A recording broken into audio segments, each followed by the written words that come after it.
Hello, pre-notification gang.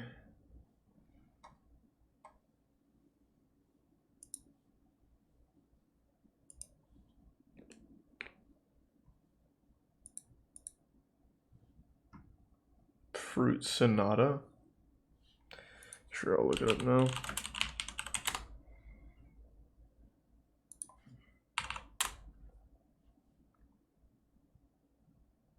Oh, it didn't work.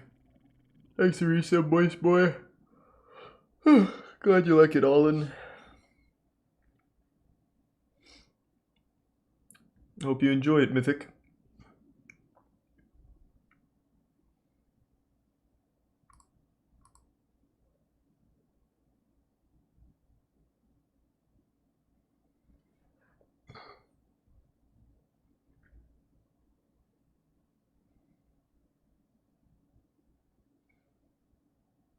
Yeah, I saw the Matrix stuff. It was really cool. I'm excited. Hold on. Yeah.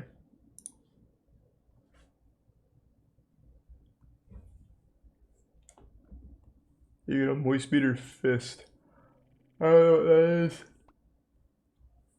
Thanks for the resub recent. And Madeline.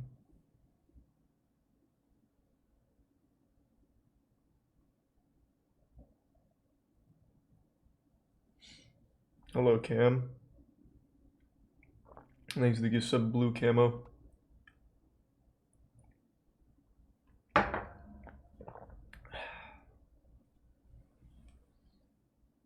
Yeah, I've seen Street Beefs, but I can't watch it on stream, I don't think. Thanks the Prime Prisinia.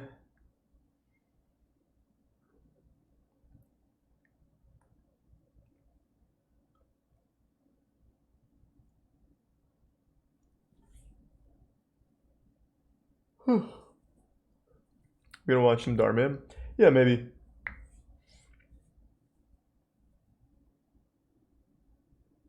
Yeah, it looks like a lot of people got their God Slap Issues Heroes today. Thanks the resub Uprig and Prime Real Soulless. Hope you like them.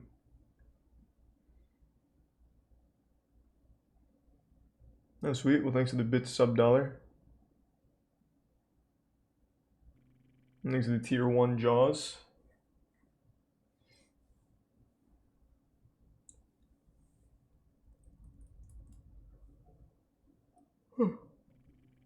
Thanks for Prime D-Bin.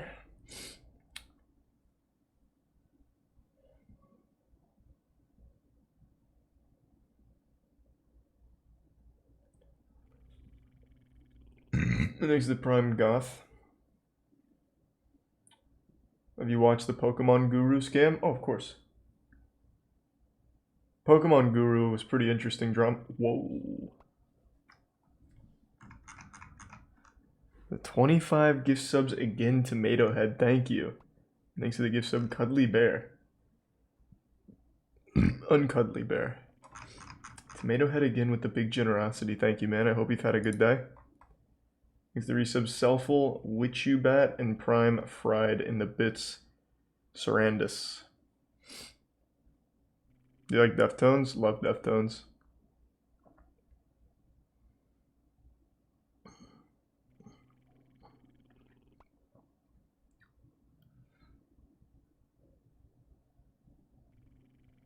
Thanks to the resub, Gelato.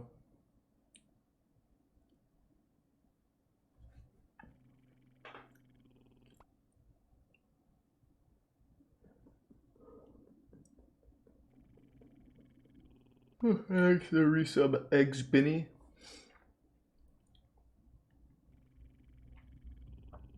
Thanks, no vowels.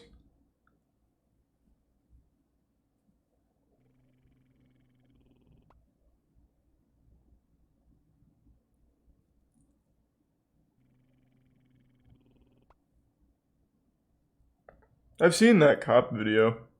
A lot of people find it very sketchy, including some actual professionals.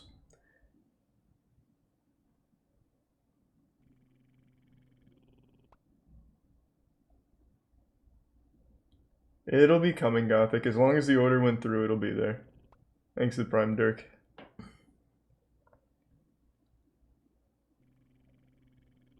If you got the order number, though, you can just send that to the support and they'll tell you where it's at if you didn't get the email. Thanks to the Bits Jaws. And the Prime Stracy.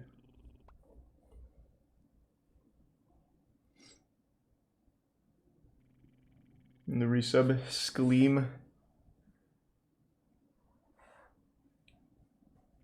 Thanks to the 5 gift subs Morphs. Thank you for that.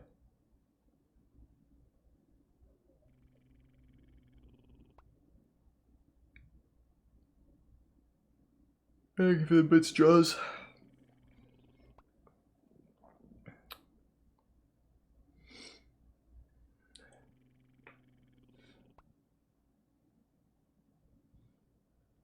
And the resub Bodega. I already watched the new Destiny trailer.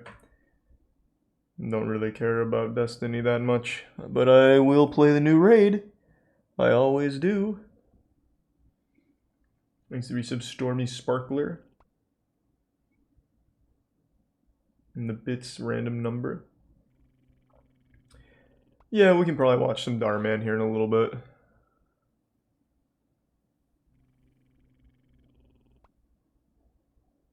Thanks to resub Pandemonium and the Prime Stay Frosty.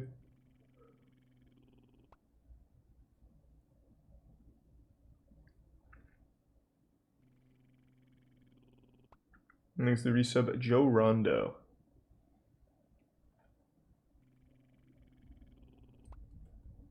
Dap. I doubt I would find what you want me to with just a generic title like that. Thanks, Plumbers and the Bits Beanie, Weenie, and Bromwell. Thanks to the Prime Killer Bee Gaming. Thanks to Tier 1 Marcos. Matt Pat did a video on why Baby Shark might be adopted. Jesus Christ. Thanks to resub Alakes.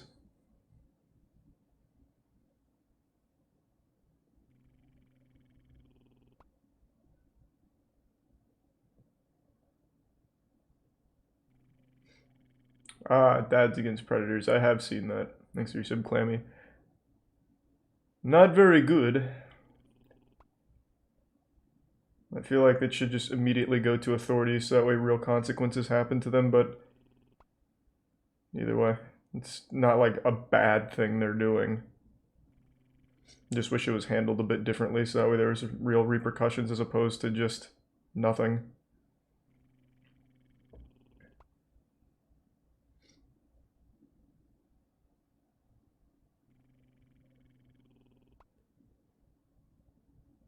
How the biggest banks get away with fraud. I do want to see this one, I'm not going to lie. I'm very curious about this. Recommended actually gave me something that sounded interesting. Hello? I said it's Rose. Speak up, please. Thanks for the resub, Lulu Drip. AKA War Machine. Next time, baby. And I hope you feel better soon, Scott. Get out. This is Rhodey, AKA War Machine. The former is played by actor and Academy Award nominee Terrence Howard. The latter is played by actor and Don Cheadle. Don Cheadle, the man. MCU's run. Also, Terrence Howard's the guy you might remember has been trying his best to convince the world that 1 times 1 equals 2. He tries to completely change math as we know it. That's how I know Terrence Howard. Thanks to resub Uncle Shishi, Zachman, and gift sub Dean Machine, and resub Krusty.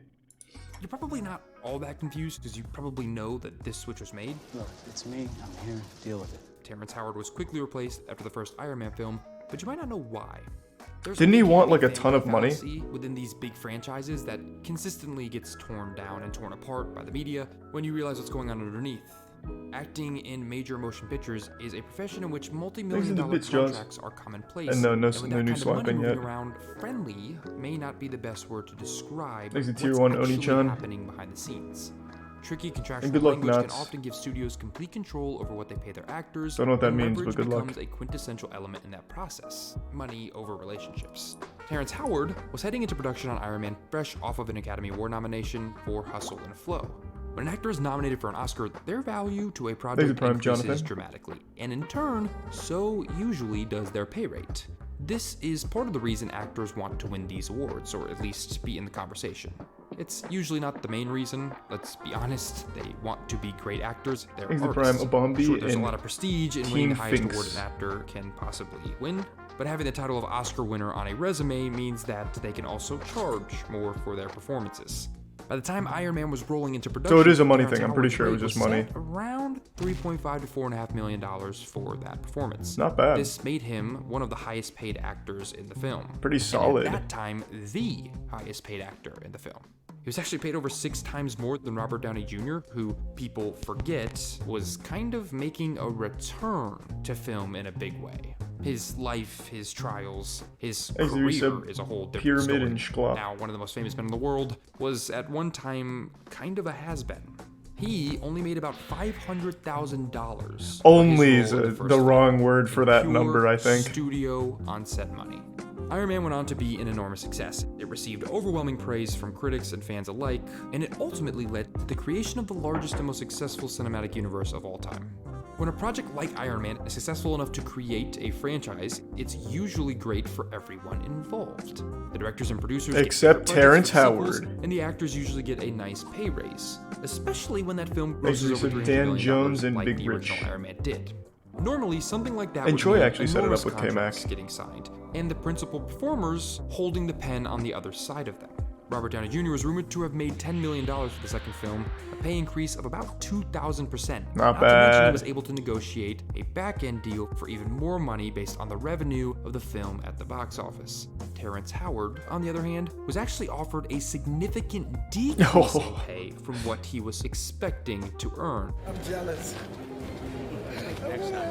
Marvel eventually offered only $1 million to come back as War Machine, which was far less than the alleged $8 million he was supposed to have made for the Thanks to sequel Resub, based Hex, on and Brandon. conversations with his agent and the studio. It was even less than what he made for the first film. So here's where things start to get a little messy and a little muddy. It's rumored that Iron Man director Jon Favreau was ultimately unhappy with Terrence Howard's performance. I He do spent remember a lot of hearing that time they did cutting not down like his him. scenes in post. Like, he was very This rude. isn't great from both a artistic perspective and more pertinently here a financial perspective, being that if a studio is going to pay premium dollars for a specific actor based on essentially their name, they're expecting that actor to have a relatively large presence in the film to be able to use them Thanks for to Resub, marketing moving Krunks. forward. When Prime producers, Bimbus. directors, and editors cut down that screen time, it makes the value proposition of those contracts seem a little less responsible. Allegedly, Jon Favreau was so dissatisfied with Terrence Howard's performance that he and Iron Man 2 writer Justin Theroux ended up scaling down Rhodey's role in the second film altogether under the assumption that Howard would be James Rhodes once again. Once Marvel Exit Studios Tier found 1 out the War Bong Machine's Water role was and going to Resub be Pet featured Pups. in diminished capacity, they came to Terrence Howard's agents The Bits with a Alien. counteroffer to his $8 million Thanks for that. contract to be more in line with what they were expecting to pay a supporting actor at the time, that $1 million number. Now, an agent's job is to protect the financial interest of their client. What likely ended up happening behind the scenes, Exit and Tier this 1 is where costs. pure conjecture starts, is that his agent and publicist would want to not only ensure that their client was paid in a way that was commensurate with the rest of the leading cast, but to make sure that Terrence Howard's future roles would be measured against a larger contract. Yeah, so it really was a his money thing, and they potential just didn't for like him in the financial movie. Returns in the future on the next film or the It's film not after super that. deep, it doesn't After the seem. dust settled, Terrence Howard had essentially walked away from the role due to this financial dispute. Thank you for that. and Thank you was for the huge ultimately 50, replaced bro, with for the Don kind Cheadle, who words. happily Thank signed you on for to play that. War Machine and Iron Man 2 for that $1 million. I think I'll take it. Which one? All of it. Since then, it's rumored that Don Cheadle has amassed a combined total of around $40 million in earnings across his work at the MCU. Yeah, Don Cheadle's The role great. also landed him an Emmy nomination for his performance in The Falcon and Winter Soldier. In a 2010 interview with E! Online, Howard publicly claimed that he was the one who recommended RDJ for the role of Iron Man, but that he ultimately was happy with the way things turned out. In the interview, he almost takes sole credit for Robert Downey Jr.'s success by saying, "For me to have recommended him, it means all the more so that I help someone get to where they are supposed to go." Jon Favreau stated that at one time Marvel said to him, "Under no circumstances are we prepared to hire Robert Downey Jr. for any price." So maybe there's something to that, but we'll I used to never give really know. Isaac. Howard would get a little more upset as time went on. Over the next couple of years, you can almost link Howard's frustrations directly to the success of Marvel films. The more successful those films became, the more Howard lashed out against Marvel to the media. Is there any chance you come back and do an? I have no idea what you're even talking about, Colt. I'm a little confused on that whole thing. 2013, Avengers have made But I hope it $1.5 gets settled. billion at the Sucks. box office. And at this time, Howard took to the media once more and was a little more candid. In a 2013 interview with Hollywood.com, Terrence Howard teased that the worst thing he had ever witnessed in Hollywood was Iron Man killing my career. In another interview with Vulture.com, Howard took the drama even further by saying that Robert Downey Jr. took the money that was supposed to go to him and pushed him out of the sequel. The reality of all of this drama is likely much more simple than any of this paints it out to be. Terrence Howard was being let go from a project for delivering a subpar performance and not wanting to take the ego hit of having a potentially future subpar performance cut down by the studio. Robert Downey Jr. I'm glad kept you quiet liked it, about all Kane. this because he didn't want to ruin his opportunity. And hope you're doing It was well, almost Moff. denied to him because of his previous struggles with addiction and drugs. This was a once-in-a-lifetime shot at redemption for him. At the end of the day, the studio's job is to create the most profitable film possible. Yeah, operate on so it's not stringent super budgets. deep, In and the it's case pretty of much Terrence exactly Howard, what I Marvel heard. didn't Terrence Howard is a really weird guy, though. Like, aside from giving a bad performance and wanting more money, he's a very unlikable person to work with from everything I remember reading. Plus, he's the guy that keeps really trying to push that 1 × 1 = 2. He's a prime Bimgus.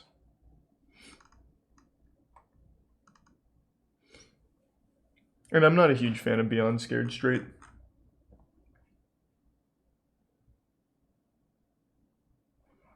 I thought I was gonna get like really like goofy there for a minute, but it really is exactly what the rumors used to say. Thanks to the gift sub, Airbag in the Prime Grand Mocathrin.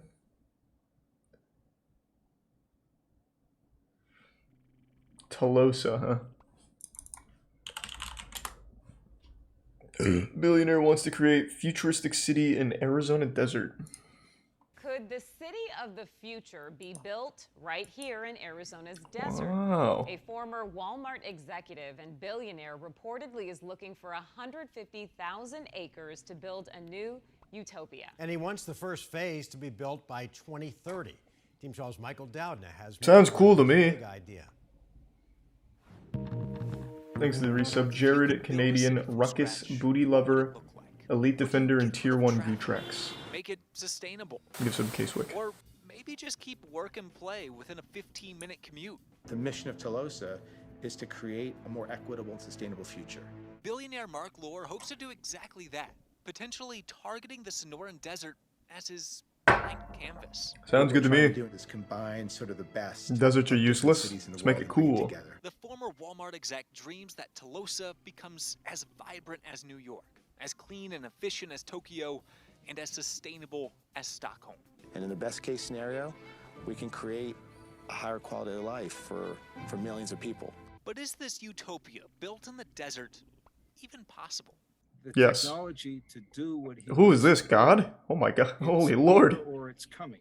Ron Schott is with the Arizona Tech Where Council. is he? He says the challenge really isn't the technology, it's the buy-in, with both money and with people. He won't be the first person that tried to build utopia. In fact, Wow. Lohr wouldn't even be the first. Man's to do communicating so. from heaven. 4 years ago, Bill Gates bought nearly 25,000 acres of land near Tonopah for $80 million, all to build a smart city that doesn't exist yet. All those things are possible. It's just taking them and applying them. So Lohr hopes by 2030 to have the first part of Tolosa. It would be pretty Schott cool. says that will be hard to do, but hopes. Thanks to for give the some best. science. I mean, Tier if 1 you don't have big Hand ideas, Swarm and Tier if 1 you don't Savage. try 'em, how are you going to advance? I wishing him the best. Good luck. Thanks to the resub. Conomalingus, Bollocks, Shroots, Zetlos, and the Prime Poncho. The Bits Caca. Have you seen the video about the Gospel of Judas? Changes a lot about the Bible manga lore. I don't really want a Bible lesson. They need one of those in Australia. If we could convert every desert into a Tolosa, that'd be fucking great. Thanks to Tier 1 Cadillac fan and the resub Ricky Bobby and 5 gift subs Casewick. Thank you. Grandma Catherine. There was no capitalization in the name, so I couldn't see what it was. My bad. Thank you, Catherine. And thanks to the gift sub again, Casewick and the Prime Darklight Sora and resub Skittle. I was just reading about the Jagex situation. They just shut down RuneLight HD, which has been in production for 2 years, where a guy named 117 put 2,000 hours of his life into it, and it was supposed to release, I think it was today, and Jagex today said, fuck you, and they shut it down. Even though they've known about its existence for the last 2 years, they waited until launch day to shut it down, just to fuck this guy in the ass as hard as they could. It was despicable. I was reading up on that. From what I understand, it wasn't the old school RuneScape team that did it. It was more of like the upper echelon of Jagex, but my god. That's some toxic shit. If they really didn't want that, they could have told him at the beginning.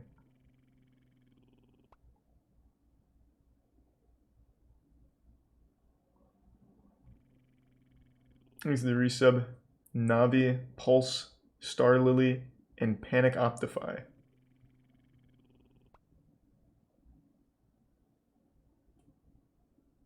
Well, that does sound pretty insane, Naruto, maybe. Thanks for the bits, Redbeard.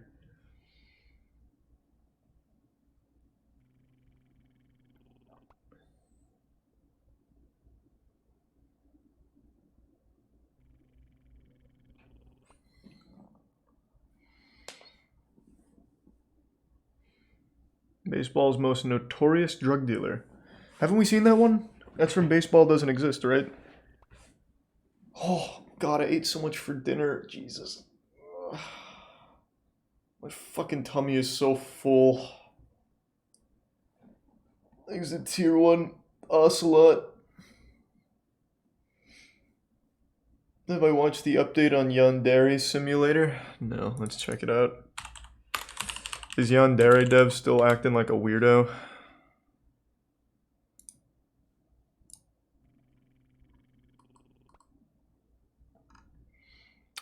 Oh, it's done?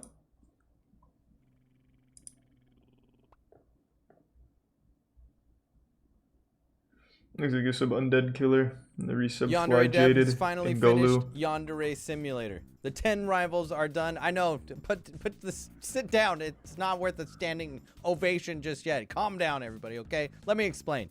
He's made a statement on the WordPress. He's made a statement on his Patreon.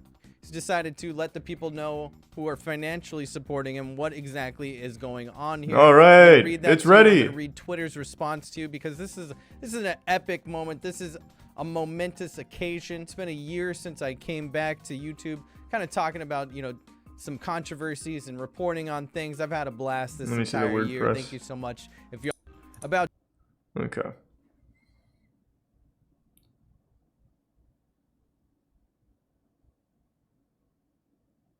Wow, look at that.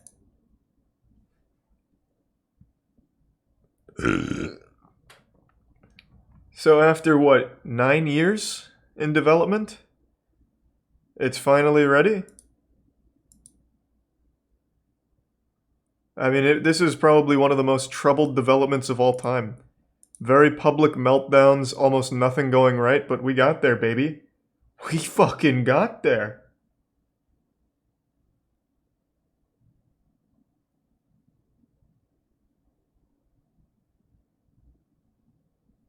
It's not actually done? Well, where are you getting that info from? These posts make it sound like he thinks it's done.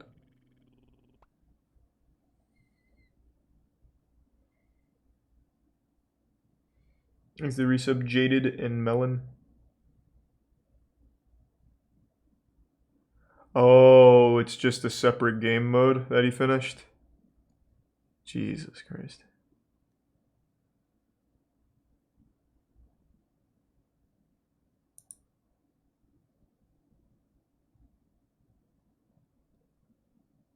Oh.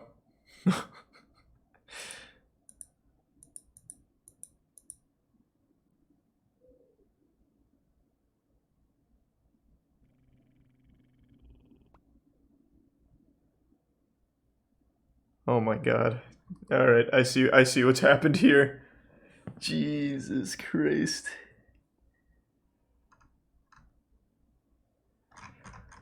Okay, I see tier 1, a lot of dolphins. What's the point in never finishing the project? Is there any benefit to him? Yandere Simulator is it's old school. This shit was in development for so long. Most of the big YouTubers played it. PewDiePie, Markiplier, Jacksepticeye, they've all played Yandere Sim. It was a massive, massive game when it was like first released as like a demo thing. And then I believe it was put up as a crowdfunding thing that has just never even been close to done. And the developer has very public meltdowns. He like purges his Discord and Hangouts once a week, or at least he used to. It's been a true disaster of a journey.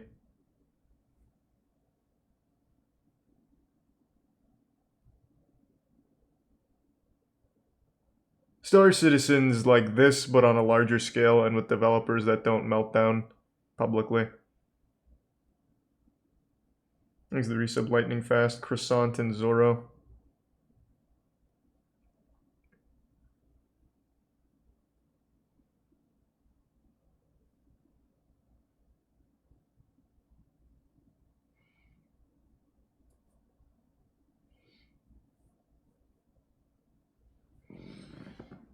Thanks to the gift sub.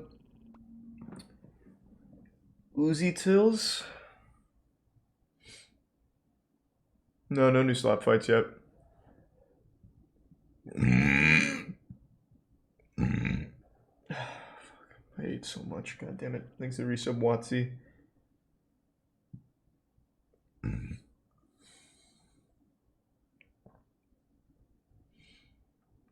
Yeah, I was watching the Matrix stuff earlier today. It was cool. Thanks to the resub Bar None.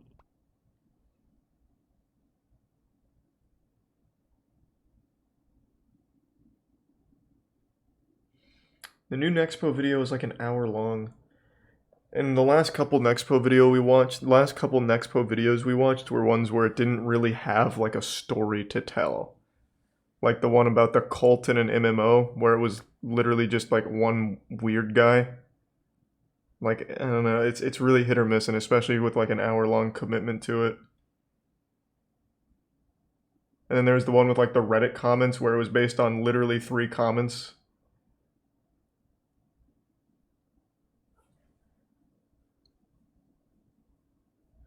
Alright, I'll take chat's word for it. We'll watch the new Nexpo vid. I do like the channel, but it has been hit or miss recently.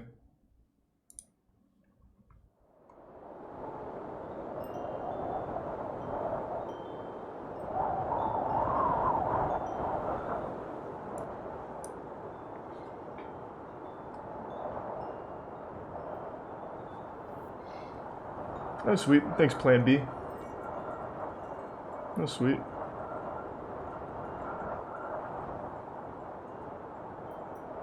Thursday.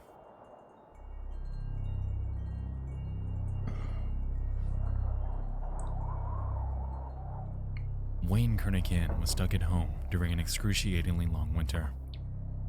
He was what his parents believed to be a problem child, experiencing nightmares, arguing with his 7 siblings, and getting in trouble at school. His parents' method of punishment wasn't the best. Having gone on record to state that his father beats him with hockey sticks, it was undeniable that their humble abode in suburban Connecticut was less of a place of refuge for him, and more of a cell of torment. The phone rings in the kitchen, and his mom answers. It's from a school up north called Alon. The man on the phone says that Wayne should come right away, and that they'll have a private jet waiting for him at Danbury Airport. What a good deal. His mom tells him not to worry, wow, and that it's more of an outdoor camp type thing that'll make him better. According to the flyer she read, it was proven with a 95% success rate, and their alumni were all leaving as better people than when they first arrived there.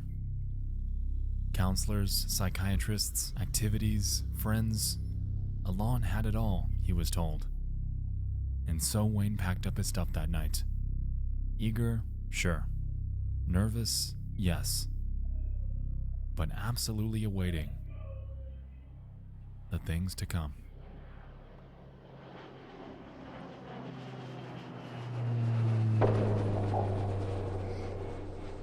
Is the resub Chuba? The plane touches down in Portland, Maine.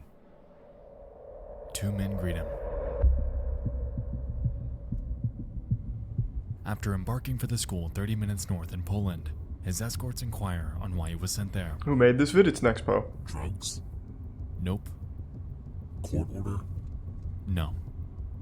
So why the hell are you going? They joke. And then things get quiet.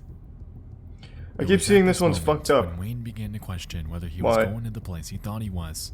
Cults are known to be pretty Something cool. didn't seem right, but he was willing to give it the benefit of the doubt. Thanks to Prime Soap. And the resub The Crunky. two pull off a back wooded road into a clearing. Looks like a camp, he thinks. However, when he exits the vehicle, he isn't greeted with the silent serenity of nature, but instead, the screaming. Yeah, but that could mean anything. I scream when I'm having a lot of fun. Like, yeehaw, we're having fun.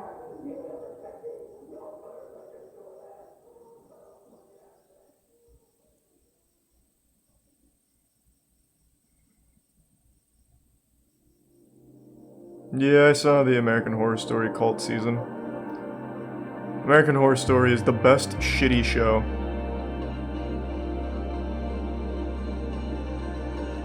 The 1970s were an interesting time. Across the United States, a rise in for-profit behavior modification facilities were in action. Now called the troubled teen or tough love industry, it seemed to be a money machine aimed at altering and stifling troublesome behavior in adolescents. Well, The someone's exact got date is to. hard to gauge due to the widely varying nature of the names, motives, and specialties of each of these schools, but they were widespread and only became more so throughout the 80s.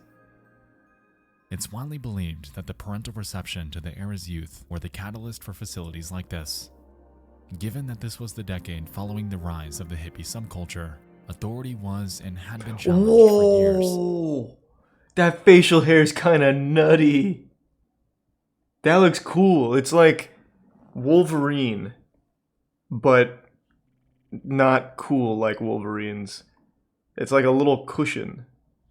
That's nice. That's like an OG neckbeard. Resulting in a sort of panic among older generations. Resultingly, in early 1970, a psychiatrist Thanks to named resub Gerald Davidson, Finca. alongside investor David Goldberg and a man named Joseph Ritchie, would band together to create a school named Elan, a private co-ed behavior modification program geared from grade 8 to beyond high school. Ritchie billed the facility as one that would correct bad behavior by teens without punishment, while painting himself as a genuine mentor that could help make that happen. They had a Sitting on website? 33 acres of land off of Number 5 Road in Poland, Maine, Elan's main campus was highly secluded and a long shot from any outside civilization. With numerous facilities in place, the school was well equipped to handle a student body in the hundreds, and within the span of just 1 year, they'd eventually meet that metric. Numerous alumni, much like Wayne, have gone on record to state that their initial, outside impression of the school was that it was like a summer camp in the Maine woods. However, Looks like a upon summer arrival, camp. reality would paint a different picture. Allegedly, the final minutes of the trip there were unforgettable, with Elan being Thank you, shrouded resub. down a long dirt Jibu road Hani. in the middle of the wilderness, and made up of rundown trailers and buildings, giving it a frightening feeling of dread. Furthermore, some have stated It does that look like once they Crystal exit Lake. the vehicle expecting a lively campground, they're instead faced with a sight much stranger. Some students were spotted wearing degrading signs, some shackled in handcuffs, What? some being yelled at, and bizarrely, everyone would just pretend it's normal. At this point, They it's been take noted discipline that very some students seriously. attempt to flee. They weren't entirely sure what the Elan school was, but it was clear to them that it wasn't good. These escape efforts were always futile though, as Elan stationed guards around the campus to chase and subdue outliers that would attempt this. Considering how the school was marketed, touting itself as an altruistic institution genuinely concerned with helping troubled teenagers get better, it was clear from the outside that those claims were a reach. Is that Charles Manson teaching the class? But man, they got just how far celebrities, would they take teachers. that? Good for them.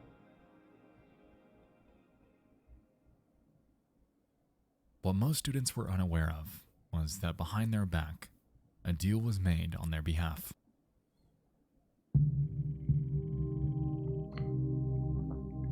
With nothing but a simple signature and payment, parents could sign their child's life over to Elan, which advertised itself as a positive, reaffirming center of growth. According to an excerpt from an early 2000s archive of their website, we can observe the vernacular. So this is pretty recent. To each parent. Dear parents, we're very aware of how lonely and confused you must feel as you sit down to read this. If you're like the parents of most of our students, you're faced with an adolescent whose behavior is out of control and you don't know why. A youngster who's been given everything and is throwing it all away is difficult to understand, but you can see that this process is progressive. The most saddening part is knowing that your offspring is ruining his or her future. Your own pain is difficult, but your pain for your child is unbearable. Yeah, they're not reaching their full potential. Elan, you have come to a truly different school. We can't offer you miracles, but we can offer you hope. We know that your journey to this point has been painful. We hope Elan can change its course. On top of this, school staff were known to hand out flyers to parents while persuading them that their child just might be troubled. It's been noted that Joseph Ritchie was somewhat of a salesman. He was charismatic and excelled at convincing parents of all the good that Elan could do for their kids.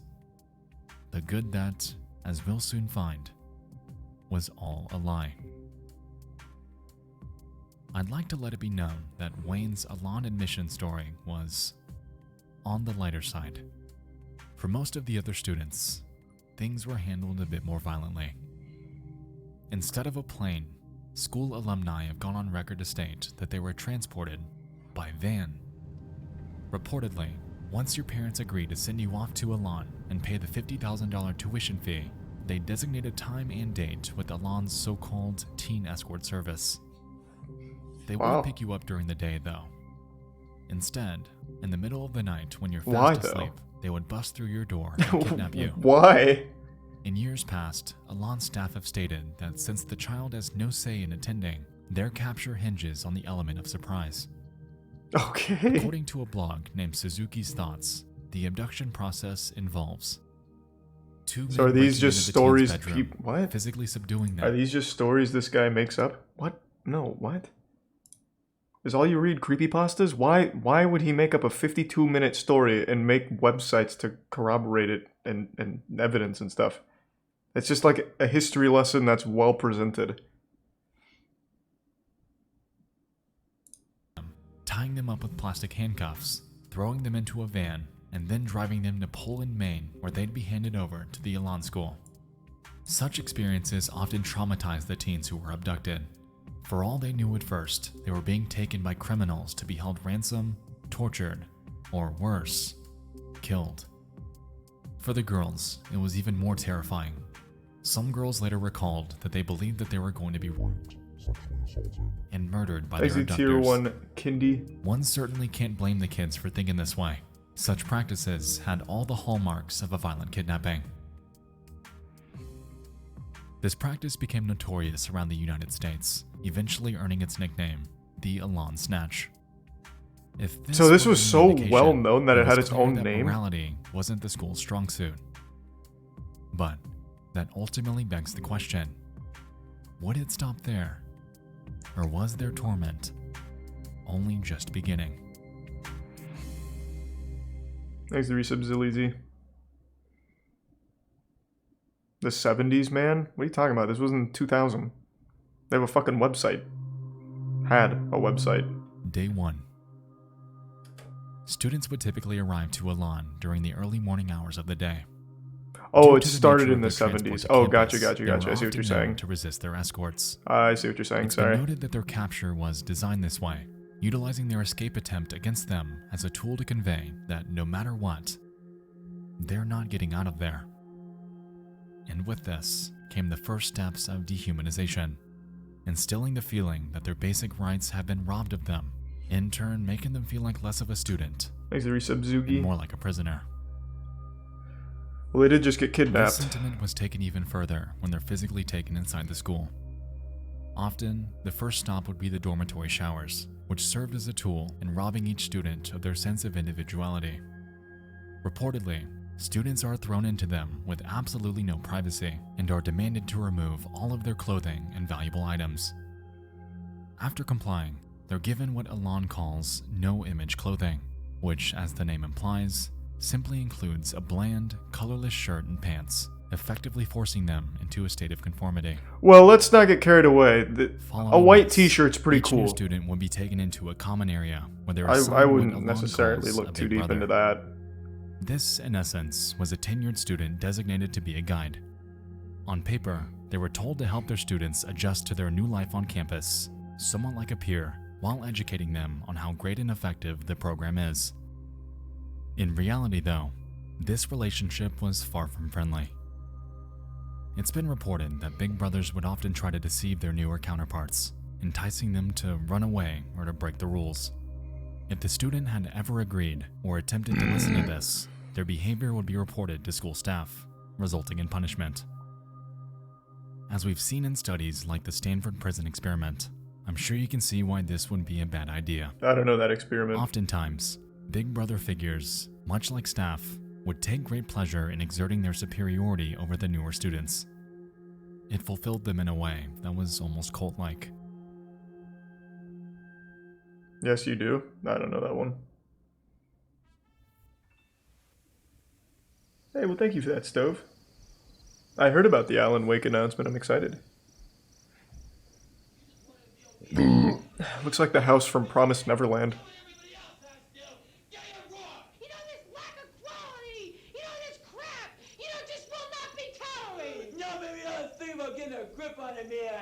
Nobody's your responsibility. You had to clean the bathroom this morning, man. Yeah, you should remember next time. Because it's off the wall. I guess you clean out the showers, too. And every one of them uses the showers. Just being irresponsible. If you want to act like a baby, you get screamed at. If you want to act as more like a mature adolescent, you get talked to. Oh, so I was like, wait, what? Speaking of cults. Was that footage from Elon University? Is it Elon or Elan? I don't know how to say it. Either way. But didn't he just say that they were forced to wear, like, the colorless shirts?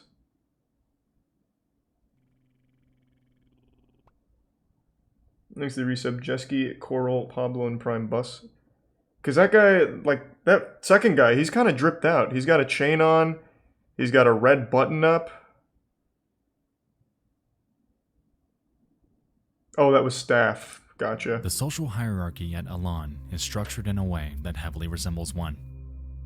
At the school, students are immediately placed into two categories.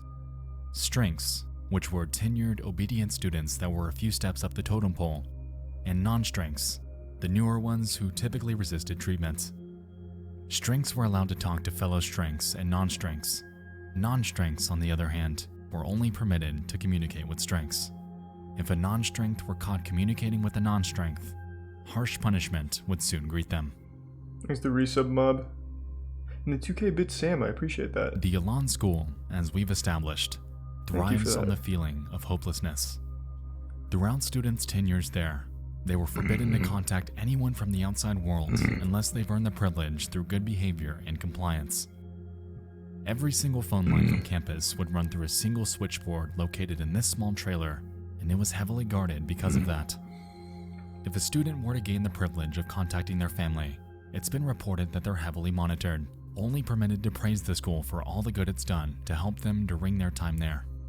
If they ever were to be caught telling the truth or revealing the atrocities that occur behind the scenes, they were quickly disconnected, reprimanded, and robbed of any future potential. So if this is supposed to be a scam, I feel like this is a lot more effort than just not on top of the phone manipulation, doing this. Every Elan resident was required It seems like to so write much what more the school work to calls abuse the a guilt kids. letter, which, as you might expect, is an explanation of how great the Elan school is for them, all the great activities they do there, and how well they're progressing through the program.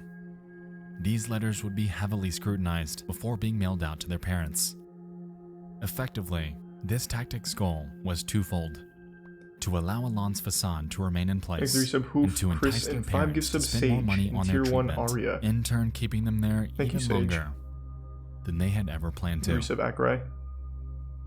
In reality, students were helpless, being abused, and in most cases, I get that it's a cult, verbally but usually tortured cults have with a the pleasure purpose. of the Elan school staff. It was clear to students that they weren't getting away from this anytime soon, and after realizing this, their minds would often pivot away from rebellion and towards compliance in hopes of power. Yeah, through the money. program. That's why I would think This they'd want to still run a was to them to scam as become opposed to a somewhat cult, and it'd be so much brainwashed, easier to ultimately stuck not in a abuse the system that will kids. do It takes a lot everything more it work to do possibly that, I can imagine. to make their escape impossible.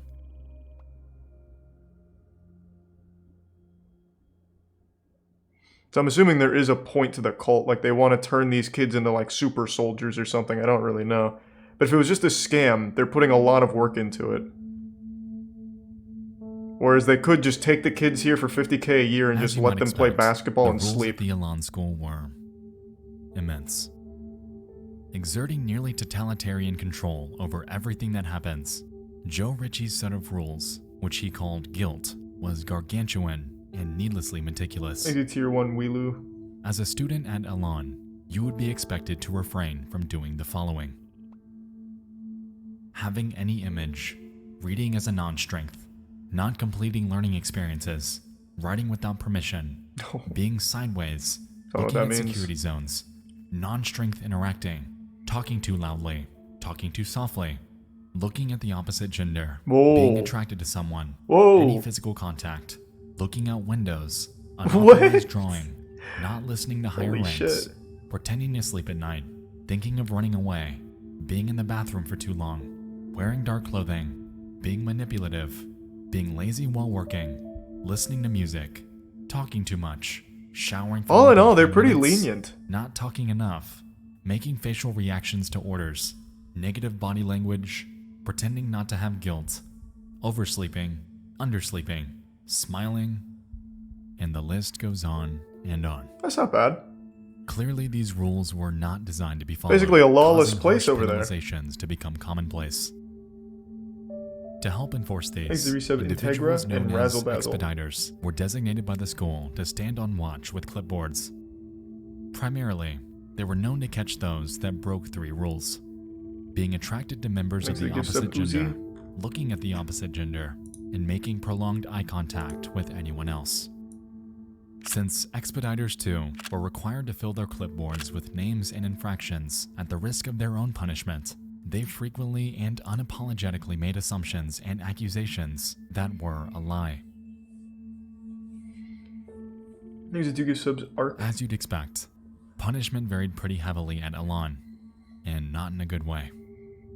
One example involved requiring a group of students to live in a dumpster for over 2 weeks. Whoa. The expediter watching them was tasked with ensuring compliance and preventing any attempt to escape. If their subordinates acted out, however, the expediter on duty would be forced to live in the dumpster with them while being monitored by yet another who was up to the task. Another major tactic at Elan was humiliation. They figured that by breaking down their social barrier, forcing students into extreme embarrassment, they could drive them to a point of total compliance. Those who tried to escape were often labeled as a split risk, and their punishment for doing so was confiscation of their shoelaces and the requirement to wear a bright yellow t-shirt and short pink shorts. The school figured that without laces, their shoes were effectively useless, in turn preventing any ability to move any faster than a walk.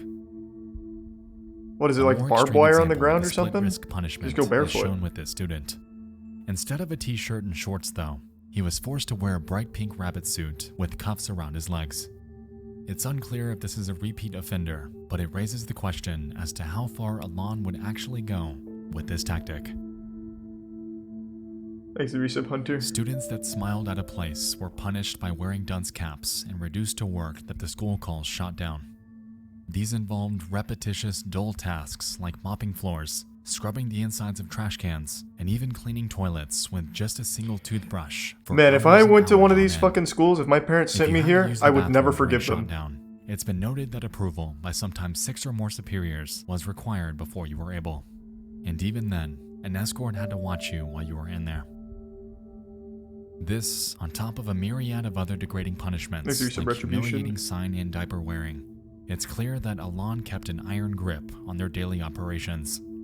Their daily operations that took up most of the daily schedule, and those that were deceptively named by the Elan school themselves as their treatment.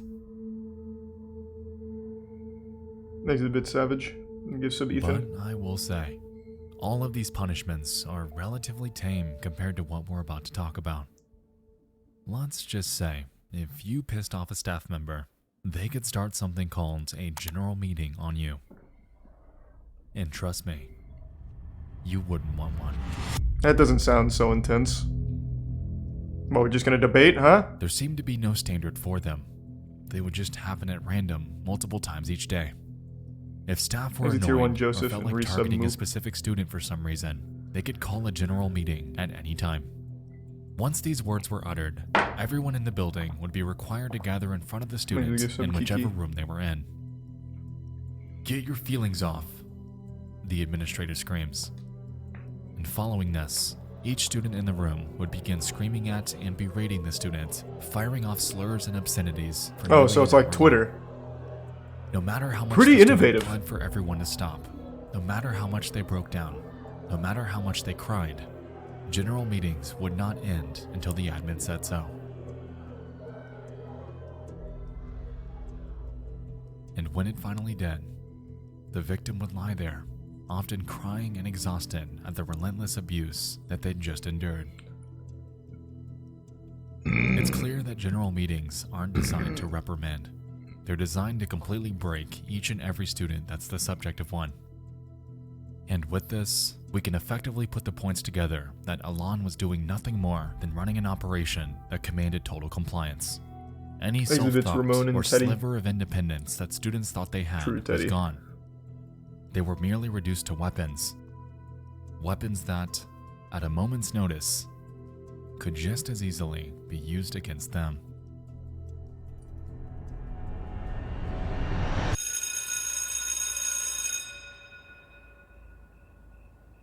$7 p.m. Are they also haunted by vampires or something too? Like, how much worse can it get? Fucking werewolves or something? On academia and outside marketing, school time within Elan was secondhand to the students' treatment. Typically, the time frame for learning was 7 to 11 p.m., but sometimes could run longer. As you might expect, there were no extracurriculars, no physical education, on Squish no in the resub projects, Kuckaroo, Zero, no and exams, Gengar. Nothing. Instead, students were required to grade themselves on work Craig. that they were self-assigned with absolutely no direction.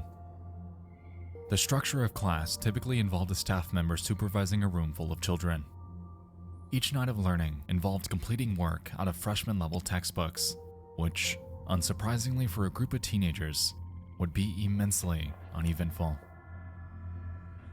Given that class time was after a long day full of verbal abuse, monotonous tasks, and a hierarchy system that does nothing but suffocate the lower classes, students dozing off and losing track of their work was expected.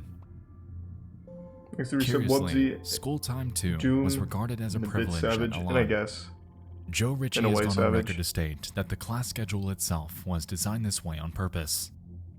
Allegedly, he believes students were easier to control while sleep deprived and utilized even this as a medium to work against them.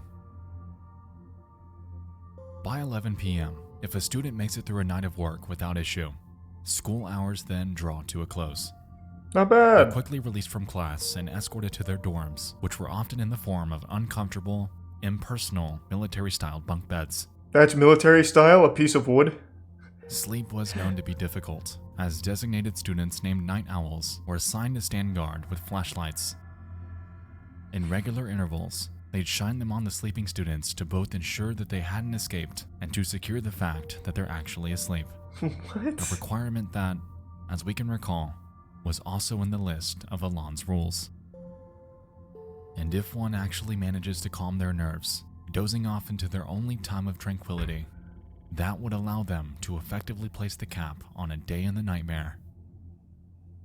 That is Elan. Thanks to the Prime, Avanoth, True Toxic, and the 10 gift subs, Nataroni. Thank you, Nataroni. I want to look something up real quick. I'm curious. Let me see something. I don't want to spoil anything, but I do want to see something.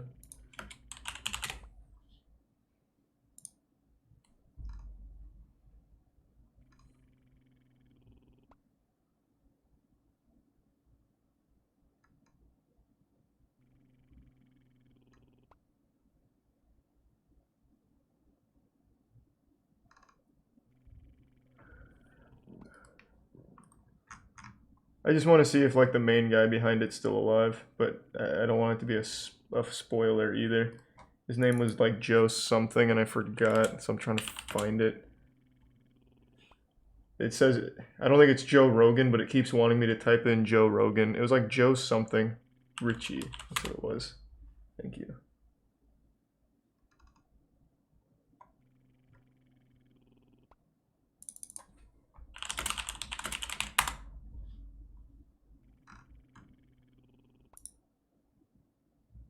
He's dead.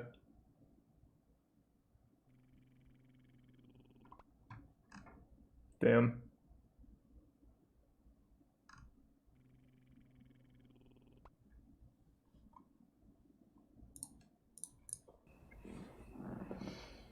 Thanks to Prime Tarkus and the resub Paranoid and Cookies and the tier 1 Matt.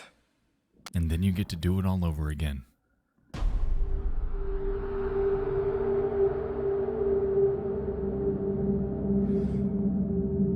A notorious aspect of Elan, among everything else that happened there, was something called the Ring.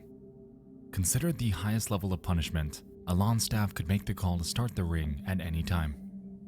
The structure was set up similar to that of a general meeting, and was typically commenced when school staff believed that the punishment wasn't harsh enough for a specific student. Well, I gave them safety equipment. In the Ring, a student's designated as a bully and is outfitted with a face guard and gloves. Surrounding them are troves of others that are commanded to scream and yell obscenities at them. While this is taking place, specific students will be chosen to compete against the bully in numerous fistfights until school staff decided that they were sufficiently injured. No one was safe from the Ring either. Some bore pre-existing injuries, some were much smaller than their opponent, and some were even pregnant.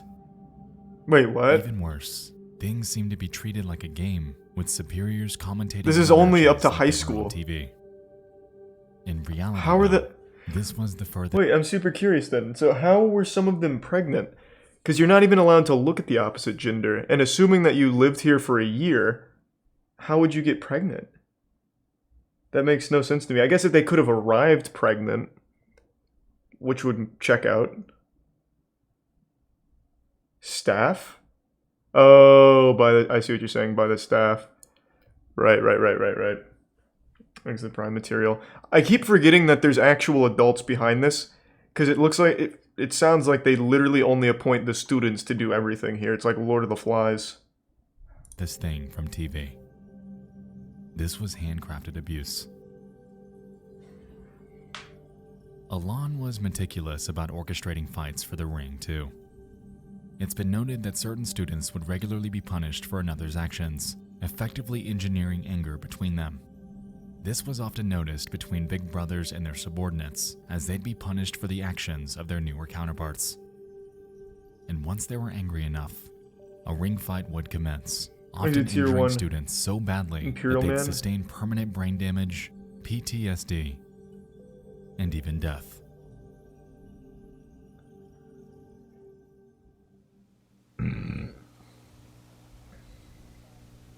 It costs $17,400 to send the average youngster to Elan for 1 year. Even at that price, there are judges, social workers, and parents who consider it a bargain. Elan's defenders claim it has the most consistently effective program for salvaging young people who are too difficult for other facilities to handle. So many states want to use Elan that there's a waiting list. But on the other hand, one state agency in Massachusetts will no longer send their youngsters here because they object to the way the children are treated. One reason is the use of physical punishment. Joe, you make no bones about it. There is corporal punishment here at Elan. Tell us about it. What are the stages it comes in? Who's it administered by? Well, it's administered by the kids, first of all. Corporal, it's a harsh term. Okay, what it is we have the ring, okay, which oh, he's super open about it. Misinterprets. It's not a boxing ring, it's a ring of human people. The bully is introduced as what he is. In this corner is the bully who's trying to turn this facility into a detention center, okay? And in this corner is the house champion who's going to show him why it can't be done. And that's exactly how it does. And we never allow the bully to win. But girls get put in the ring, too. Well, girls bully as well as boys do. I mean, you know, it doesn't, it's, you know, we're a equal rights facility. Oh, that's progressive, okay. Spanking, which is symbolic. Again, it's a last resort, okay? Wow. And it's one resident spanking another resident, and it's done with a ping pong paddle, okay? And usually a person won't get spanked more than once or twice, but it's a symbolic thing, which is if you're going to act like a baby, you should be treated like a baby. On December so he is just super open about it. A 15-year-old Elan student named Philip Williams was placed into the ring. He wasn't the largest kid there, but he was known to do what he could to put up a fight. He had grown up in a family of division, regularly witnessing his father physically abuse his mother. With this, there was an anger within him, a sadness that Elan noticed and wanted to exploit. And so, that evening, a ring session commenced with Phil as the bully. There was fight after fight after fight. In the end, it's been reported that he was beaten up so badly that he fell flat on the floor, and it took an entire 20 minutes before an ambulance was called to help him. 20 minutes or so they called the ambulance. They took Phil and they never saw him again. His sister claims, "I thought it was a wonderful place. I thought they were helping my brother. I thought he was coming home." How can you think that when they actually kidnapped him? In a box. I don't get that delusion. Elan's Their technique was to kidnap them. That he had regularly faked headaches. The cause of death? A brain aneurysm. And no charges were ever filed against them. It's been clear to us from the beginning that Elan is not a place of good. From humiliation to beratement to physical abuse, Elan's tactics were archaic and Tier 1 inhumane. Ryan and the resub Connor. For a school that markets itself on academia, on helping students get their lives back on track, it's crystal clear that this has never been the motive. What I find interesting, though, is that Elan wasn't even the first to utilize this type of therapy, this attack therapy. In fact, it has its roots in a cult that found its footing all the way back in the mid-1950s. Thanks to Tier 1 Awesome Pie Man. That cult is one by the name of Synanon. Never heard of it, and I know a lot of cults. County with a warrant to investigate reports of child abuse. In recent years, Synanon began calling itself a religion. He's 52 years old. He's deaf in one ear. He's an egomaniac. But one of the wisest persons that I've ever met in my life. He knows how to get people moving. He creates turbulence. Gentlemen, Is the until Prime further Bone notice, Scope? no member of the California Department of Corrections is permitted on Synanon property unless he has the express permission of Charles D. Very cool spectacles. What is he, a fighter pilot? In early 1958, a man by the name of Charles Dedrick Sr. would found the group in Santa Monica, California. It was intended to be a drug rehabilitation program aimed at delinquents. However, in the years that followed, it appeared to stray from that mission entirely. The distinguishing form of therapy employed by Synanon was something called the game, which, in today's terms, is more commonly known as attack therapy. The focus of the game was It's a to really break down the weird social title for it. construct of an individual's mind by first Attack allowing them to therapy? open up about themselves before commencing an aggressive beratement session, much like we discussed earlier with general meetings. The primary goal was to recreate someone's personality and sense of self by completely demolishing Thanks for everything gifts they know again, about Remy. themselves The resub before mango. rebuilding them as a newer, subjectively better person. It hinged on the brink of legality while being entirely immoral. And, unsurprisingly, by 1991, the cult would disband due to criminal convictions that caught up to many of their members. The founder also died just 6 years later, leaving behind a dark legacy that, to this day, is known as one of the most dangerous and violent cults that America has ever seen. That's weird. I've never heard of them. This is, of course, the abridged history. To be honest with you, I could make an entire hour-long video on the operations and practices of Synanon. Oh, they look like they're having That's a story fun. for another day. If there's one takeaway tonight, though, it's that it Fucking unknowingly served as an groovin'. inspiration and blueprint for other institutions to follow. One of those being Elan, and by utilizing similar practices, they appeared to carry the torch that Synanon was forced to abandon. They knew they had to keep up appearances too, thriving off an immaculate public Thank the image Brian spearheaded Mihu. by the charisma of Joe Ritchie. Joe. Before the age of the internet, admittedly this Man's was built easier like to your do. grandmother. Television documentaries like NBC's For the Child's Own Good were seemingly the only inside look that the public was allowed to gain. However, even they failed to convey the true extent of what happened there. The hush-hush foundation that Elan was built upon initially seemed to be unbreakable. However, due to a rise in public attention that would soon find its way there, it was becoming increasingly apparent that the cracks beneath that very foundation were merely beginning to form.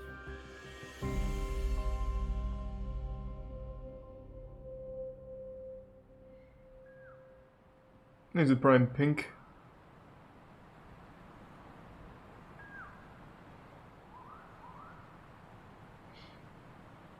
Why didn't they fight back? Brother kids. What do you mean? Through the late 70s and into the early 80s, reports of the true nature of Elan began to spread by word of mouth from former students. Authorities in Maine reportedly visited the school upwards of 12 times to investigate, however returned with absolutely nothing to show for it. Frustratingly, the operation that Joe Ritchie was running was completely and entirely legal. There were no laws in place for facilities like this, so it was allowed to remain in operation without issue. As we touched on, the media was the primary in for outsiders Prime at Elan. Squub However, and even they failed to Choco. communicate the extent of their operations. While they showed select parts of it, unfortunately Joe Ritchie was given enough airtime to convince the public and the news crew that it was nothing more than their treatment taking place. By dehumanizing the students, emphasizing their delinquencies on national television, he was able to use this notoriety to his advantage, ultimately swaying the public opinion into believing that what he was doing was entirely good. On top of the growing number of alumni, though, came an increase in escapees, which only furthered Elan's unwanted infamy.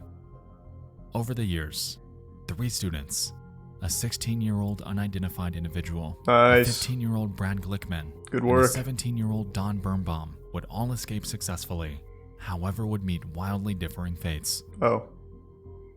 For the 16-year-old, it's been reported that he ran over 15 miles through the wilderness in the middle of the night. He was eventually caught by an officer, Max Ashburn, and after hearing the boy's story and observing his physical condition, he helped him return home. What a good guy. For Brad Glickman, he was shot. Oh. In 1990, after escaping Elan's search parties, he made his way to a house in a small town. Authorities believed that he had a connection to the girl that lived there. However, the homeowner opened fire, ultimately killing him. What? What? That's like the most American shit I've ever heard in my life. This guy must know my daughter. Like, what? Jesus Christ. Extra 2 gift subs Kill Command and the resub Terra in Tier 1 Summer. And for Don Birnbaum, How she unlucky. too had escaped the clutches of Elan. eventually finding a trucker named James Cruz who was willing to take her home. A few hours down the road, though, Birnbaum would find that Cruz's true intentions weren't quite so virtuous. Oh, Jesus. As it turned out, he sexually assaulted her on the side of the highway before strangling and abandoning her body between routes 26 and 550 in Pennsylvania. She was discovered by another motorist with a yellow rope tied around her neck and without clothes from the waist down. And from her corpse were tire tracks resembling that of a semi-trailer. Since Birnbaum had crossed state lines, an FBI investigation was commenced for her, and after cross-checking with numerous similar cases that have happened in the area, the truck belonging to James Cruz was deemed as the culprit. Upon catching up to him and searching his vehicle, authorities were able to find but a single blonde hair that belonged to Birnbaum, effectively leading to his arrest. That's incredible detective work. Like, just think about that for a second. This is in the middle of fucking nowhere. Random trucker picks up a random student, well, student's the wrong word, random person from a cult, and they somehow tracked it down to the right guy who did it. That is incredible. What's incredible? Just the detective work here. There's a tier 1 pack. And the resub Juke and the Prime Scary Man, and the resub Genius and Virgin Shadow. What? A cult in a boarding school? Yeah. Oh, that's interesting. Yeah, it is pretty wild. What are you doing? What do you think I'm doing? Just watching One Piece. Okay, well, have fun. I'm not even playing any games right now. Well, that's fine. Yeah, you're in a good arc. You're having fun. It's a really good arc. It really is. Thanks to the resub Side Jellyfish. Hi, chat. I'm seeing all the hellos, but I can't read too much past that because my glasses are not on. Anyways, I'm gonna go back to that. Okay, well, have fun. Much to the school's displeasure, these cases successfully gained ample attention. Joe Ritchie resultingly paid off numerous judges and journalists in hopes of drowning out the negative press. Thanks to Prime Proximity. However, outsiders were beginning to catch on that these students were running for a reason. Quick text message. But why? There we go.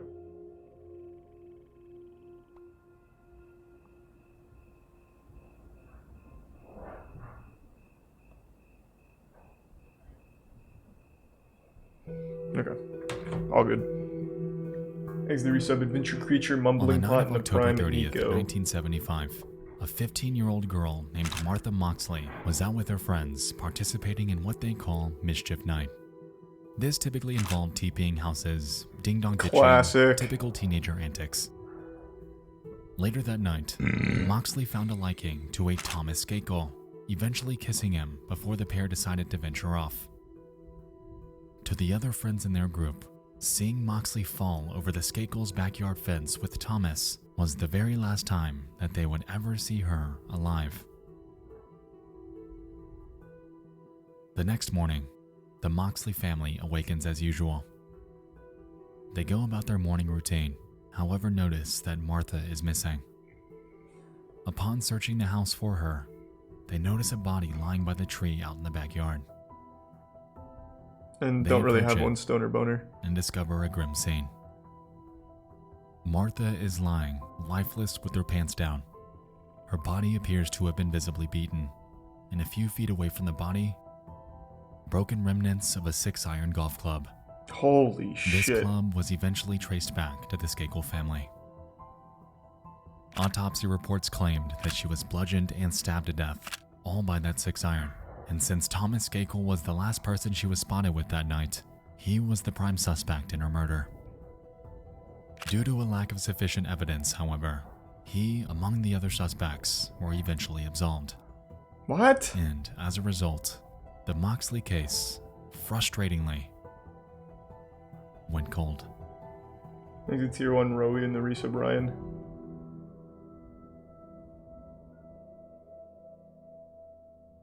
Three years later.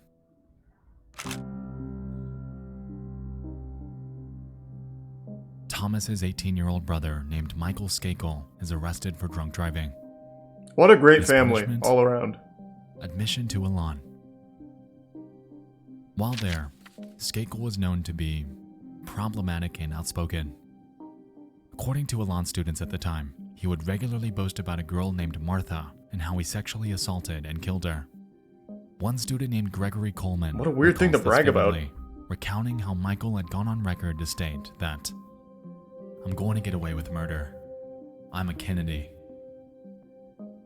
The Kennedy reference was alluding to his relation to Robert F. Kennedy, something that would prove pivotal in launching his eventual trial to the national spotlight. At the time of his confession, though, nobody could do anything about it. Given the overbearing nature of the rules set at school, any student that tried to tell someone about this was quickly reprimanded. It would take an entire 22 years before Skakel's actions would reach the public eye.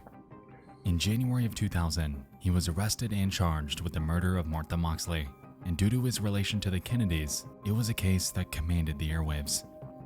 Since Skakel's primary vehicle of bragging about his crimes was Elan, this, by proxy, had also thrust the school into the national spotlight. Thanks, the resub. Dozens of students took the stand, exposing the callousness that occurred there. The humiliation, the general meetings, the beatings, the ring, the deaths, all of it was brought into the public eye. Realizing this, Joe Ritchie did everything he possibly could to keep discussion about his operation to a minimum. He looks like Neil Breen. He eventually took the stand, downplaying any mention of Elan, touting its high success rate, and doing everything he possibly could to divert the attention back to Skakel. And hope you like God Slap Creamy. Only. But this was only marginally effective, as this was in the 2000s. An interconnected era of information catalyzed by a little something called the internet. That piece of shit, huh? Michael Skakel was eventually found guilty of the murder and was sentenced to 20 years to life in prison. After serving just 11 years behind bars, he was granted a new trial in 2013, in which he was let go after posting a $1.2 million bond. Oh, Jesus. Today, he walks a free man. But back then, Tier 1 sarcastic, the cat was out of the bag. Phil Swift and the Stick. Inhumanities committed at the Elan School were documented in one of the most high-profile cases in decades.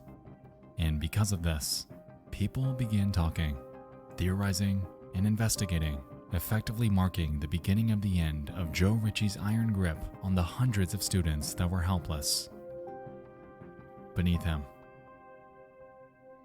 Thanks to the resub Nathan and the Prime Green Gorilla and Tuga sub Sarcastic.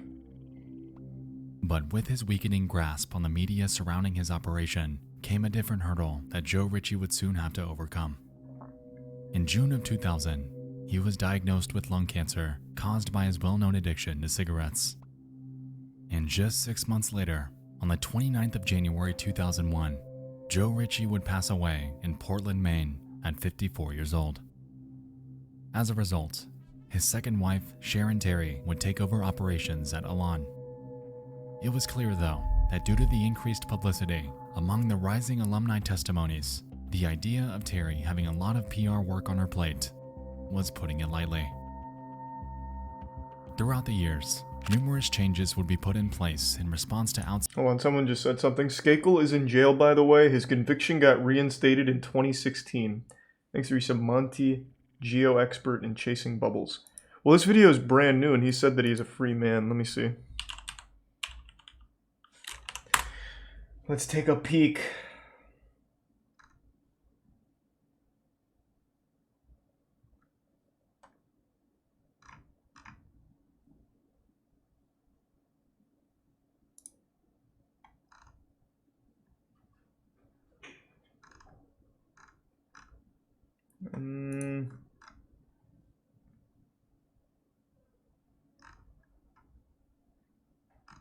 I don't see anything about him going back to jail.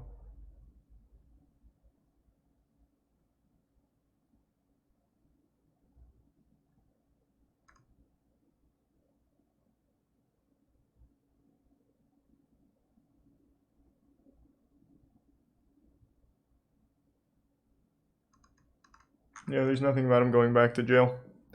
Literally nothing.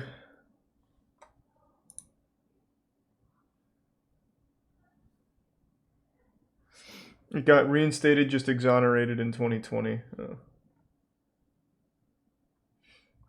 Not true, sarcastic. Thanks to Tier 1 Dub Nuggets. Check the wiki. Check the the fucking Skakel wiki? What are you talking about, man? What wiki? October 30th, 2020. Michael Skakel won't fit. Oh my god. I hate when I hate modern journalism where you have to turn off ad block.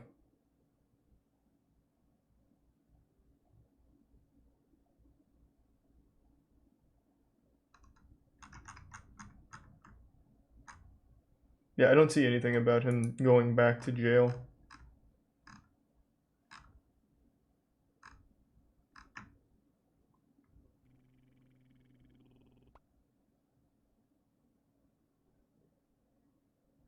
I see what you're talking about in 2016, though, where they reinstated the murder conviction, but then in 2018,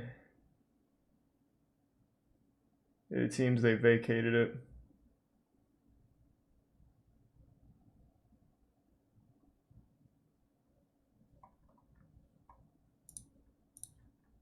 Outside criticism of the Elan school. And Granny. For instance, the ring was eventually forbidden from being used as punishment. And while this was substantially a good thing, the other cruelties would remain.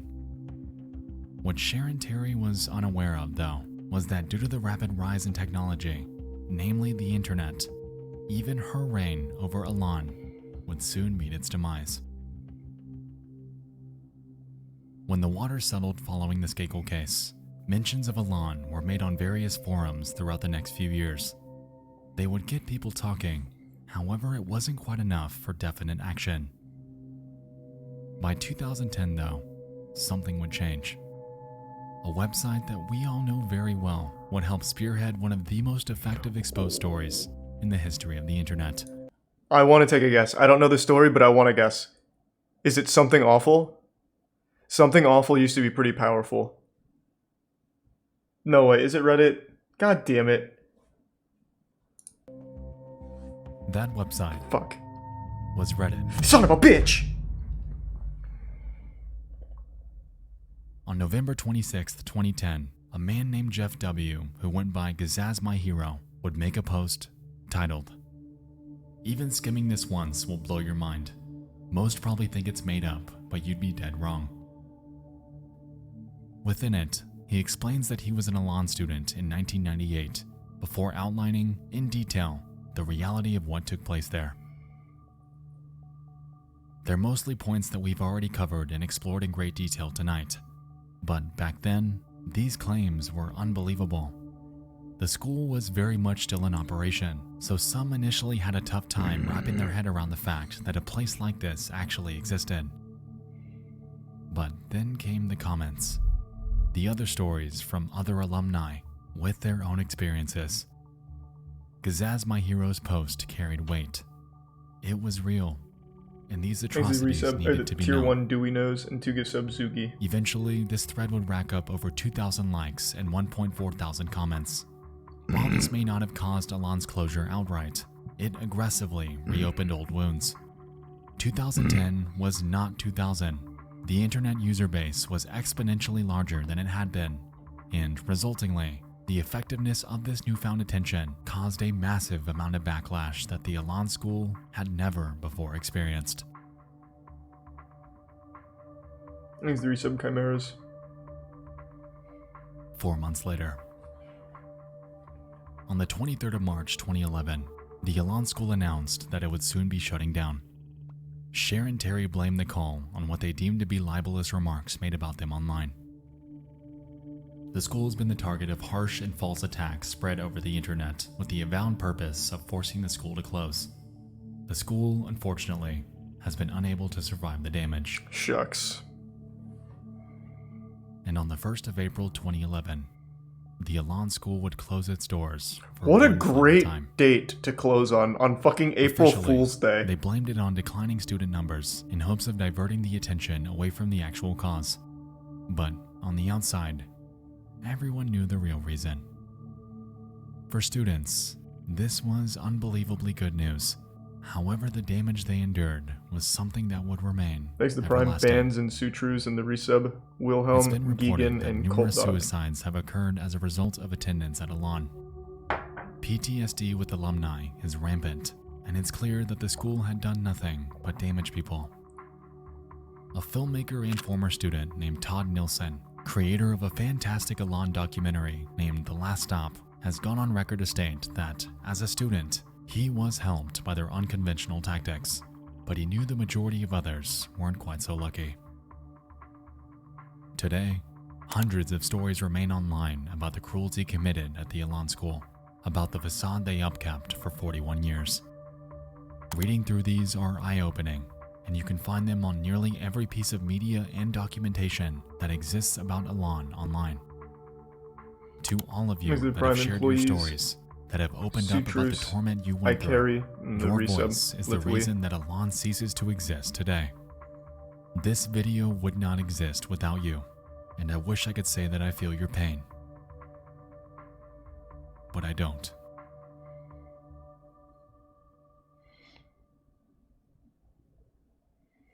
What's Sharon Terry up to?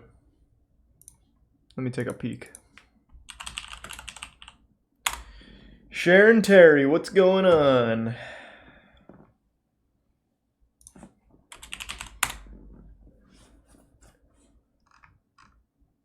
Wow, since 2011 she has vanished. Holy fuck. Her spirit was trapped in Elan, and when it closed down, she just ceased to exist.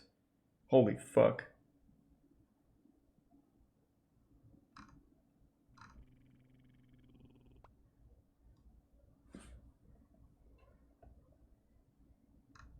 Yeah, I cannot find anything of Sharon Terry after 2011. My god. Well, thanks for the resub. Physics.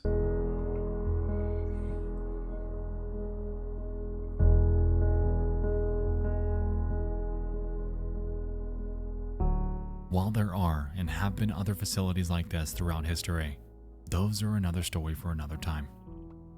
The legacy that Elan left behind is a dark one. Knowing the true history of what occurred off Number 5 Road is haunting. And no matter if it forever stands physically, the psychological destruction that it left behind will very unfortunately forever remain. Thanks the resub Bloviator. That was good. That was a very interesting story. God damn, that was fucking intense.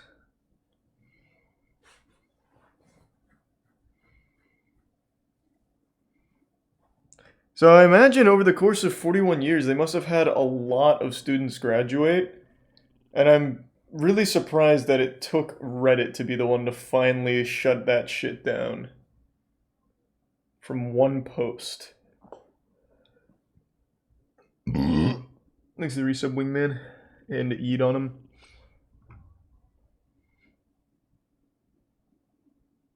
The graduates were brainwashed. That's true. I guess it's hard to really understand that perspective, since I obviously wasn't there for the brainwashing.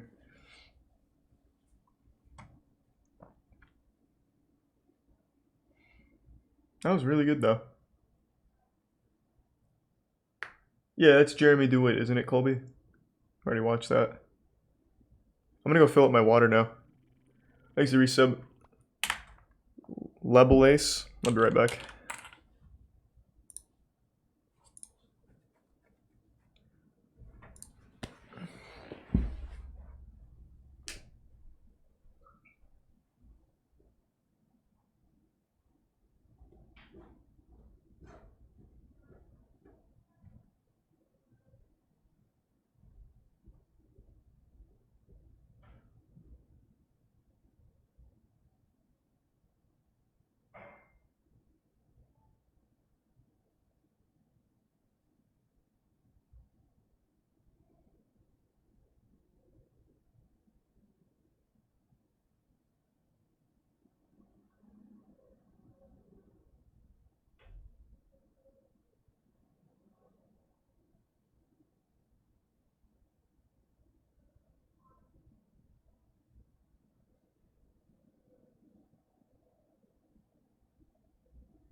I'm back. Thanks to resub Ethereal. Biggest Moisty and 5 gift subs. Twisted Corpse.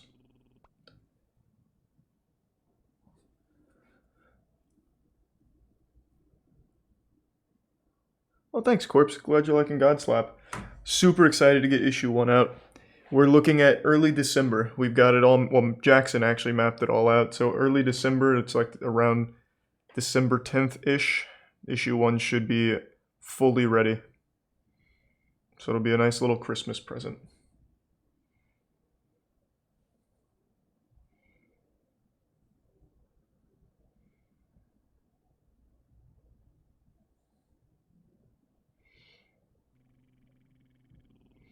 Is it tier 1 Ava?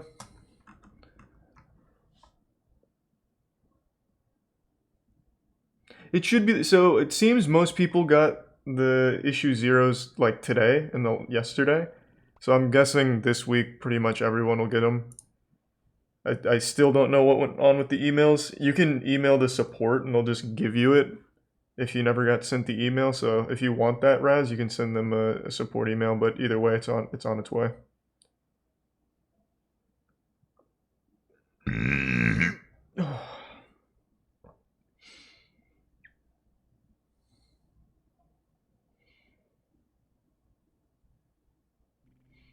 Thanks to Resubcom and Bob Barker.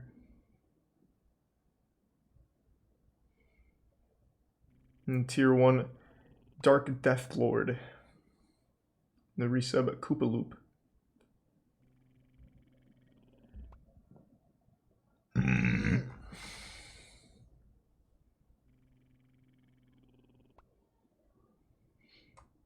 The Prime Mystic Trinkets.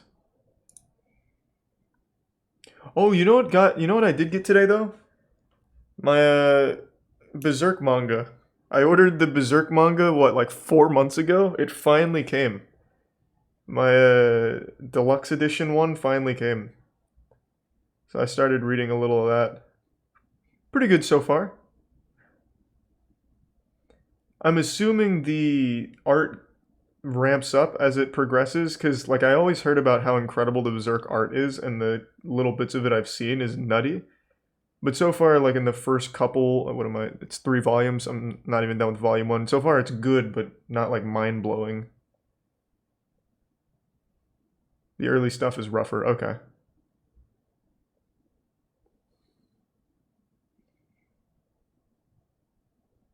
Yeah, I made a whole video about that, Dewey. It's just the way I used to play that and enjoy that isn't really... It doesn't really exist in the current landscape of the game, so it just wouldn't be fun for me. Thanks to resub Loki.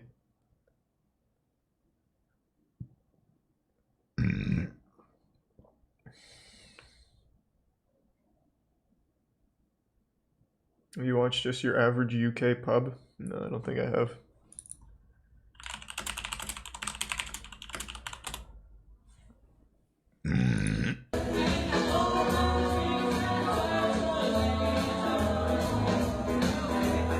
We're fucking grooving.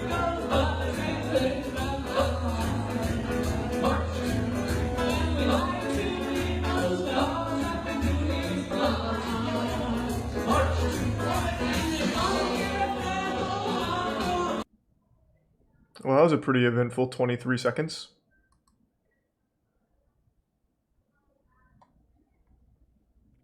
Thanks, resub Zelzia.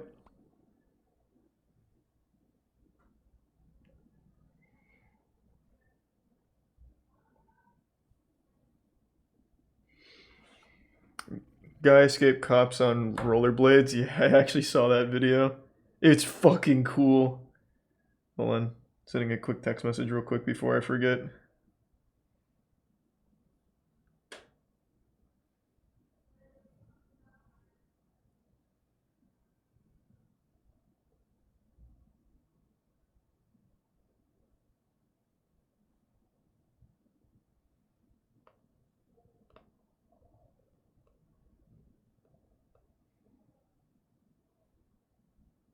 Hold on.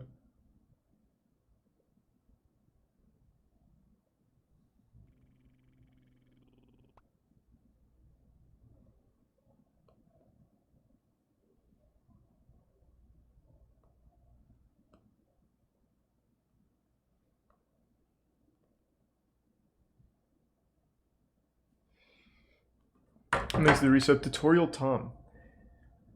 Don't know what that means, Pi. And thanks to the resub, Dunk Daddy. I hope you feel better soon, Which You Bet. And the resub, Clamp.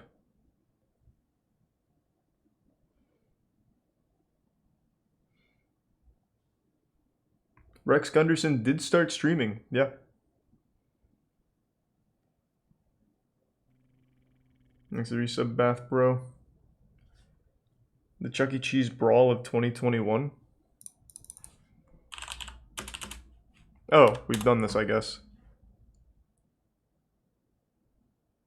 Oh, yeah.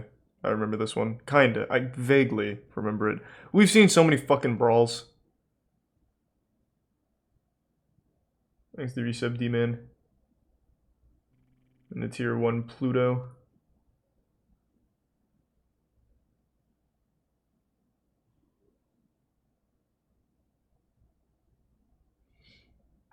Have you seen the Waffle House fight clip? Bro, there's a million fights at Waffle House a week. I don't know which one you mean. Oh, that was you, Pluto. Oh, okay. Yeah, thank you. I hope you're doing well. Thanks to the resub, Beats. And the tier 1, Chris. My friend got shot in the leg at Waffle House a few years ago. Well, yeah, when you go to Waffle House, that's pretty much what you order. Thanks to tier 1, Predator.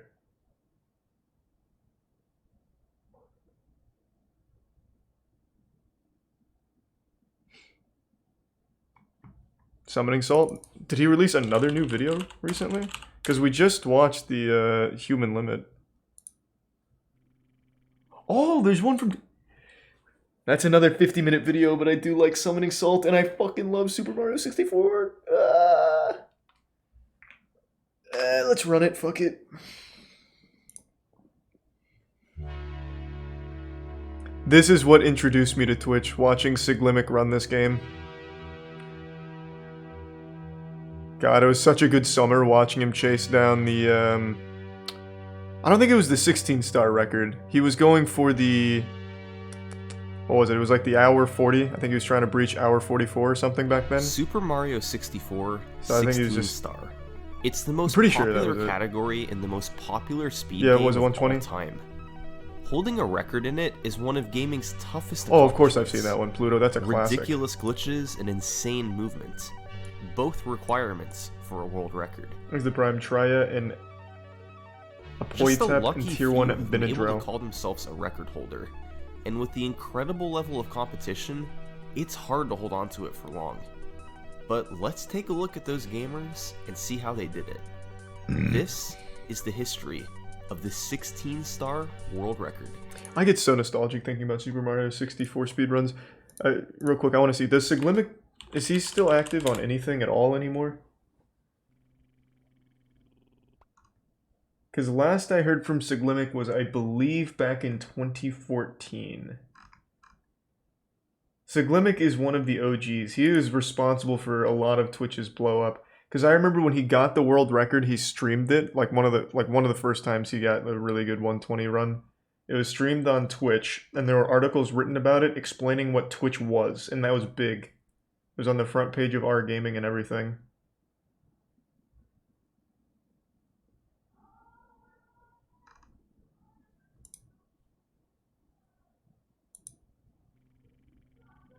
I can't find anything there.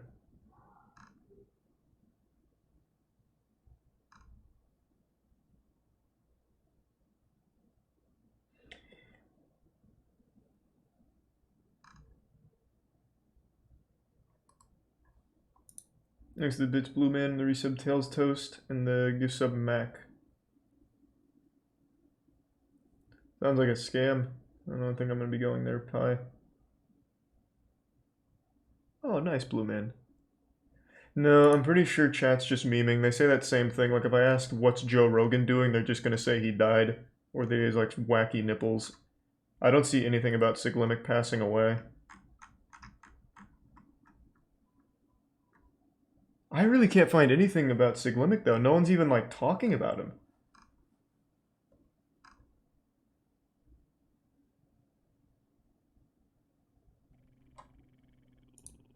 Exit Tier 1 Herder John and Tier 1 John Ob.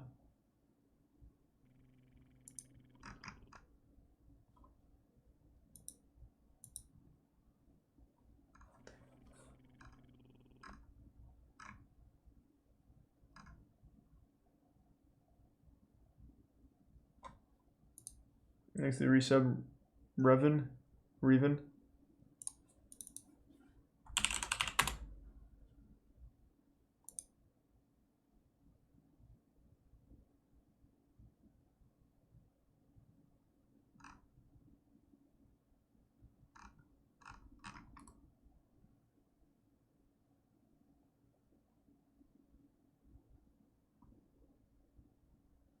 Yep, I don't see anything.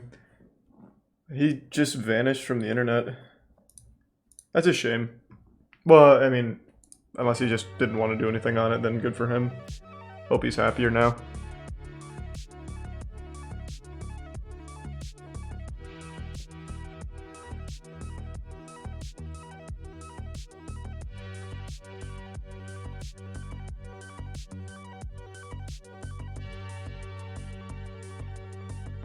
Exit Tier 1 Maya. Super Mario 64 has 120 stars you can collect. There are speedrun categories that involve collecting all of them. However, the developers only required you to collect 70 of them to beat the game. That's how many you needed to make it up the endless staircase and into the final stage.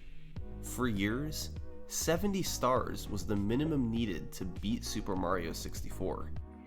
But years after the game's release, that number suddenly dropped to 50. I used to try and learn this shit, it was so hard. Again, this time to 31. I used to resub Flea. And in 2004, the number fell to just 16. Super Mario 64 could now be completed in under half an hour. And in the summer of 2004, the first 16-star speedruns of Mario 64 were performed. There were a handful of records set over the course of a few months, from players like Cyberwrath and Christina Korsak. But the dust settled a bit when a runner named Illudude set a big record. In November 2004, he beat the game with 16 stars in 21 minutes and 56 seconds. Oh, nice, no. And here's how he did it.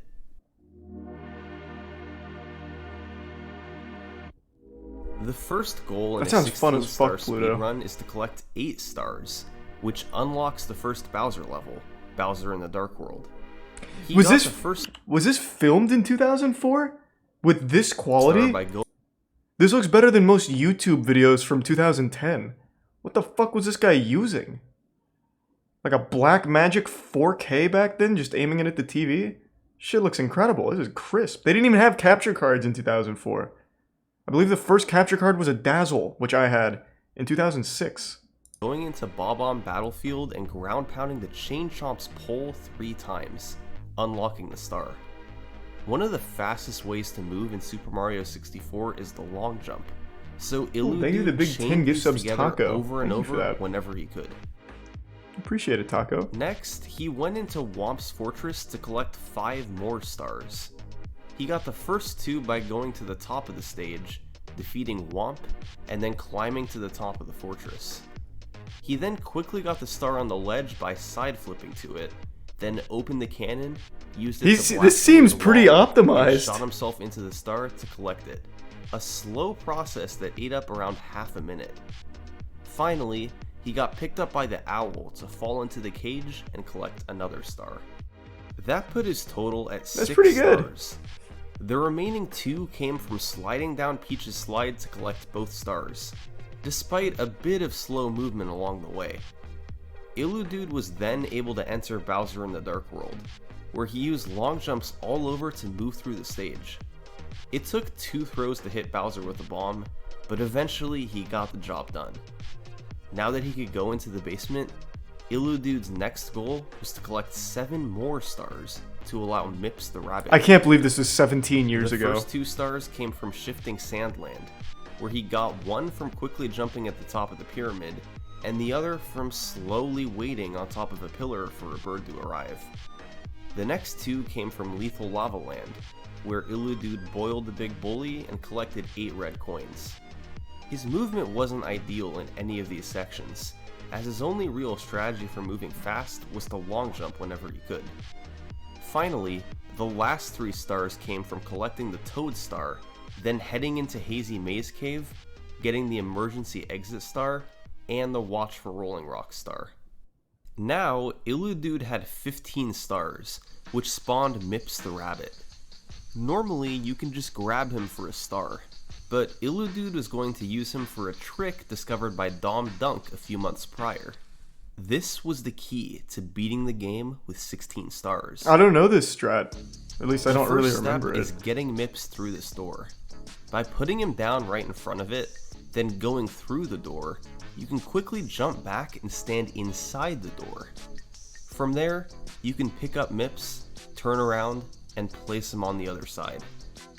Then, you want to take Mips to this door, which you normally need 30 stars to pass through. By placing him in front of it, you can jump between Mips and the door to get pushed through it, skipping the 30 star requirement. The Mips clips could be difficult to perform, but if done properly, they would save many minutes off a Super Mario 64 speedrun. After this, Illudude went into Dire Dire Docks, collected the submarine star to unlock Bowser in the Fire Sea, and went through it as fast as he could. Once again, it took him 2 throws to defeat Bowser, but he now had the second key. It was time to head upstairs, where he was about to perform probably the most iconic trick in Super Mario 64 speedrunning: the backwards long jump. Whoa! Wait, even in 2004 they had BLJ? This was popularized in a November 2000 edition of Nintendo Power magazine, but it's quite likely Nintendo knew about it as early as 1997, since that year they released an updated version of Super Mario 64 in Japan that made the trick impossible. When you do a long jump but hold the stick backwards, the game gives Mario a slight boost of speed. It normally snaps back to normal quickly after, but if you land fast enough, like on stairs, it's preserved so you can do another backwards long jump. By jumping over and over, it's possible to catch Mario in a loop where his speed continuously builds up. He can keep going faster and faster. If your speed builds fast enough, it's possible to be on one side of wall on one frame and the other side on the next. And that means if you mash correctly, you can backwards long jump and fly through doors. Hey, 3 sub Lucky Squid.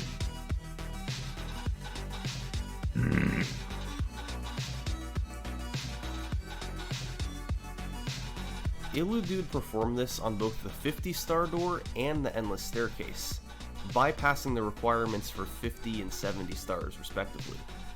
Then, it was a matter of making it through Bowser 2004 they had hitting Bowser BLJ. with 3 bombs at the end. It took him 6 throws, but it was enough to finish with a time of 21:56, world record by a significant margin. This run was pretty good for 2004, given how new the Mips clips and BLJs were. However, as noted before, the movement left much to be desired, and some tricks took several tries. I hope you're doing well. And about 6 months later, a player named Kirby Carter would lower it by about a minute. Thanks to Prime Muse. He definitely did clean up the movement a bit, but was still mostly using long jumps. He didn't miss as many throws on Bowser, and was able to get the BLJs extremely quickly. However, the biggest revolution introduced in this run was the new, more reliable version of the Mips clips.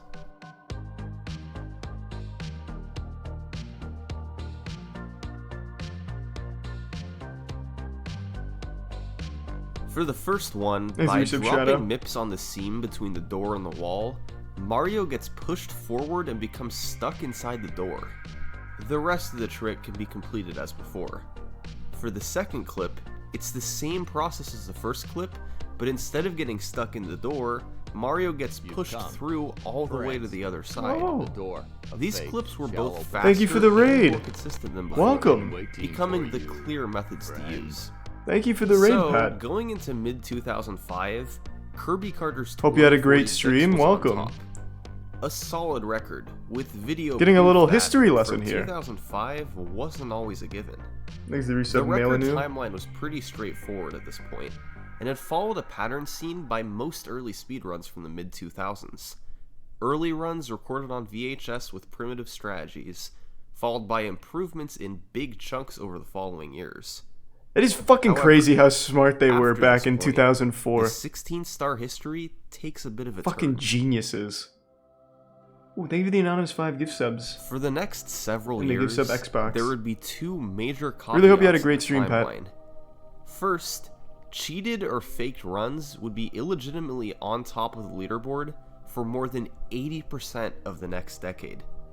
For most games, cheated runs do occasionally happen, but rarely does it affect the record timeline as substantially as it did for 16. It's not like they were different humans. Yeah, they're So, fucking Neanderthals. The fastest runs from legitimate players will be included Imagine in this video being instead. like And 2004 second, although an most adult. runs had video proof when performed, records before 2013 have very little video surviving today, and some of the surviving stuff is very low quality. Ooh. Yeah, Many see, look runs at were this. live This is what I'm saying. Like, the quality from their 2004 recordings is so much better than, like, 2009 YouTube videos. VHS, man. Like, the little VHS recorders were nutty for their time. Thanks to the Tier 1 Xbox and the gift sub Jacksapelli. Yeah, that's also how Angry Video Game Nerd did it too, right? Wasn't it VHS recorder? Like, he would just record with a VHS tape? I was 10 in 2004, so I wasn't an adult yet, but I was old enough to process these kind of advanced maneuvers. Is very low quality. Many runs were live streamed at the time, but the videos weren't saved. There were also many emulator records at this time, but since they reduce lag and aren't kept on the same leaderboard as console runs, they won't be included in this video. It's a bit tricky to analyze runs from this period, but we'll work with what we can. After Kirby Carter's 2046, a player named LeCoureur103 would rapidly lower the record down to 1908 over the course of 2005. He posted his times on the Speed Demos Archive forum, Is it Tier 1 greasy videos guess? for these runs seem to have never made it online. Oh. So, despite lowering the record by a minute and a half, there's not much to analyze. Then, by 2009, the record scene moved to Japan. Through August 2009, 4 players set a record: Sho, Shigeru, Cass, and Taka. Most of these runs don't have surviving video, and the ones that do were live streamed with 2009 levels of quality. What the fuck? So instead, That's what my old Justin December TV streams 2009, looked like. When we finally get a run with a clean video. Unironically, that's what my old Justin TV streams looked like. That was the norm back then. Like, looking back at it now, I can't even tell what was going on. Let me see. Because I used to stream on Justin TV back then. This is what it looked like. This was the frame rate. This was everything. And this was the fucking norm. Thanks for the 3 gift subs, Xbox. Again, thank you, man. And thanks for Tier 1 bag of bananas. Fucking crazy. From Taka. Remember, Kirby Carter had gotten a 20-minute run in 2005, and there were allegedly 19-minute runs later that year. What did Taka get in 2009?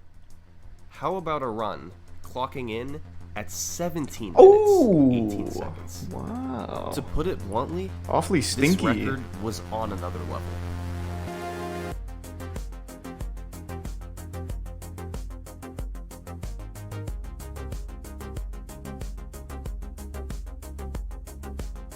The amount of tricks, the level of optimization, everything about Taka's run was miles ahead of runs from years prior. Truth be told, there had been many new strategies slowly implemented in runs over the years, but they tier all 1 came Toxic together Shark in and Taka's run. another 3 gift subs, Xbox. And they started literally Thank you. right when the game begins. Normally, once you reach the middle of the bridge, Lakitu stops you for a cutscene. By jumping on the very edge of the bridge railing, Taka was able to skip the trigger for the cutscene and save about 7 seconds. Once he went inside, however, the run really started to take off. This was thanks in part to a handful of major new tricks. Kirby Carter's run from 2005 was good, but Taka had some tricks up his sleeve that changed everything. Trick number 1. In Bob-omb Battlefield, Taka performed the bomb clip. By activating the bomb and getting pushed by it toward the gate, you can precisely jump before it explodes. Oh, that's fucking cool. I haven't seen that. I have never seen that version of the bomb clip. 10 seconds over the standard method. Taka then went to Womp's Fortress and performed trick number 2, a legendary one known as Cannonless. Oh yeah, Cannonless is standard now. God damn. Getting the blast away this guy the was a wall star genius. is slow, and it involves opening the cannon, jumping in it, shooting at the wall, and landing to collect the star. However, Actually, gives this Toxic can Shark. all be And of course, skipped Rip. by performing Cannonless, where you just run at the wall in the perfect spot and collect the star without blasting away the wall. It saves around 20 seconds over using the cannon, which is huge, but the issue is the tier 1 precision involved. Bim and the You need Prime to hit Yeaterson the and exact resub right Big Mom. spot in the wall for this to work, so that Mario grabs the ledge the star is on top of, and his hitbox moves up to intersect with the star. Even taking time to set up the trick didn't help very much. The most skilled players struggled to hit the trick more than about 20% of the time. 16-star runs were transformed with Cannonless. You had a couple shots to get it, but if you failed, you'd have to reset. So now, Thanks to resub Wrigley. most runs wouldn't make it past the 2.5 minute mark. Thankfully, Taka hit Cannonless first try, just so he could go and perform trick number 3 immediately after. By triple jumping and wall kicking off the cage perfectly, That's another you could fall in it classic. without having to use the owl. It only saved around 6 seconds, but Owlless became a staple of 16-star runs as well. Another big upgrade for Taka was his movement. Older runs had just used long jumps, but Taka carefully selected his moves to optimize the speed of each section. Diving was used all over for Yeah, this guy's like a literal time traveler. while long jumps still had their place for longer straight sections. This upgraded movement could particularly be seen in Bowser in the Dark World, where Taka Oh my varied his God. movement all over to collect 8 red coins for an additional star. The back half was clean too. Fast MIPS clips and BLJs helped save some additional time. However, the run definitely wasn't without its faults. He had some slip-ups, Thanks to resub like Steven. here in Lethal Lava Land, and he missed the throw on Bowser at the very end. But thanks to the upgrades in movement, strategies, and overall execution, Taka's run was more than 3 minutes faster than the early records. Super Mario 64 speedruns were about to enter a new era. Gone were the days of infrequent records with suboptimal strategies. Over the next year and a half, the record would be broken nearly a dozen times. Most of the videos for these records didn't survive, but the few we It was do have 2010. show gameplay far ahead How of did they its not time. survive? The two dominant record holders for this era were Taka and Shigeru. They took turns lowering the record into the low 17s, before Shigeru broke the sub-17 barrier with a 1654. But when Taka took the record back with a 1652, he had a trick up his sleeve. LBLJ. LBLJ stands for Lobby Backwards Long Jump, and its origins can be traced to an October 2006 video, where Mr. Robert Z jumped up from below and grabbed an exposed ledge. He theorized that you could then possibly do a backwards long jump, and it turns out he was right. A tool-assisted runner named Mijitsu showed it off in attack a month later, and it was eventually adopted by runners. By backwards long jumping into the basement ceiling, which extends upwards, you can land and repeatedly jump to build speed. You then land in a black area outside the front door with a lot of speed Tempest, still appreciate built it. up. Then, you rotate the camera precisely to steer Mario's speed toward the 8-star door. If done properly, Mario will shoot through it and land next to the entrance for Bowser in the Dark World. This ultimately saves time because many of the 8 stars needed to open the door are slow, like ground-pounding Whomp 3 times. By ignoring the 8-star requirement, players could now just get the key right away, Tempest and the Prime collect Storm. 3 fast stars in Whomp's Fortress, and head straight to the basement. It saved half a minute overall. Armed with LBLJ, Shigeru would continue to grind 16-star in 2010 and 2011. He would pull away from Taka, lowering the record deeper into the 16s, while optimizing his movement and tricks along the way. It was starting to feel inevitable that somebody would break the 16-minute barrier.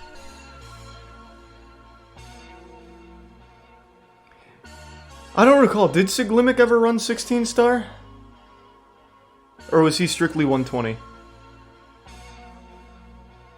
But as it turns out, the first person to get a sub 16 wouldn't be Shigeru. It wouldn't be Taka either. In fact, it wasn't anyone who had set a 16-star record before. In August 2011, someone else broke through with a 1554. That sounds like Siglimic. And his name was Matt Turk. Oh. Actually give Subtoxic and the bits again, Xbox. Nah, I'm just kidding. It was Akira. Akira's run was a culmination of strategies that had been slowly developed over the years. It started with LBLJ. He got it very cleanly, quickly rotating the camera to drop Mario in Bowser in the Dark World. After collecting 8 red coins in the key, he got Cannonless first try, Owlless, and the side flip star, making all 3 of these stars seem effortless. In Lethal Lava Land, he boiled the Big Bully, got a couple stars in the volcano, got the log rolling star via a precise triple jump wall kick, and got 8 red coins. These 5 stars were all relatively quick, the longest one taking only about 20 seconds. He then went into Shifting Sandland, got the star in the top of the pyramid, then bounced off a snippet to get the bird star. Give sub right. In Hazy Maze Cave, he triple jumped to get into the dinosaur room quickly, then grabbed the emergency exit and Rolling Rock stars. The MIPS clips were about perfect, and in Dire Dire Docks, Akira went for the risky front sub to save a couple seconds. He tore through Bowser in the Fire Sea, barely making a fast cycle. Both the backwards long jumps were instantaneous, and he nailed every Bowser throw to wrap up a sub 16-minute run. This seemed like it would be the last minute barrier ever broken in 16-star. There simply wasn't enough time to save to take it past 15 minutes. That being said, there was still some room to take it lower. Yeah, get rid of fucking MIPS, you idiots! Fucking cavemen still using MIP clips. Batora would grab the record for the first time with a 1552, losing a bit of time to bad movement early, but saving time at the end with a cleaner Bowser in the sky. Not to be outdone, Akira would beat him by a full 8 seconds in April 2013, Exit Tier 1 thanks to Jiggly. a fast LBLJ at the start and tearing through the other BLJs. This 1544 would then stand on top of the leaderboard for the next 2 years. Whoa! That's an incredibly long time for a category as competitive as 16-star. There were a few reasons this happened, but one really big reason is a trick about 3 minutes into the run. I'm talking, of course, about Cannonless. It was a pretty big blow when 2/3 of your runs would die to the same trick right at the start. There wasn't a way around it. You either got Cannonless, or you reset. For years, Cannonless had been ending record runs before they could really begin. And it helped lead to stretches like this, where no world records were set for many months. If someone could just figure out a way to set it up consistently, yeah, was it Sockfolder? To grab the star every time, Sockfolder came up with the setup, right? So many new doors in 16-star. And in October 2014, That's exactly what Sockfolder did. Thought so. Sockfolder is a speedrunning legend. He's found revolutionary setups for tricks in Ocarina of Time, Luigi's Mansion, even the original Super Mario Bros. Once he sets his mind to figuring something out, he's usually able to do so. This time, it was a way to solve Canonless. On October 8th, 2014, he came out with this complicated setup. You would grab the ledge, pull yourself up, punch twice, reset the camera, walk straight down, adjust the camera, pull yourself up, backflip, punch, walk straight down again, reset the camera again, then pull yourself up and walk down. If all this was done properly, you would grab the star every single time. The obvious problem with this was how slow it was. Even if done quickly, the setup cost 10 seconds over normal Canonless. That's a significant amount of time in a run like 16 star. But luckily, later the same day, runners DefTech and Gothic Logic would find an improvement. You didn't actually have to do the first part of the setup. You could skip straight to jumping on the ledge next to the plank, then perform the setup from there. This meant you'd only lose 6 seconds instead of 10, which was a bit more reasonable, and the whole process still lined you up perfectly to grab the ledge and collect the star. It's no exaggeration to say that Canonless setup was one of the biggest finds in speedrunning history. Those 2/3 of runs that died at Canonless were now gone. It now had a near 100% success rate. This gave the record so much more potential, since without having to reset as much early, players could focus on optimizing the rest of the run. So, throughout 2015, a handful of runners were gunning for the record. And what resulted was a mad dash to push the record down as much as possible.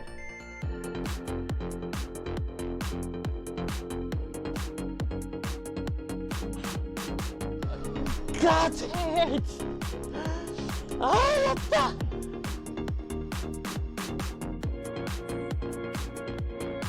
I didn't realize how recent a lot of this stuff was. Well, I guess 2015 is 6 years ago now.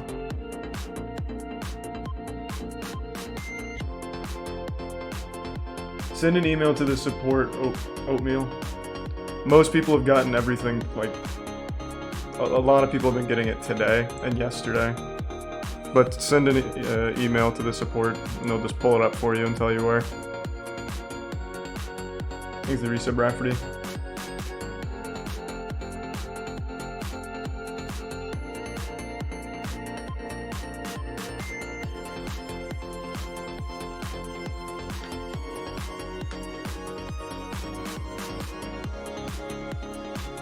Maybe Tier 1 Circus.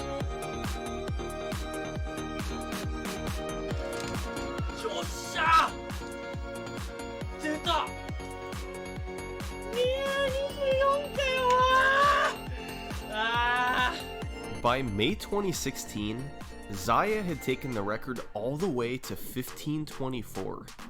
A run with a really fast LBLJ, nearly every trick hit throughout the stages, and fast BLJs to boot. The only real noticeable slowdowns were a slow start to Pillarless and getting bad boulder luck in Hazy Maze Cave. A very impressive record given how many tricks were now in the run. And incredibly, this record too looks like shit. Stand for Not even sub 15 years. Disgusting. But eventually, a couple of new runners began to get really low times. Their personal bests dropped below 16 minutes, eventually into the 1540 range. And it became evident that both of them were going to make a push for the record. This is Aki and Ouija. In November 2017, Aki got on a run that had potential. A great LBLJ, Pillarless, Canonless. After getting the second key, he was on pace for a 1525, but could potentially get as low as 1518 if he matched his best last split ever. A record by 6 seconds. It was all gonna come down to the BLJs. What happened to Shigeru and Taka? Probably just got tired of it.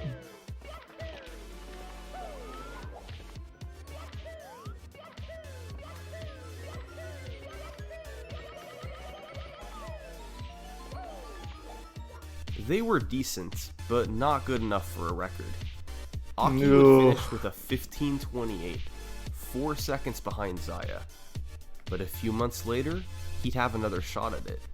4 seconds ahead of his last run, he once again needed good BLJs. And he fucked it again.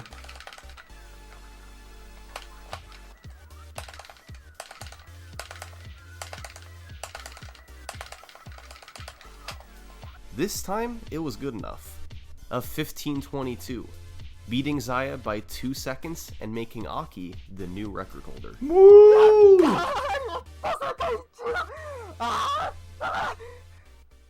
But a few days later, it was Ouija's turn.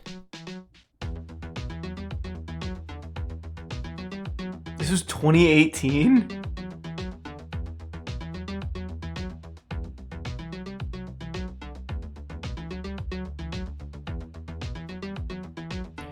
Wait, holy shit.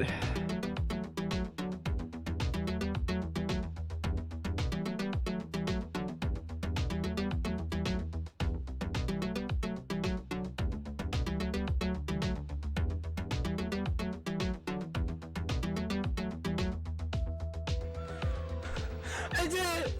I did it! It's over. I did it, man. He did it! I did it.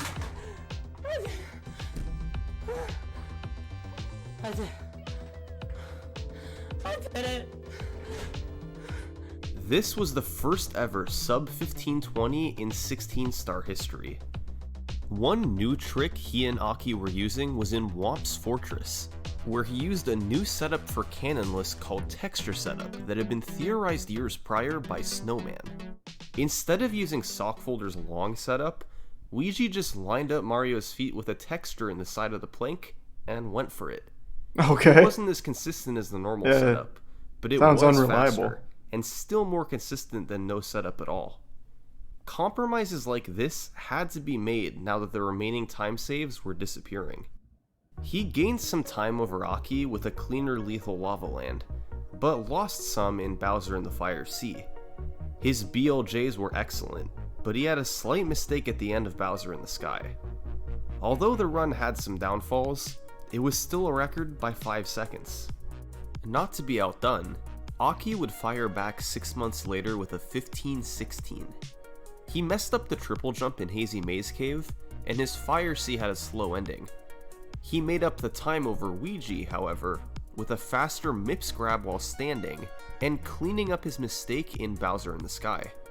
He also threw Bowser a bit faster each time, saving a fraction of a second per throw. Nice. At this point, when the record was lowered, Jesus. It was typically only by a second or maybe a few seconds at most.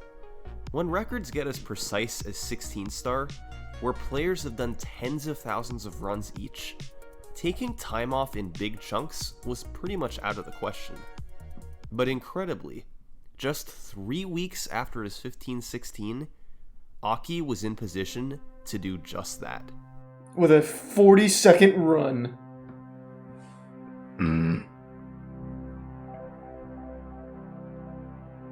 As always, it came down to the BLJs. No pressure. And he fucking blew a dick on it again, huh?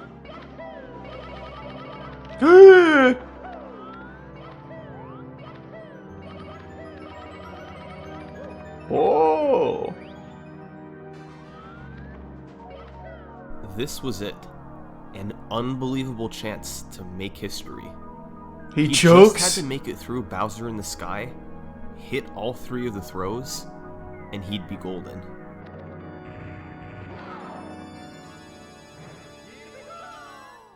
Ah! Ah!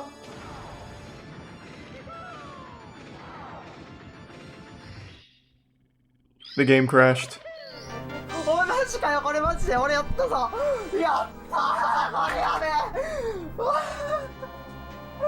Damn.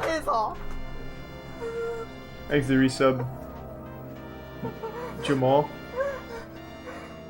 A 15:08 was the largest cut off the record. Oh, I'm sorry, I didn't even see that, Oatmeal. Send it again. A near perfect Just send it run again. from start Trust me. to finish. The mistakes in Hazy Maze Cave and Fire Sea were cleaned up, and his movement overall was optimized for time saves too. As you'd expect, this run stayed at the top of the leaderboard for a long time. 6 months later, it was still in first. Second place was 8 seconds behind. Nobody was getting close to it. Thanks to Prime. To have a realistic chance Juke at beating this, in Gucci? you'd need new strats. The old ones had just about completely been optimized. As good as Aki was, it would help to change his approach if he wanted to take the record under 15:08. So, as 2019 came around, he looked into what else he could do to save time.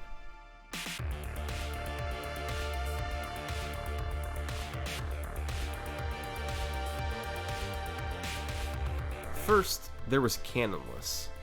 Texture setup was great, but it lost a few seconds over just running at the wall and praying. So, Aki decided that he needed to give up the consistency of the setup and go back to normal Cannonless. Oh my god. The same awful, brutal trick that killed 2/3 of all runs years prior. This was obviously a really tough move, but the run was getting so optimized that it was worth it. Second, Aki went for a faster setup for Pillarless. Developed by Tama, you would do the jump dive on the hill instead of going over the top. This enabled you to get hands-free quicker, and allow the trick to begin sooner than before. With these setups in mind, Aki kept doing attempts. On May 10th, the new time saves helped him be 6 seconds ahead of the record early. He would bleed some of this time in Fire Sea, but good BLJs kept him well ahead. 3 Bowser throws later, Aki had done it again.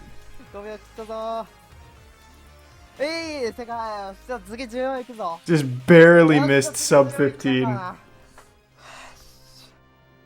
Thanks to the resub check. Incredibly, this record put Aki 12 seconds ahead of anyone else on the leaderboard. And he didn't stop there. He kept doing attempts for a lower record. He even had paces multiple seconds ahead of the 15:04, but every time, something would kill it.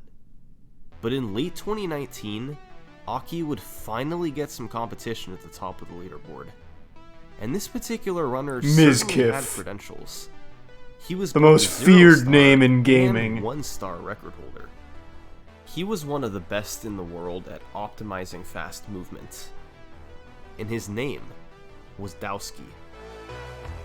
Thanks to the resub Apothic.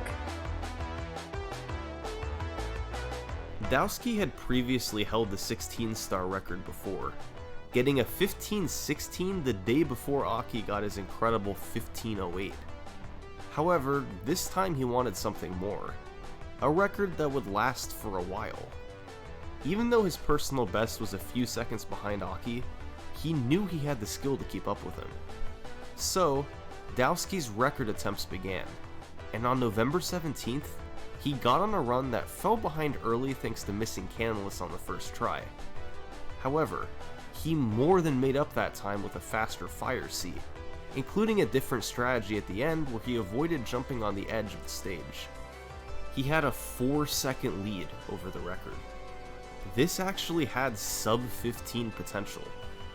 But as always, the BLJs stood in the way.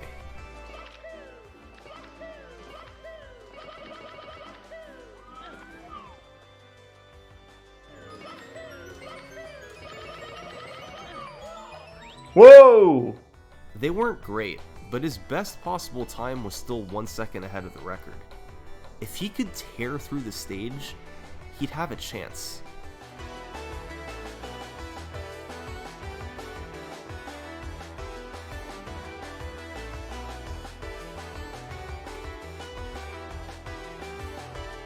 It's looking pretty good.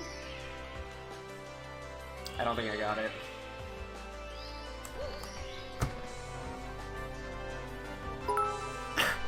What? Is it good enough? I already forgot. Turns out, it would be record by just over 1/10 of a second. Nice. For the first time in a year, Aki was no longer the record holder. With so many times being set in short succession, 16-star as a category was flourishing. There was really only one problem. At this point, it had been almost 2 years since someone with a funny username had set a record. In recent months there had been Aki and Dowski, but to get a good one, you have to go back to Ouija and his 1517, and even that one's not amazing compared to the likes of 420 Blaze It and Shivering Erotic King Banana. Damn, that guy sounds nuts. Well, in early 2020, I like that guy. Someone wanted to rectify that. He started moving up on the leaderboards, going from 5th to 3rd place. Was it Gushing Grannies? The 2 1504s. And shortly thereafter, he would end up taking the top spot. And the runner's name certainly didn't disappoint. On February 27th, a 1503 was achieved by Slippery Nip. Whoa! Good man! He gained time early thanks to a faster LBLJ, and managed to match Dowski's speed in making the Tsukishima cycle on the platforms. In Womp's Fortress, he gained time by hitting cannonless first try, partially thanks to a setup by Salt and Ginger to adjust the camera and clip in the wall more consistently. He maintained this 4-second lead until the second MIPS clip, which took him 2 tries, but gained about a second back on the BLJs. That worked out to a 1503, just ahead of Dowski and enough to make Slippery Nip the new record holder. The community was beginning to approach a barrier. They were now just 4 seconds away from a sub 15-minute run. The last time a minute barrier had been broken was almost 9 years prior, with Akira's 1554. Now, a run in the 14s was seeming inevitable. But what time saves were left? Thanks to the resub. Well, looking at the 1503 quesadilla? record, the big potential time saves were the 4 seconds lost due to the MIPS clip, and a few seconds that could be saved on the BLJs. But beyond that, there were still fractions of a second to squeeze out all over. On LBLJ, Lethal Lava Land, Bowser in the Sky, all from subtle, faster strategies or improving movement. Those time saves all added up to a run well under 15 minutes. But someone still had to take it there. And one player who would make a big push was Aki. After getting a 1503 of his own, Aki would get a very promising run going on May 1st, 2020. It was about even going into the MIPS clips, where he messed up the first one instead of the second one. Still, a strong Fire Sea and BLJs kept him just ahead going into Bowser in the Sky.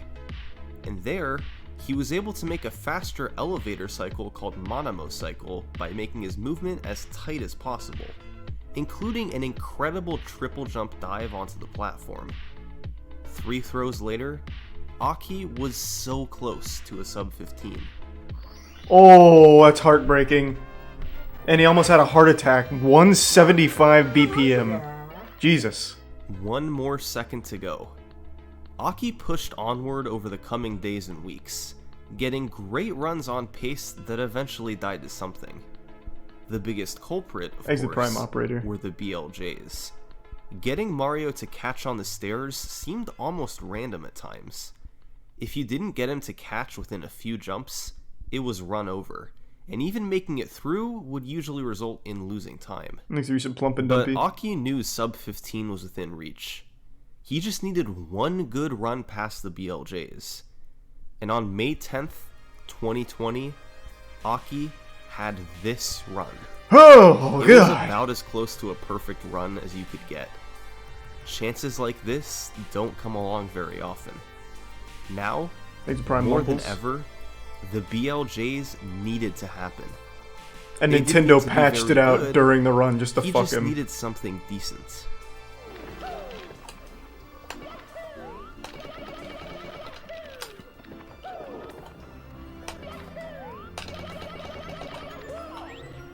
Or he could get near perfect BLJs. Wow. This was his chance for the run of a lifetime.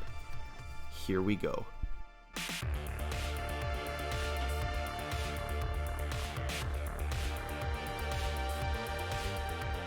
Oh, even got the optimal cycle. Oh, that was scary. I bet his sphincter loosened up there real rough.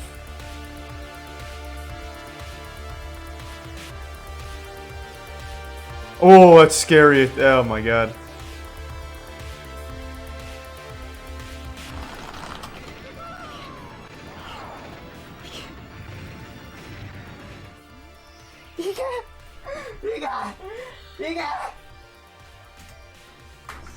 Just barely. Thanks to resub Alex OG in the bits. Davari, Toxic Shark, and CC. By the skin of his teeth, Aki had pulled out a 14:59, the world's first sub-15. Obviously, as good as it was, this run still had some room for improvement. He lost 6 seconds on the last split for mistakes in Bowser in the Sky. But still, that was it for big time losses. It was an incredible run up until then, and it was daunting to try and beat. For the next several months, there was little action at the top of the leaderboard. The top 3 stayed in the same spots, and 2021 came around with just Aki in the elusive sub-15 club. See this guy down here? This is Kano, and he was 6th place in the tier world 1 with a Angelic 15-17. and the resub Squeezy and Ozina. He was considered an elite runner of the game, Hope you feel better soon, but Squeezy. generally not considered a world record contender. 18 seconds was a lot of difference for a short category like 16 star, and there were several people between him and the top spot. Well, in February 2021, Kano started up a stream on Twitch, and he decided that he wasn't going to end this stream until he set a 16-star world record. What? He wasn't going to be playing all the time. He'd still live his life and sleep on a normal schedule, but his stream would stay live the entire time. He knew he'd have to do some work given how far he was from the record, but Kano didn't care. He wanted to be the record holder. So, he got to work. Life went on, and Kano kept streaming 16-star. Oh my god! His time was down to 15:13. Thanks to resub Max. By April, it was 15:07. His stream kept going. He was improving his skills and getting close to How many a record. subs does he have? Is that his subs down there? 1788? By May, he was starting to get Thanks really to tier close, 1 Trip in the Prime entering the Rat top and 3 Sam. with a 15:03. All the while, the length of the stream climbed higher and higher, going past 1,000 and then past 2,000 hours. Until finally, on June 12th, 2021, Kano had this run. He actually gained some time early thanks to a new strategy in shifting Sandland by CircleMark994, but lost a bit on MIPS from slower setups for the clips. He bled a bit more in Fire Sea from an accidental ground pound, and his BLJs weren't as clean as Aki's, but he knew the time he could save in Bowser in the Sky. After a clean stage, 3 throws separated him from a record. 3,066 hours.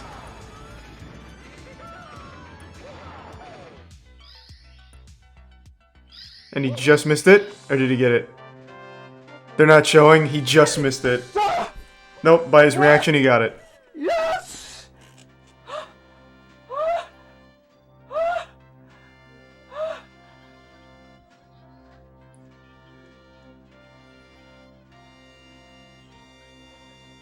Holy shit. Oh my god! More than 3,000 hours of streaming my god. finally put behind him. Kano went from 6th to 1st, a 15:17 to a 14:58. An unbelievable push that paid off in the end.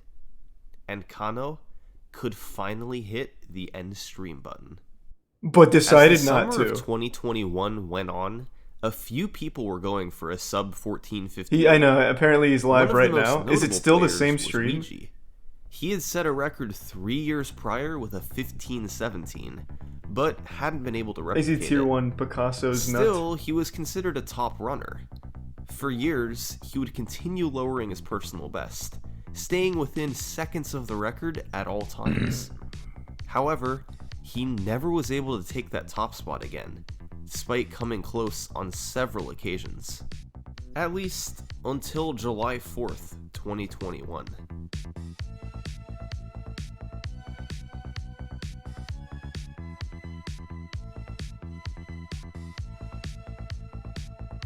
I think he's a bit toxic, Shrek.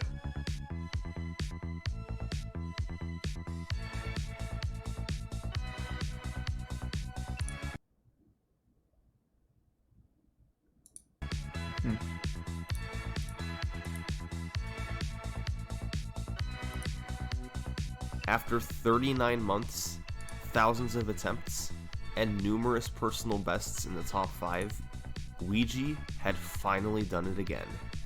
He had beaten all the rest, and had taken back the world record. I didn't get it. Oh my fucking god. No, I didn't get it. Oh my god. Oh no fucking when way. Ouija stopped to scroll through the text boxes, Mario was facing away from the star. All he had to do was turn around and jump into the star, but he accidentally jumped forward and lost about a second. It cost him the record. That to this day, was heartbreaking. He's still trying to get it back. But that's not the last run to talk about, because in August 2021, no fucking way. a runner would come back to snag one final record. T-Pain. It's his first attempt. He just looked at one run, emulated it, and got world record.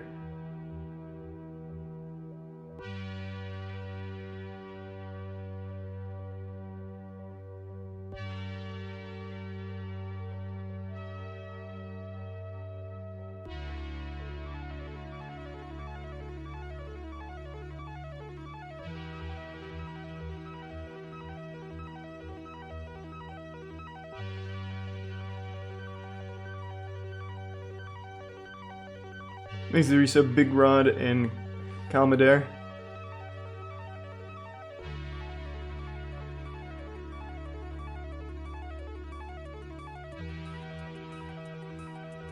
So, who was the runner? Well, Slippery it Nip, wasn't I'm Ouija, calling it. It wasn't Aki, Dowski, or Kano. There's only one username it could have been. Woo! We did it! Oh! And the 50 gift subs. Thank you, Sam. Really appreciate it, Sam. Thank you. Alright, cool. Sweet. Appreciate the generosity. Pretty modest reaction. If you enjoyed the video, I'd really appreciate if you subscribe to the channel. Sweet. It really helps me out. And check out the pinned comment for links to people who helped with research and the runners in the video. That was so good. Summoning Salt is so fucking good. Oh, it's always so fucking interesting. Also, I love that Kano did 124 days. He probably just said that one time drunk. He's like, you know what? I'm just going to stream till I get the record. And he's like, might as well, fuck it. Let it ride. That's so fucking cool. What a great, great video. I need to take a shit really badly, so I'm going to go shit real quick. I'll be back in just a minute.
I'm back.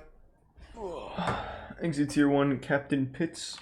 The resub Worm, Slither, and Bowling for You. And the Prime Conman.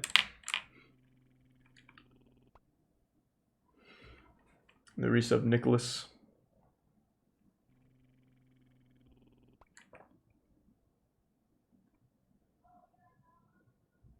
An Internet Hero.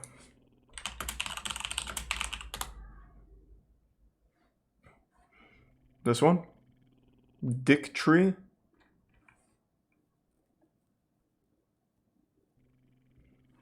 There's a Prime Milkman of Doom. And the resub Newen. You may have heard of this story before. The resub There were Slade. articles written about it by a bunch of different websites, including Kotaku and The New Yorker. A man reaches level 99 in the very first area of Final Fantasy VII by grinding for hundreds of hours. But why?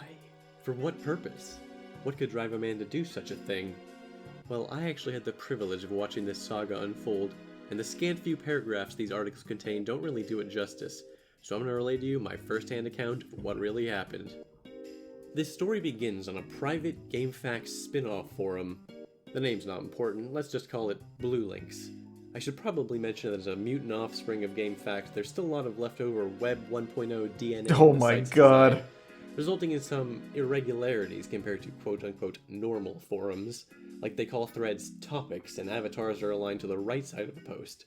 Just addressing that now so there won't be any confusion later on. Fucking It all started on GameFAQs. September 18th, 2012. A user going by the name Dicktree posted a thread with the title, "In this topic I get Cloud and Barrett to level 99 in the first reactor in Final Fantasy VII. It was a bold claim, and attracted a fair amount of attention. Many users expressed skepticism he'd be able to complete such a Herculean task. You see, in this part of the game the party receives roughly 80 experience points per battle, and the total amount of experience needed for Cloud to reach level 99 No is advice, Floppy Tits, but I do wish you the best. 2,783.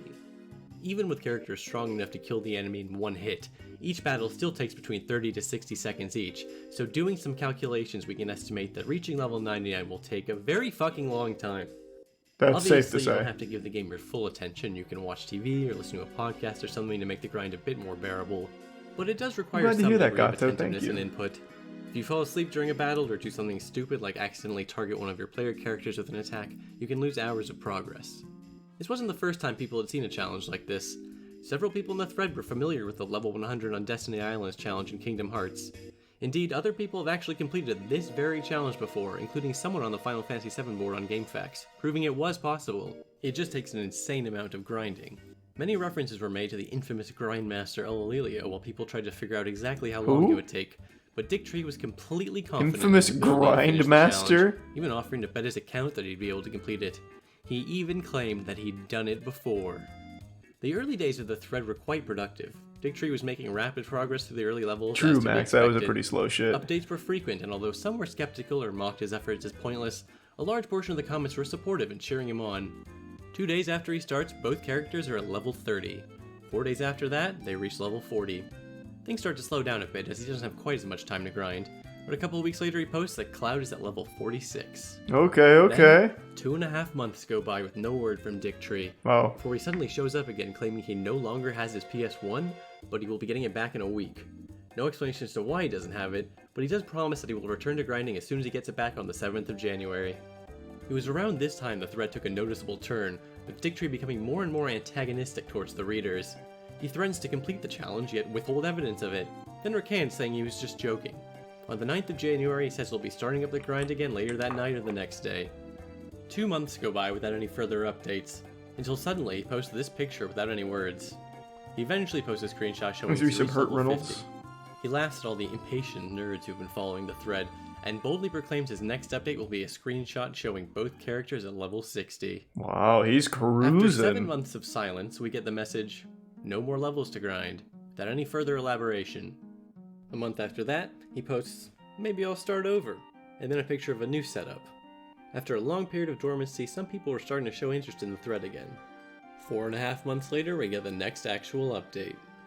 Just a picture of him grinding in the reactor, and soon after that, proof that Cloud was level 52. People were a little skeptical that Dicktree was going to stick around long enough to finish, And Dick Tree himself even admits due to his schedule he won't be able to grind at the same rate he was going at before. But he was confident that it's been 2 years! Jesus Christ! Challenge. For the next couple of weeks, progress was slow but steady and updates were fairly frequent. On April 17th, 2014, he posted this photograph showing he was up to level 55. He also stuck around to talk to people to discuss his plans. He asked for help to figure out approximately how many hours were left, how much time per week he should dedicate to grinding, and what he plans to do to kill time while grinding. The next day, he made the following post. Told my girlfriend this morning that I can't go to her family's Easter celebration thing out of town. I took that day off of work and I plan on grinding at least 10 hours. Good man. 9 months passed by without any posts from Dick Tree. People occasionally bumped the thread, some keeping it alive on the hope he'll return, others just to curse him for failing to complete his sacred oath.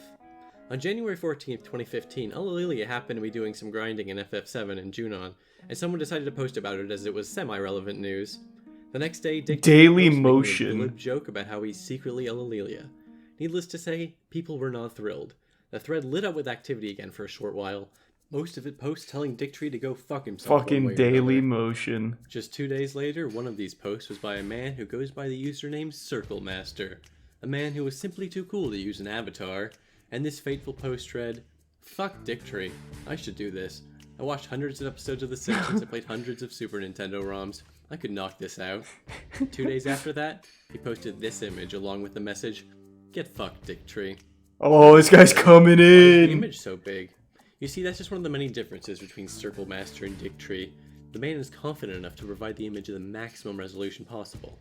I'm talking about This the is raw great. data straight from the camera. None of this pussy-ass reducing the image for the convenience of the readers bullshit. If you're going to take that horizontal scroll bar and you're going to like it. If you want to resize the image, you can Is it do tier 1 yourself. illegal boot and resub Man Bear Pig? The very next day, he posted another picture showing that he's already reached level 20. The day after that, he's at 25. The next day, he's at 30. Then 33. Then 35. 2 more days and he's at level 38. Jesus. He was making rapid progress. He's grinding for cruising. hours every single day. By the end of the month, he'd reached level 41. Obviously, he couldn't keep this pace up forever, so things slowed down a little bit, but he's still making regular updates and leveling every few days. By February 5th, he was already at level 43. That's when Dick Tree decided to stop by and leave a post. This challenger is interesting. Soon after, he posted Dick Tree sounds like a real fucking loser. On the reactor and proceeds to make several posts asking how he can stream off his PS1. He says that if someone buys him a capture card, he'll finish the challenge. The next day, Okay, alright, now if he streams it, update. He's a level 44. that'd be good. People are suggesting the idea of a Twitch channel, and he seems open to it. He also makes the following remarks. Dick Tree should have stayed out of... Oh, what was that? I wanted to read that.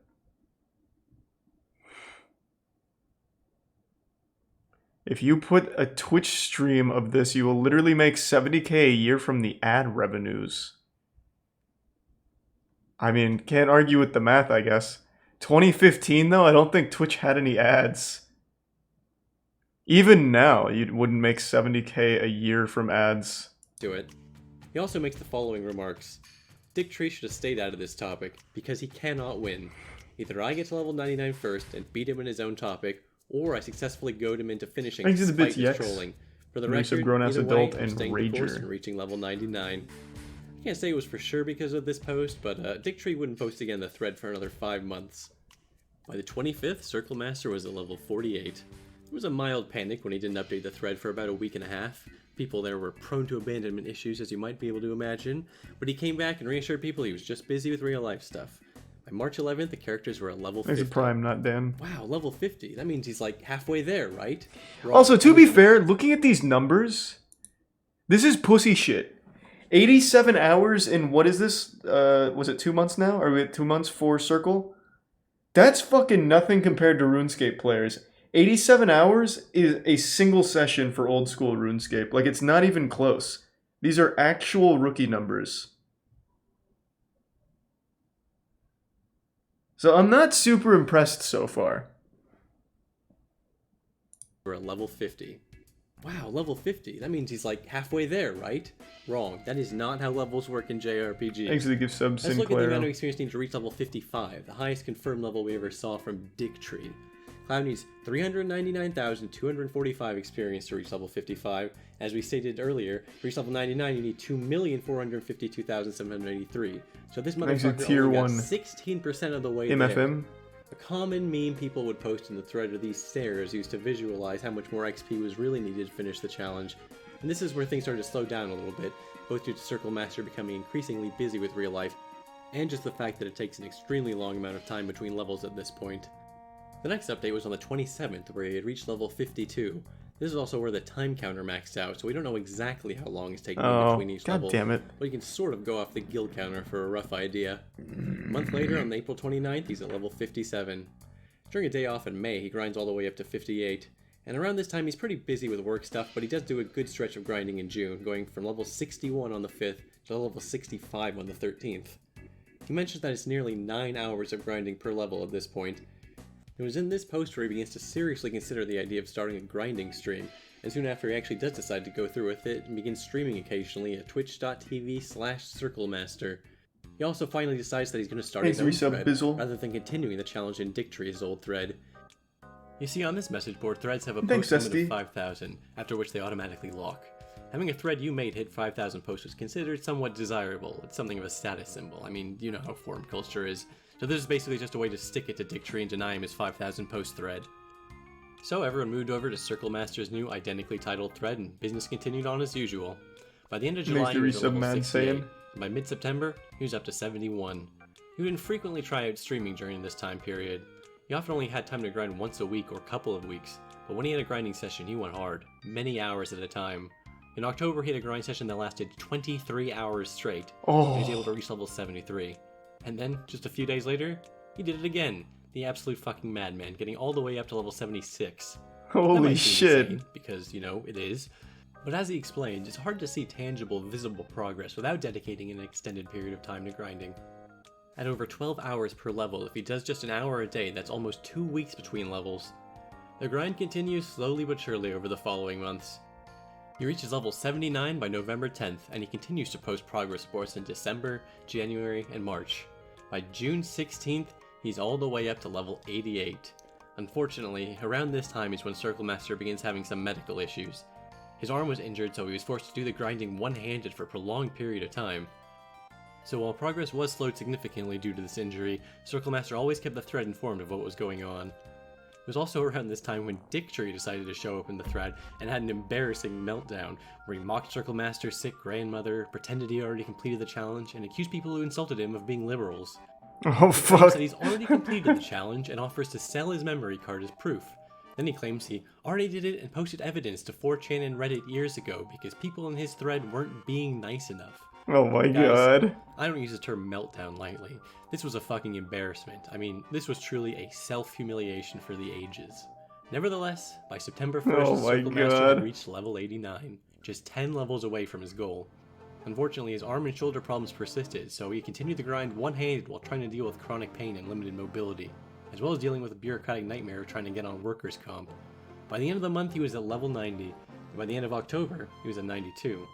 Progress slowed down a bit again, taking until January 3rd, 2017 to reach level 93. By February 6th, he's at level 94 and still... God, he should have just cheated! Surgery. 20 days later, and he's up to level 96, and it feels like the end is finally in sight. On March 10th, he posts an update showing he's at level 97, and soon after he finally has his surgery and takes some time off to recover. But by March 31st, he had arrived at level 98, the penultimate level. Needless to say, people in the thread were getting hyped. He began streaming more regularly the closer he got to level 99 as people became more interested in tuning in. Then, on April 7th, 2017, it finally happened. Circle Master started what would be his final grinding session in Final Fantasy VII and started streaming it. Normally only a handful of people would tune in, but this time dozens and dozens of people were watching live. Nearly half a decade after Dicktree's original thread, and the promise was about to be fulfilled before our very eyes. And I was one of those people watching. In fact, Circle Master saw me in chat and was even enough of a lad to give me a shout out. Yeah, Cybershell has done some good stuff. Just for reference, you should check out his YouTube channel, etc. He sounds drunk. After waiting for so long, the blessed moment had finally arrived, and it was more glorious than I could have possibly imagined. Curio dude in the resub KQP and Aze. This is about everybody who followed Dicktree and were let down by him. This last fight is for all of us. I know I wouldn't be here without your support. I truly appreciate every positive message I've gotten. This is for all of us, and if I had to do it all over again, if something were to happen, and I had to do this over again, I would. What a hero. In a heartbeat. I would start right... No, I couldn't start right now because of my shoulder. I would start again tomorrow. Let's go! But here we go. I'm going to hit the circle button. I'm happy for that him. Glorious half a second where it says level up. I want us all to savor that moment. Pope, and I Villain. want us to savor that level up. Because it's the last one. The last one we will ever see. And the resub Rinny. Fucking press Brace it! yourself, I need you gotta it! hit it! I need the dopamine! Circle Master! Yeah! And it's gone. Let's go! Alright, run it back. In this Twitch, I have gotten Cloud and Barrett to level 99 in the first reactor in Final Fantasy VII. Just listen to the man's wild, uncontrollable pop-off. All in all, he estimates it took him about 525 hours to complete. That's nothing! Caleb has streamed that in almost 1 month. We had some fucking amateurs working this case. Are you serious? I thought it was gonna be like 2,000, 3,000 maybe. Literally, Caleb is at like 220 hours in the last 3 weeks. And this is actual RuneScape numbers, like literal normal RuneScape numbers for a single skill over the course of like a month or so. This is shocking. I'm glad he did it. Like, hats off to Circle Master, but that is... What an... I was really expecting it to be like something nutty.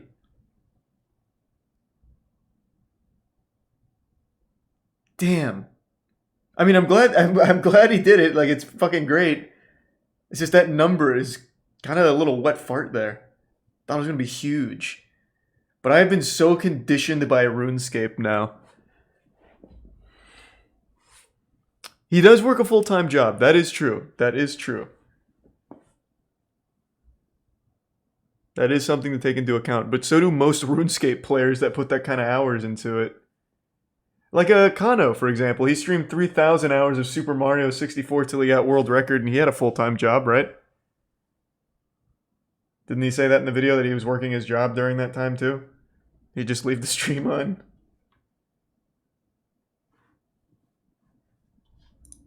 And that's pretty much the end of the story. Tons of people stopped by to congratulate him, and his accomplishment even attracted the attention of the internet at large. Oh, watch that one, Red. To That this one was day, really he's cool. Still at it, just for the love of the grind, working on getting Zidane to level 99 in the Evil Forest in Final Fantasy IX. He continues to stream occasionally and post LP videos to his YouTube channel. I'll have a link to all his stuff in the description. Thanks to Funny resub with enough, cream. after all this time, Dick Tree's original thread was still active. A few bumps a year was enough to prevent it from becoming archived.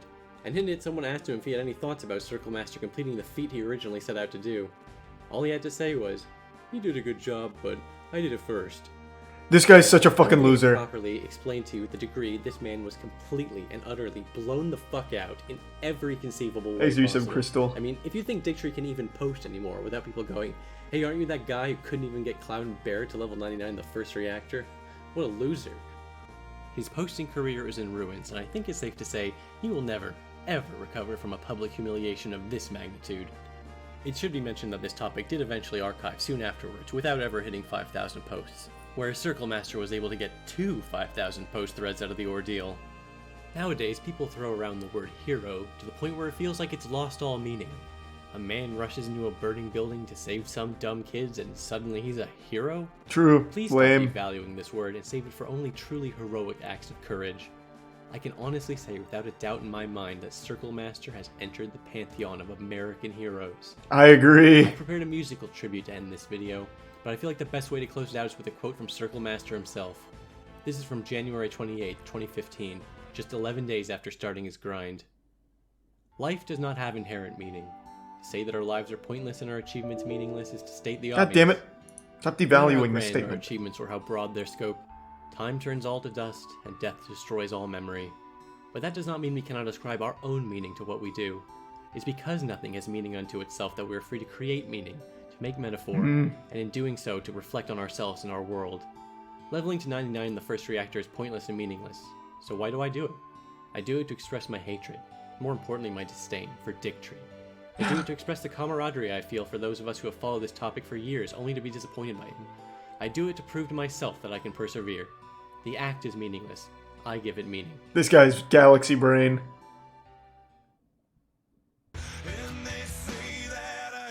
God damn it, finishing off with the DMCA. Jesus Christ. That was a good prank. Well, that was a very good story as well. Straight bangers tonight from the chat. Love to see that. What a great story.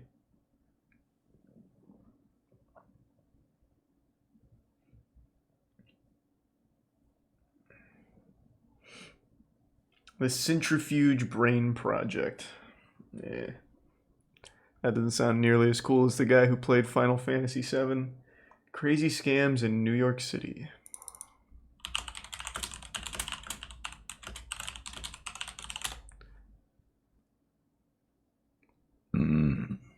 This one? Hey guys, I wanted to share something with you guys. Thanks for resub, Studio. Here in Times Square. I want to. Well, there's tits in this?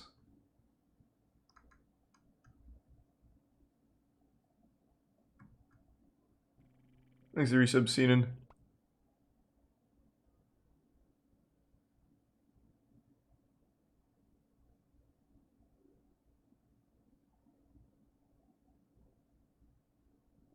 Well, is there or is there not tits in this? Good to see you, by the way, Seenan. Hope you're doing well. And the resub, young bro.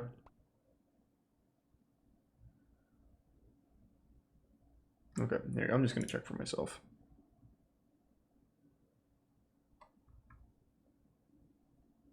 It's not age restricted, so I don't think there's tits. It's been up for 6 years now. It's probably fine. Show you these characters, Elmos and Mickeys out here that are, to me, are scammers. It drives me crazy to see this because they just, you know, cheating tourists out of their money for nothing, you know? You don't go to Disney World and have to pay to get a picture taken with a character. At least you get a picture taken with a clean one that's real nice and a real one. But here, anyway, you guys check this out and you tell me what you think. Leave a comment on the comments below and let me know what you think. I know everybody's got to make money somehow, but I don't know. I will say, there is one good thing about New York. The only thing I've ever liked about New York are these people. Just hanging out in costumes, just hoping someone will give them like $10 to take a picture. I love that. It's fucking great.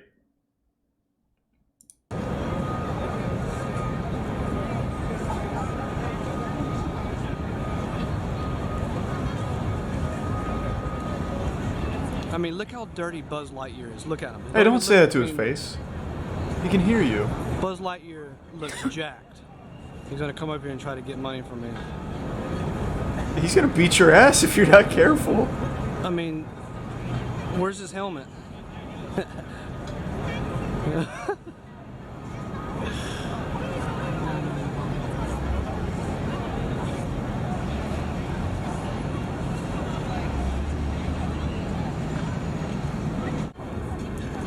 Look at Spidey.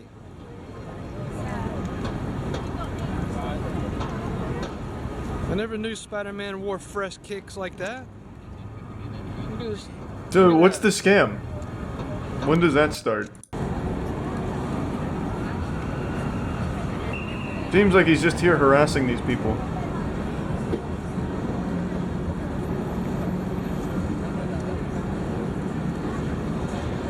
This is the scam? It's not really a scam. I don't think anyone's under the impression these are the real characters.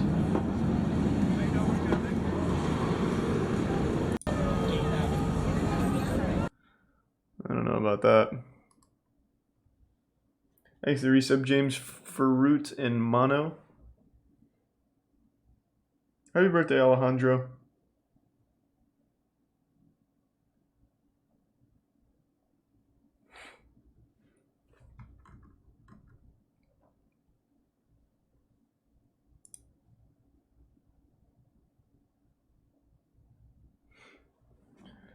Oh. The greatest MMO you'll never play.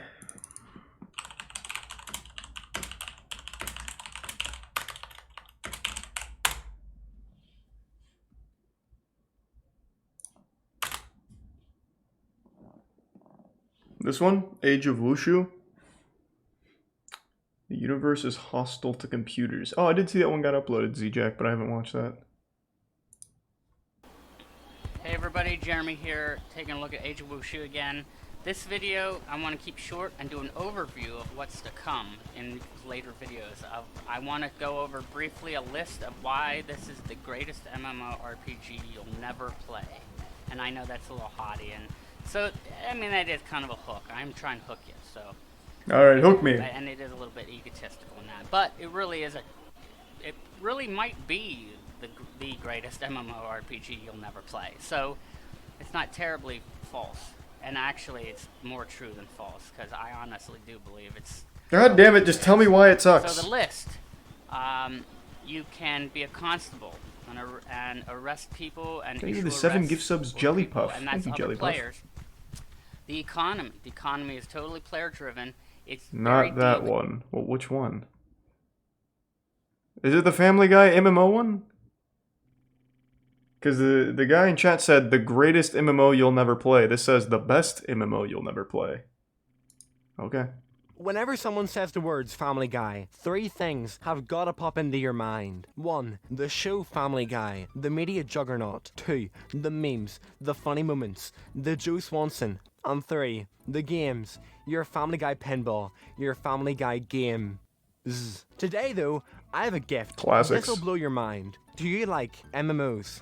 Role-playing games. Oh yeah. Those little games that suck every minute of every day out of your schedule and slowly make you a corpse. Well, what if you combined the most addictive type of game and one of the most iconic franchises in modern history? You get Family Guy Online. And you're probably thinking, right? What is a Family Guy Online? Well, the guys over at Roadhouse Interactive and 20th Century Fox had an epiphany, and that was to combine a comedy cartoon with an MMORPG. The amalgam of these two ideas were first revealed on June 16th, 2000. I do like the idea of Family Guy Online. In October 2011. It was a free-to-play game and ran on Unity, an engine that I've actually used before, so I'm pretty glad that I've been on the same soil as Family Guy Online. Not to mention, this game was also a browser game, which is nuts. Oh, Aaron Rock, thank you for the 50 gift subs again, man. The graphics were cel-shaded, which automatically made the game age like wine. IGN's Nick Colin's comments towards Family Guy Online would prove to be very telling of the game's fate, being that the shell-shaded art style showed a lot of potential, and secondly, Family Guy Online could also just be a total no-effort cash cow. Oh, that's so fucking wrong. I bet they feel so silly now. The game was delayed, launching in 2012. However, hold on, I want to read that. I really appreciate that, by the way, Aaron Groth.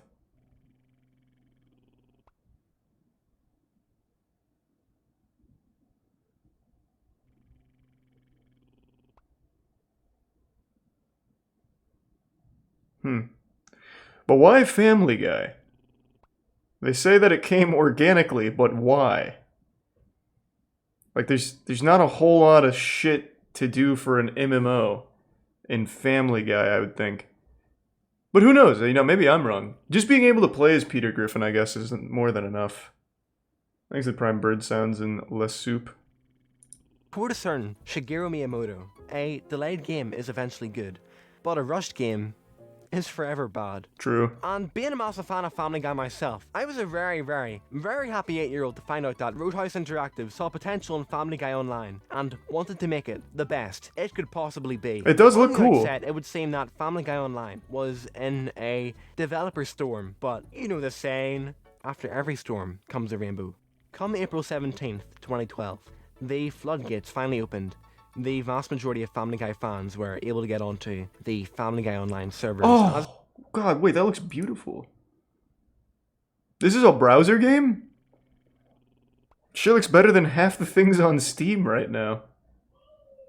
Family Guy Online servers, as finally the game was in public beta after being in a strict private beta for a few months. The fans were hyped for Family Guy Online as it received positive reception before and during the release, with such comments like, "It is funny because Family Guy does not make game, and now they have made the game." Gosh, the levels of pure irony the Family Guy fandom operated on back then was bonkers, and not much has changed. Here we are in the past. What exactly was the gameplay of Family Guy Online? It doesn't need gameplay, this is enough. The first thing that comes to mind is the usage of MMLOL, an acronym which would become known as Massively Multiplayer Laugh Out Loud Game. The second thing that's what I like. That's my favorite genre. Is the graphics. As mentioned earlier, this game is a browser game, and goodness grief, it looks gorgeous for a browser game. That's what I was saying. I suppose the most important aspect of any RPG is the character you play as, the vessel, and Family Guy Online does this fantastically. You make your very own Family Guy OC. This is by choosing a class. Classes in RPGs are essentially skill sets you choose to have. Most MMOs have this archetype as it splits but up Family Guy has one. Allows for better teamwork as you have to work just to cover Peter your Griffin. teammates' weaknesses. In the case of Family Guy Online, there was 4 classes you could choose from. You could have Stewie, Chris and Meg, Peter and Lewis, with Brian coming later in DLC. Boy, I can't wait. First we have Stewie, your glass cannon, who is a fragile character with a lot of damage power, and he knows just raids Cheeto. Then we have Peter, who serves as a tank, because he's a very chunky man. He has a large range of attack due to his sheer size. Next we have Lewis, who is the healer class. Pretty tough. She's the mom. She also does foxy boxing, whatever that is. And last and least we have Chris and Meg's class, who don't really have any strong points. I mean, they have a potent attack called the Spaz attack, which is their words, not mine. Apparently neither Chris or Meg were unique enough to get their own character slot, which is why they were crammed into one, which is pretty funny. Even then, you're not actually playing as anyone from the family. You would choose one of the characters and then you would be able to design a character that looks similar. Damn, he looks cool. Fuck, I want to play. Recreation of Family Guy set. There are so many little details in the game which help to heighten immersion, like Joe's wheels turning on the loading screen, like Wagmar making a signature noise whenever he appears. Loading into the game, the missions essentially revolve around helping characters out, like you help Chris, you help out Peter, etc. Oh, it's just a bunch of fetch quests? Straight from the get-go. But there is one problem, that being the amount of loading screens. Now, this has nothing to do with Joe, but rather, this was a problem with the game being a browser game. And for that, you'd be correct. This is where the kicker comes. Whenever the loading screen would come up, oh, the game doesn't exist anymore. All the cool stuff you could buy. There's not been with in-game currencies, but microtransactions, which I want to get out of the way. It's actually pretty understandable, as the game was a free-to-play game, and you could buy more gear, more characters, and consumables. Honestly, to me, it looks like you're buying stuff in the game, which wouldn't just give you cosmetics, but rather, it would give you a competitive advantage. Which is oh, competitive advantage in Family Guy. To have the iconic buff pig locked behind a paywall. It wouldn't be all sunshines and rainbows though. There was a wrench in the Family Guy Online ecosystem that proved to be detrimental. This being the amount of reworks the game went through, including a version that was made for Facebook. So, for the purpose of this video, I blame the demise on Facebook. Agreed, okay, that's probably what caused it. It's not actually the fault of Facebook. The death of Family Guy Online is the most hilarious thing I've heard of in a while. In an article from Play For Real on the 24th of December 2012, the title being, Family Guy Online shuts down after discovering most players too stupid to play game. Oh, that makes sense. The article mentioned that the cost of reworking the game continuously to be easier meant that the game couldn't continue, leading to its early demise. Now, you're probably asking, why was the game reworked so much? The player base of Family Guy Online didn't understand how MMOs worked. Wait, hold on, I want to read that, god damn it.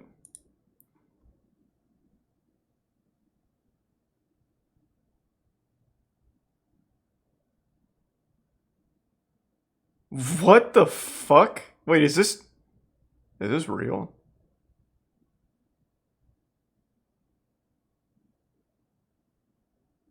There's no fucking way this is real. No way. Players asked whether or not Lois would become nude after she makes a sex joke, and spent most of their time trying to attack the mega NPC. 100% this guy's just taking the piss. MMOs worked and therefore didn't like playing it, which led to them dumbing down the combat system substantially. And I'll read a direct quote, but most players couldn't get past the rock paper scissors battle system. In fact, there were quite a few players that asked whether or not Lois would become nude after she makes a sex joke, and spent most of their time trying to attack the Megan NPC. The president of Roadhouse Interactive asked Seth for help, and he just responded in a depressed and upset tone, and the president ended it off, mentioning no wonder why Seth stopped working for Family Guy. Thankfully, they shared statistics of how players got on with the game, and it's all the more telling. 90% of conversations between players were Family Guy quotes, and secondly, 70% of players could not progress past level 2. This all sounds very made up. But it is so funny to me to just imagine being an active player and a majority of the chat was just Family Guy quotes. It's even topped off by the funnier figure being that 70% of players didn't progress past level 2. The comments in the thread were also very telling about the intellect of the Family Guy fandom. I'll show them here. What killed Family Guy Online was the fans of Family Guy. Oh my god, wait, is and that I real? think oh wait, no. that is the biggest and funniest takeaway possible. It wasn't all bad though. There was light at the end of the tunnel. The president of Roadhouse Interactive, James Hurthouse, gave a tidbit of info that them and Fox were now beginning development on Cleveland Show Online and American Dad Online. The ultimate question being, did this go anywhere? No. Thank you for watching. Damn it. I genuinely appreciate it. Well, I want to play this game now. And here's another Family Guy video I made. See ya. Is there a private server running of that anywhere? Let me see, Family Guy Online private server.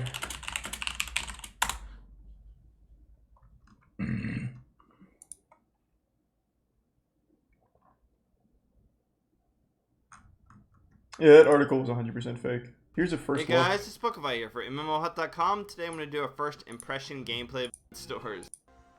A lot of depth and a little bit different than all the other standard MMOs. And plus, if you're a fan of Family Guy, then why not? Probably business right, windy. So I gotta go in his room, which I think is in here. There you are. What's up there? Kanye West!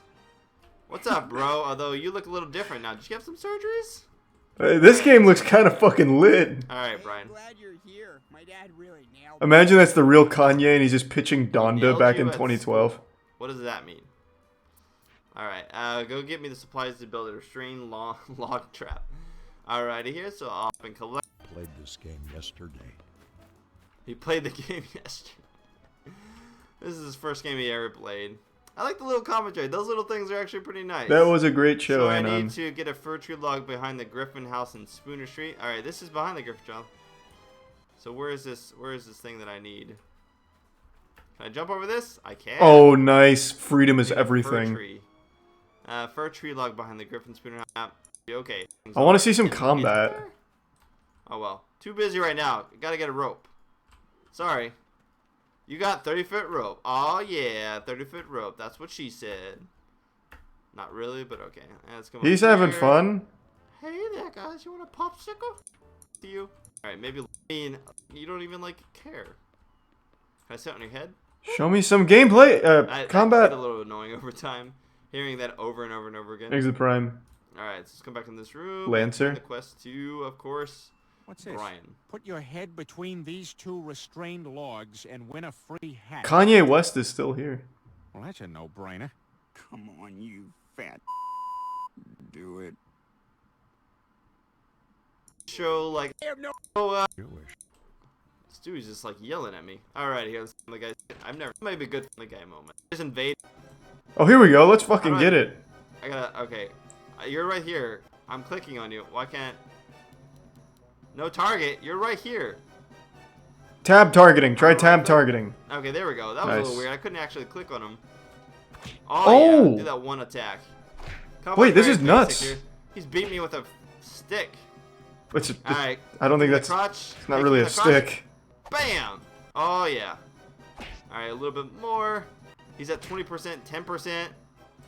This game looks Down fucking he great. goes. Can I loot anything off your body? Like that's I want that newspaper. Can I loot that? Nope. No looting. No looting from you. So I can tell you guys exactly what was in it. Like new skills currently. Obviously, I guess we can just explore the. I guess. I don't know why they ever thought to make that game. Someone was just talking about Fusion Fall the other day. I hadn't heard that game's name in a long time though. Does it have raids though? I have no fucking clue. Probably never got that far. Thanks for some Mr. Griffin and Peanut. Oh, have you watched I Build Tiny Cars Out of Fridges? Let's check it out.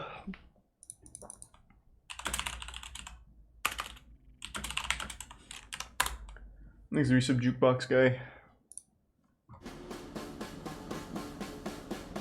Well, that looks pretty cool. This fully functional one-off build is a perfect replica of a 1949 classic, only smaller. A whole lot smaller. What was that other MMO that failed? Cartoon Network MMO, I think it was. It was like Galaxy Star or something. Superstar, Turbo Star. Thanks for resub, Mac. No, it wasn't Fusion Fall. It was something called Star, wasn't it? Not just one, but an entire museum of mini motors, all lovingly built. I don't think it was Fusion Fall. I really think it was something Star. This museum has been running for 8 or 9 years. Wildstar, thank you. Damn, I wasn't paying attention to the video there. I got so sidetracked. Yeah, Wildstar. That's the one I was thinking of. Yeah, this one.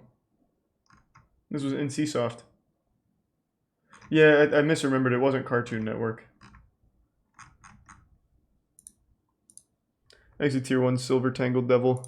1 out of 9 refrigerators was like a 28 Chevy. Not an exact replica, but that's what it looks most like. Next to the bit Silver Tangled Devil. It's got a 2-cylinder Onan motor in it with a factory flywheel and clutch and pressure plate and a 3-speed transmission out of a 3-wheel mail cart. This is the part of the refrigerator that went against the wall. The body was nothing but a refrigerator laying down. And I've cut the door in 10-inch pieces. Good for this guy. Since his Thanks for 5 gift subs, Mac. Chevy And I did play replica, Matrix Online. Ernie's gone on to complete a whole fleet I liked of it. dwarf cars. And one of the gems of his collection is the Mercury. This Mercury was built just a couple of years before 2009, because that's when it was licensed. This guy is very talented. But now I'm on an old MMO kick. Yeah, Matrix Online, highly underrated game. Highly underrated. You take the blue pill. My Death of a Game series, we know at some point something went wrong. Really wrong. I'm talking third Matrix movie wrong. Let's take a journey through the Matrix to find out why Matrix Online ultimately died. Here we go. No, that game died after like literally a month. It was pretty much dead on arrival, to be honest. Actually, Tier 1 Blake.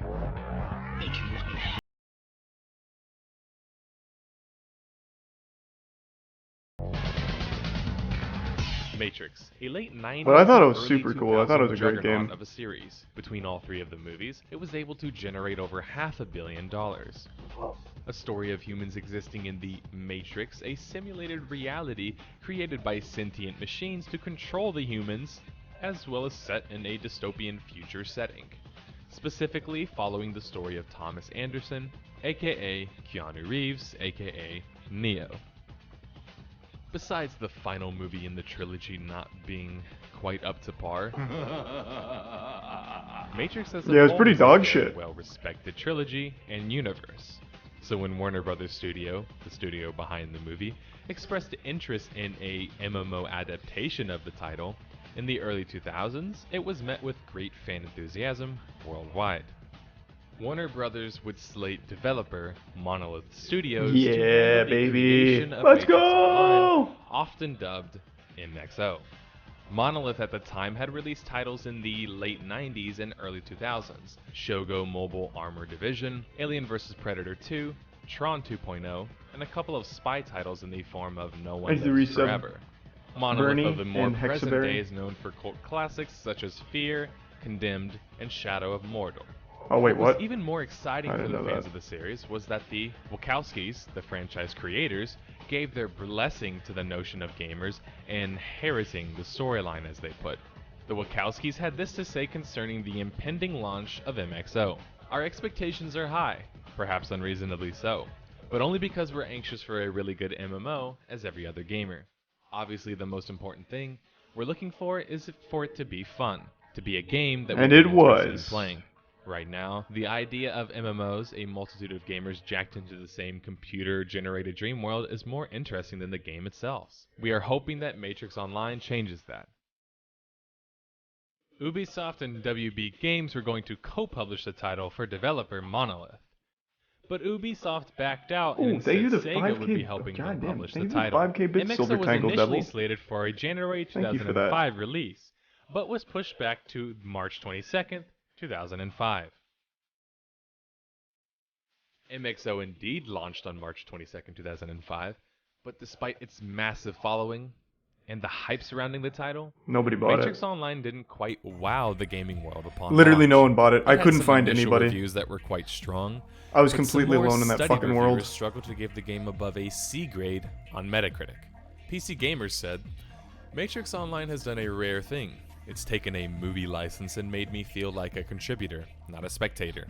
It captures the feel of Matrix and delivers a sharp, massively multiplayer game, while Eurogamer had less praise. Even if the surface mistakes were removed, its problems thank are you so again, Silver fundamental Tangled to its Devil. Jesus design Christ. that it's hard to imagine Maybe it the tier 3 transcending gift into a sub serious Sapphic. competitor for the big I boys. appreciate it. I'm assuming they're referring to World of Warcraft in this. Overall, players were enjoying the story and world created in MXO, but not It was quite very complimentary stylish. of the frankly odd combat and repetitive questing. Despite Monolith's obvious prowess in gaming, they didn't necessarily have the right experience for when their MXO title wasn't exactly wowing critics, let alone experience for a MMO title period. There's the Prime Sheppel. And neither did Warner Brothers. 3 months The bits later, again, SOE, Silver. or Sony Online damn, thank you. Entertainment, who was a Goliath in the MMO gaming world at the time, negotiated a deal to buy the Matrix Online from Warner Brothers Games. Now, was Warner Brothers just looking to get rid of the project? Did they really believe that the title was best left in the hands of SOE, who was far more experienced? Regardless, SOE would be taking upon the challenge of Matrix Online's lukewarm reception. Not a whole lot of public information on the updates that SOE implemented, if really any, into Matrix. Okay, hold on. Now I just want to watch gameplay. Oh, you can play it in emulation? They have private servers? Thankfully. So many. The I also remember that you're not quite what I remember it being. I thought I remember being able to go into the top of buildings, but okay. I know all about Chronicles of I Illyria. also remember- Thanks to the Prime Sins. I just gotta. The best part. Oh, don't look at that. Don't look too closely. The ending. The final moments of Matrix Online. July 2009. Yep, this was pretty much the entire community when I played it too. Fucking 12 people.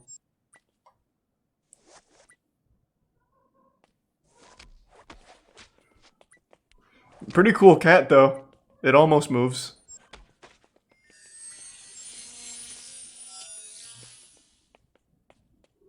It really is a shame. I think it had a lot of potential.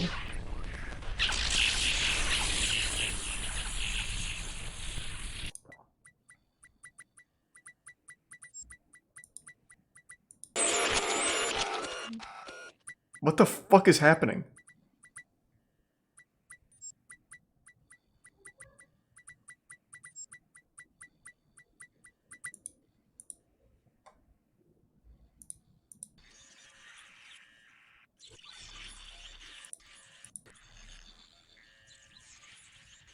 What a way to go out. I like how they just kill the players.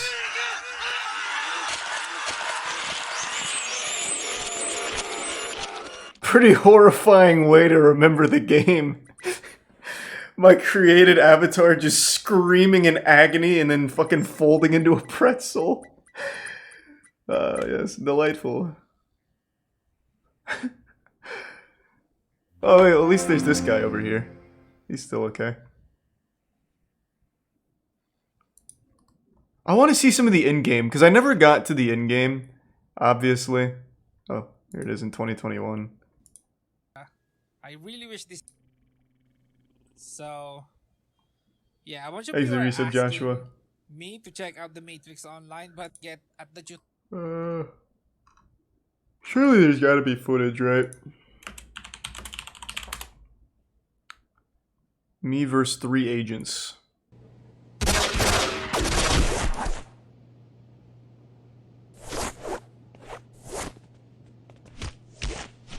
Well, it looked a lot cooler in my memories, I will say.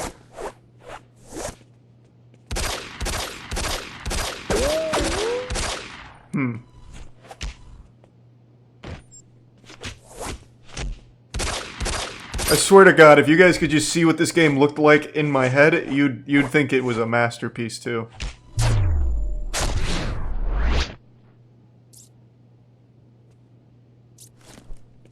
Huh. This is, man, it is crazy what memories can do.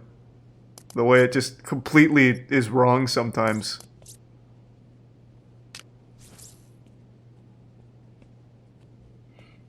He's the Prime DJ. Archuleta and the resub Rovac.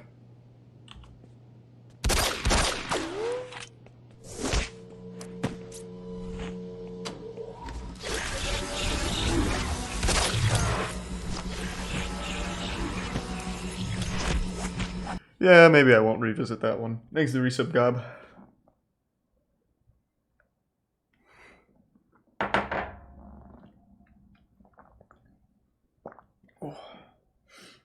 They're making it, well, Jeff is making a Killer Bean roguelike.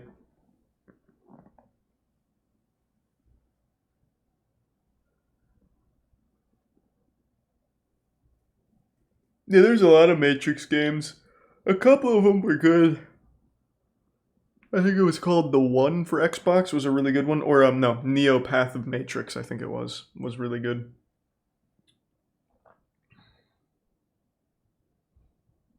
Yeah, that's the one I'm talking about, vegan. Or Path of Neo. So I got everything fucked up there. Yeah, Path of Neo was really fun. Grilled teriyaki chicken. Nipa home cooking.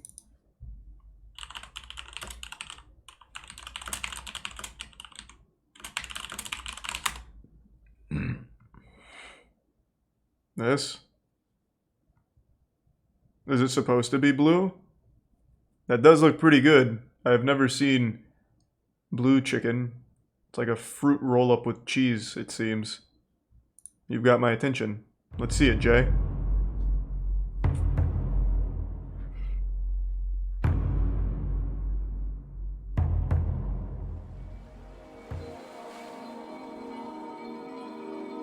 Where food and fun come together. And food poisoning from the thumbnail.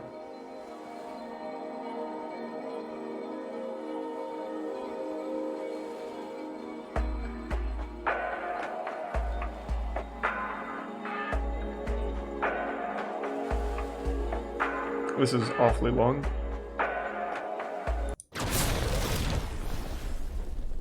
That was pretty intense. That came in real hot. With the most at Chef Jay. Hey Jay. We're back out in the backyard.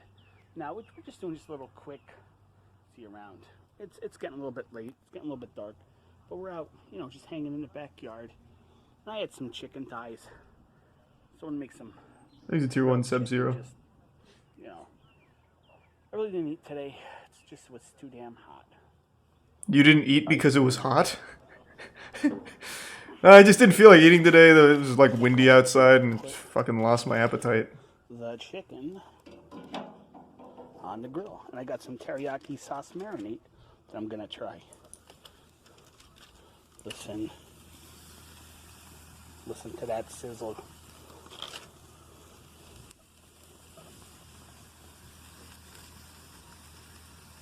Look at that. Now, oh, I want to. Woo-hoo-hoo! She's looking good. Yeah, fucking cremate that chicken. Show that shit who's boss. Get some propane in there. Squirt it. Now it's clear. Get in there. I'm trying to get the, I got some couple potatoes I cut up. I'm just going to do whole on there.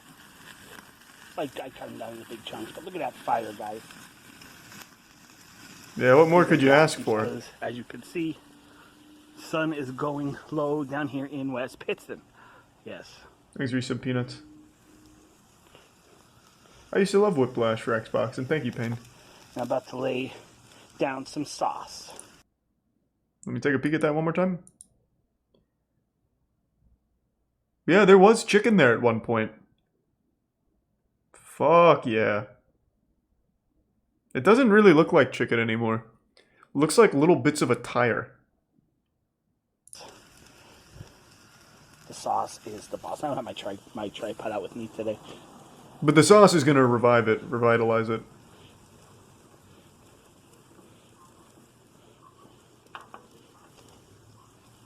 Alright. I got best yet teriyaki marinade for these chickens. Ooh.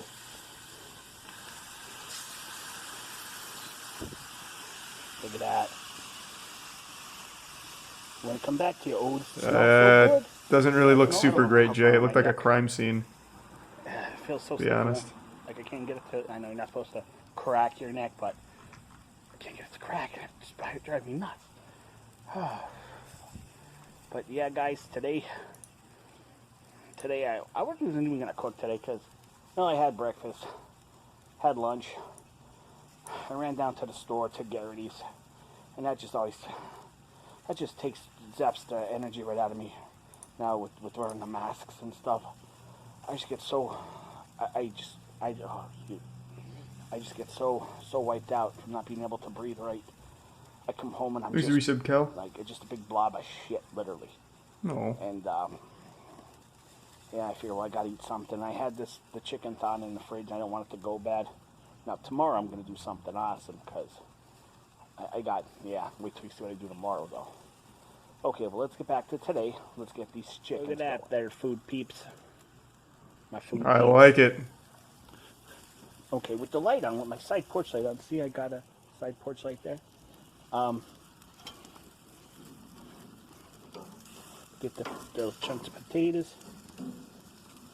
Coming out good. I'm just gonna, butter them when they get inside.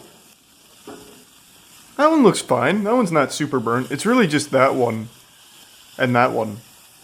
Well, yeah. It's just really the one in the middle. The other two look fine. Listen to that Ish. sizzle, guys. That cooking. Wish this camera had smell-o-vision because you could just smell the taste, smell the flavor, finish the product. Yeah, that looks... Yep. Okay. Alright, yep. Sorry, something came off my screen. There's the finished product. Chicken, potatoes. I hit it up with some sour cream. Alright, let's jam into this. My battery level isn't too high yet. I know, so I'll have to make this short and quick. Look at grilled potato. I'm not doing any salt or butter, just eating them very basic tonight. Potatoes do sound pretty good right now, Jay. I'm not gonna lie to you. Sorry, my neck is really bothering me. I'm not sure what we're gonna call this episode today. I don't know. We'll see. But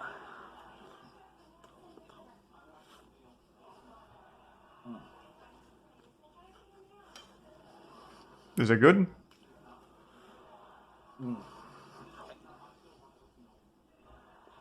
Is it yummy? Like, what's going on? Very good. Okay, there we go. That was the review I was waiting for. Now we're gonna tackle that chicken. I also would like to see the chicken, to be honest. Look at that chicken, guys, gals. Oh my god. With the teriyaki. Oh, in the thumbnail it looked blue. It's just little bits of meteorite on it, because it's super burnt on the end. Okay. I was wondering how the chicken would ever end up blue, but I see what happened now. It's just this being the burnt side. Everything over here seems fine, though. It's just this I would avoid. Oh my god, with the teriyaki sauce on it, marinade. Oh, and he went right for the worst side of it. I would have done the other side, to be honest. Mm. Oh my god, guys, that's so delicious. Now, some of you were liking I did some photos, put some photos up on the Instagram. Thanks, three sub. People that are liking the photos. PP gobbled. Wait till you see this video down the road, though.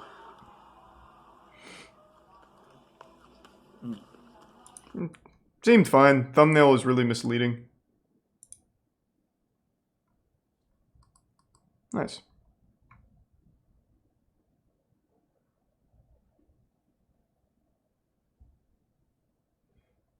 Thanks to the Bits Fresh, the Lake City Quiet Pills. You recommended that before. Have we seen it?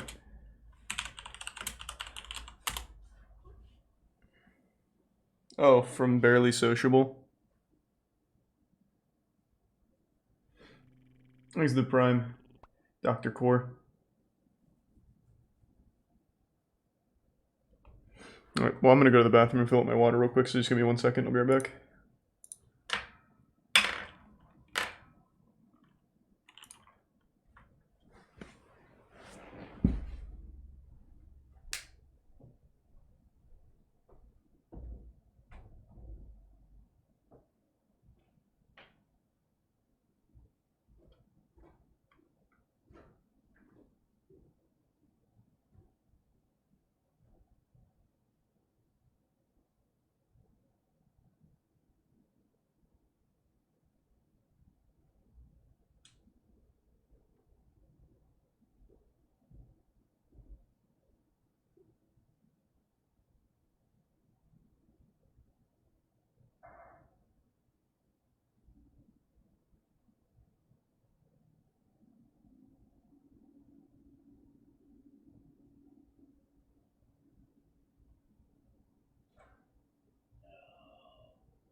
I'm back. Thanks to the resub. I might be your brother and drugs. Sounds cool to me, vegan. Thanks to the resub, Pips.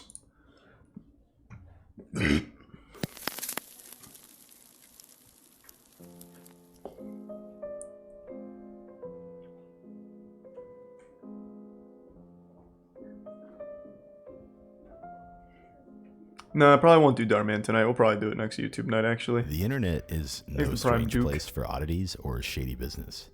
With billions of people crossing paths on any individual platform each day, there is no shortage of questionable things that go on online. To investigate in today's video, we're going to be looking at one of those internet oddities that leads down a rabbit hole of one of Reddit's very first mysteries. While this mystery has been no stranger to speculation online, very few people have sought to actually create a cohesive narrative for the events surrounding this. What I seek to do today in this video is give you all the details, tell the story, and then give analysis on the events surrounding the Lake City Quiet Pills incident. It's on Reddit, it's While fake. We will discuss the main theories of this. Case closed. I want to remain a skeptic for the sake of uncovering the truth, as I think it's important here to focus on what we actually know rather than get carried away into Spooksville. So that being said, that's what we're going to do. We're going to tackle this incredibly detailed internet mystery, so sit back and enjoy as we dive straight into this.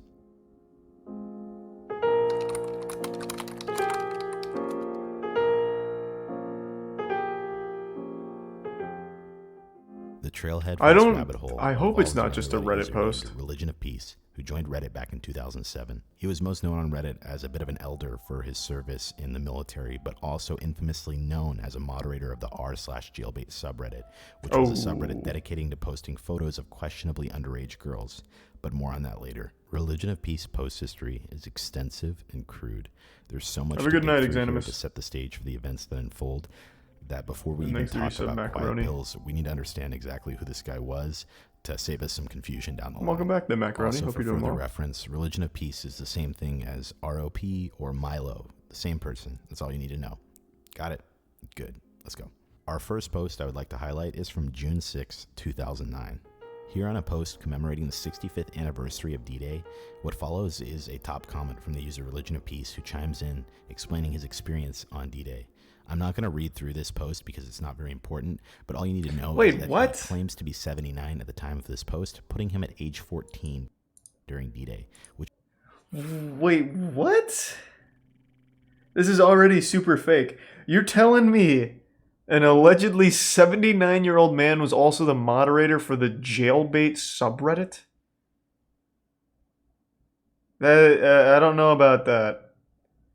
And also a 79-year-old using Reddit? That's definitely not on brand. Jailbait is shit from like young pedophiles. Like 30-year-old pedophiles. 100%. You think a fucking 79-year-old is going to know what jailbait means? This is immediately fake. I already don't believe any of this. Which is seriously questionable. While many people are listening wars below the age of 18, this is still something I highly doubt, as we have nothing but this guy's word to go off of. But what completely debunks this is the fact that if you manage to dig up all the way back into this guy's post history... Old pedophile not possible. Old pedophiles aren't using the internet. Like, they're not using Reddit. When you see pedophiles getting busted, it's usually like 30, 40-year-olds on the internet. And the old ones are the fucking analog out there that still like send letters to kids or something, or ride around in a van.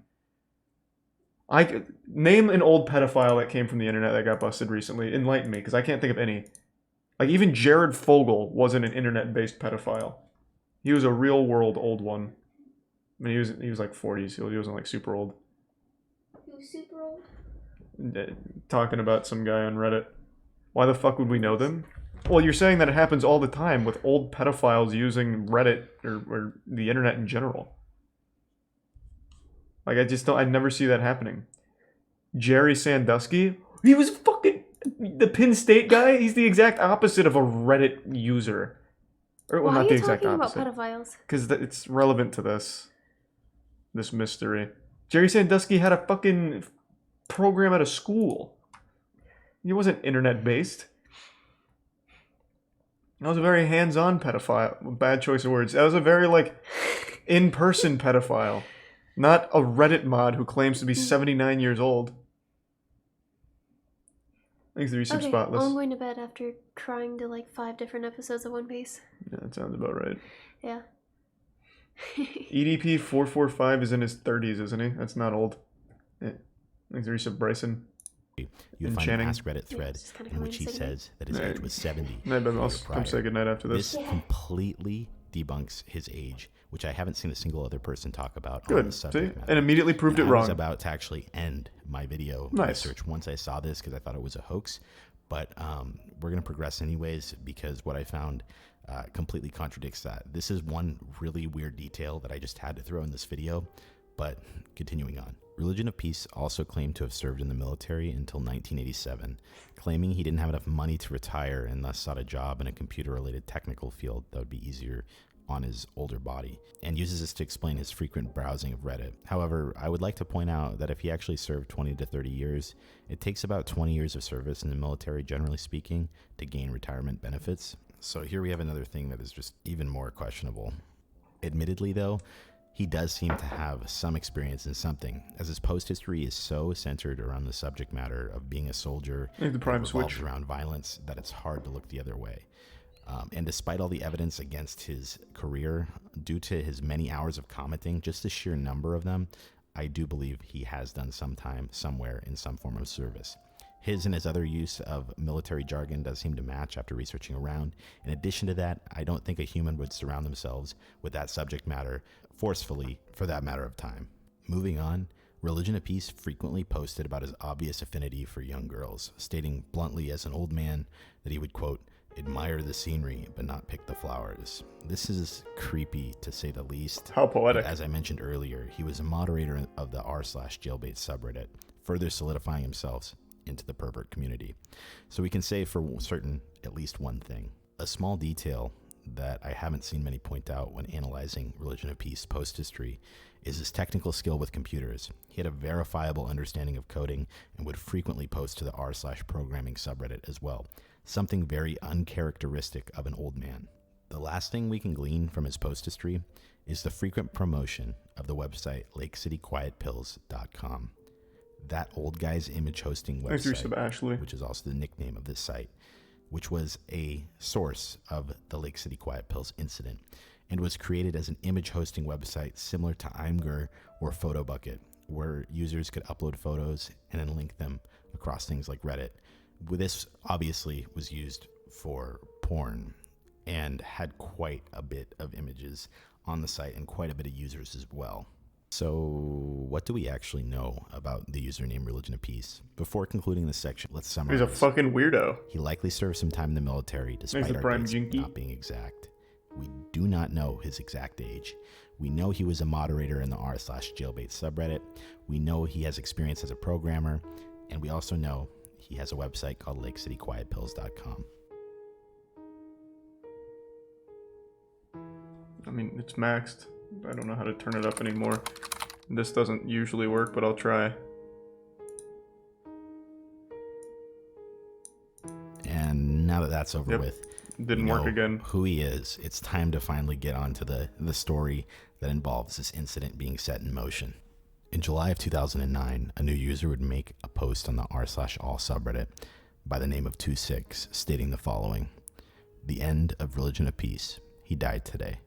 I'm the person who provided Religion of Peace the space for that old guy's image host. Milo died today. He was 79 years old. He died at his desk looking at your site. Milo was a mean old fucker. Mean and ornery. He hooked me up with my first gig when I got out of the army. I didn't like finding him like that. Milo don't have any living relatives and no real friends. And other than his landlady and a few people where he worked, he didn't talk to anyone about much of anything. Give Subsin Claro. He just tolerated. As I said, he was mean. I think he used that as a shield to keep people away from him. Milo thought God was some kind of con game thought up by some lazy sons of bitches who didn't want to work every day. So he's going into the fire on Monday without a service, just like he wanted. I'm planning to dump his ashes in the woods. So this is just all like role-playing or some shit? Can't put them right there because there's a mall now. I gave the girl next door his raggedy old cat and most of his books. His computers and Tronic shit he tagged for the disabled vets and VVA. All the rest of the stuff is for the Salvation Army. All those years and everything he owned fits in the trunk of my car. I don't know what else to say. I'll miss him. Miserable bastard. Thanks for the reset, So Mika. here we have a third party stepping in, keeping in mind the name 26 for future reference, as he claimed to have a relationship to Milo, aka Religion of Peace, aka ROP. He even goes as far as to give out coordinates to where the ashes were spread of Religion of Peace, which is actually a Holiday Inn in Gettysburg, Pennsylvania. Seeing as we know the name of Religion of Peace, Milo, I'm going to be referring to him as such from now on. As a result of Milo gaining such a reputation over the years on Reddit, when this post about his death was on the r/all section, it managed to gain some traction, which led to about 650 upvotes, which isn't a lot by today's standard. However, in 2009, when Reddit didn't have nearly as much traffic, it was a slightly big event in some regards. 2009, he had the jailbait This naturally subreddit. led users on Reddit to dig a bit Reddit was deeper into founded what by some fucking or who pedophiles, the guy man. was Some of that like the died early for the sake of adopters. Holy curiosity. shit. Some speculated whether or not this was a hoax meant to drive traffic to LakeCityQuietPills.com or the image hosting website. So people began to dig, and what they found would actually blow this mystery wide open. To validate the claims of this 2/6 character, Redditors sought to make a connection, and Redditors managed to dig up an old account from a website called FARC and found a user by the name of Angel26. Angel26 bio read the following: dispensing Lake City Quiet Pills to lousy bastards in need of a permanent rest since 1968. And this account had dated all the way back to 2001. Angel26's comment history was similar to that of Milo's or Religion of Pieces, and dealt with detailing their favorite guns, ammunitions, and they appeared to have a history of military service as well. Notably though, Angel26 also had an email address, angel26@lakecityquietpills.com, which was registered under his FARC account. If that wasn't enough, users also compared the writing styles of the post to Angel26, and it was pretty darn close. Angel misspelled some of the same I still don't words understand and what the used fuck is very the point of all similar this. It incorrect seems apostrophes in his writing, so which would be an insane amount meaningless. of work to fake for an account going all the way back to 2001. So There's the mystery resub hunters match. had their match, but what now? Well, people kept digging and digging, trying to uncover the meaning behind the Lake City Quiet Pills website name. Clearly, Angel had some connection, but what was the reason for naming the website, especially since it was used to host adult content? So why use the name LakeCityQuietPills.com? It doesn't exactly scream, hey, we have porn over here. In search of some kind of meaning, Redditors were led to the website and decided to dig a bit deeper. And upon looking at the source code of the website, they discovered a message board hidden in plain sight. These messages were dated and showed the true nature of what had been going on behind the scenes. And in the months to come, they would piece together a story unfolding silently in this corner of the internet. The posts on this hidden message board were predominantly job postings, but not job postings for your typical paradoxical entry-level job that requires careers experience. We're No, 10 minutes they in. I appeared have to no be idea for why I some should form care. of military contracting, bodyguards, or mercenary work. Funny enough, the day that Reddit user 26 posted the news of These are Religion some of Peace juiced. dying, or Milo, an anonymous user on the message board posted the following on July 17th, 2009, hidden within the contents of LakeCityQuietPills.com. I'm sorry to tell you that old Milo died yesterday. He went quiet and calm, not like we all figured. I gave that fat mangy cat to the girl next door. No services or nothing. You know Milo. I'm taking his ashes to back where his farm was. Close to it anyways. There's a mall where his place was. So hoist a few for the old man. Remember what he said. Keep with the man who's got your back. Just calling back to what I said about the age not matching up of Religion of Peace.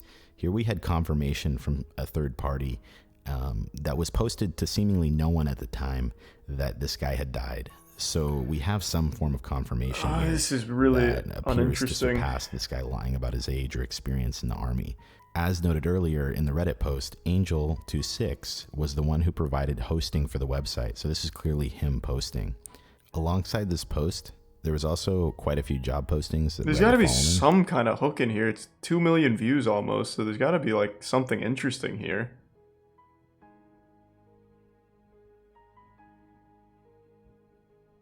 A number of these posts obviously featured a bunch of different acronyms. The most highly controversial acronym of them all was W/W, whether it meant wet work or want/warrants. Essentially, this would mean that if it was wet work, this had to involve murder, or want/warrants, meaning that they couldn't have a wanted arrest or anything out for them in a certain country. At the time of this happening, very few people actually realized the messages were on the website, and it took a while for this mystery to kind of unfold. It didn't really gain a lot of initial attention. However, on September 30th, 2009, more than 2 months later after Milo died, Angel26 presumably posted, "For those that have asked, I bricked Milo's iron key the same day. All is well." If you're unfamiliar with what an iron key is, it's essentially an encrypted flash drive. To brick a device, you're essentially making all the data on the device lost, rendering the device unusable and cleaned. This likely hints at the fact that this group of individuals on this message board was not involved in your typical military contracting or bodyguarding. This hints at some shady business. On November 14th, 2009, Angel26 or user 26, posted again on the website. Milo's will cleared probate. Surprise. Nice. Milo was loaded. Email Shade if we sent you out in 2005 to 2009. Shade will have checks cut for you. Amount is by how many times, not by pay total. I'm gonna let it ride for like another minute or so. There's gotta be something. Milo had a will for a group of individuals, or perhaps they were just the only ones to be left to, that he had alive. And in this message stating that anyone had been sent out in 2005 to 2009 would mean that these jobs had been going on for quite a bit of time. And the fact that they're getting $3,000 to $4,000 is a decent amount of money that would match up with military contracting work. Also in this message, we see a new individual referenced, Shade, who apparently has been handling payouts. Moving forward to January 2010, Angel 26 returned, this time with an announcement. Happy New Year. They were everyone. hiring assassins from his website. How is that not interesting? Party starts at 1500. Well, we haven't gotten to that revelation yet. Shade. FYI, we're booking a room for 3 days. At least if we have, I certainly missed it somewhere here in the monotony. Come hoist one for Dutch Milo. While on the surface it seems nice that these group of individuals would throw a party for their lost colleague, it is rumored that it was not a literal party per se, and rather something else due to the message that was sent out the following day before the party. We got 38 rooms in the Marriott on 46. Shade has the key cards for locals. Pick up at the party. Give your travel name to the desk, and that's it. No ID needed. We're covering the bill. Keep the room service under 500, okay? The phones there are not secure. Bus from hotel leaves at 13:30. Car service vouchers for return trip when you're ready to crash. I think the reason why it's so uninteresting is because it is literally just a couple fucking sentences per revelation. Like, it's so hard to fucking care. Like, reading this. Okay. So this is a hit then, yeah, I imagine? Thanks to Tier 1 Damsu. So it had porn on it, but was used to hire hitmen.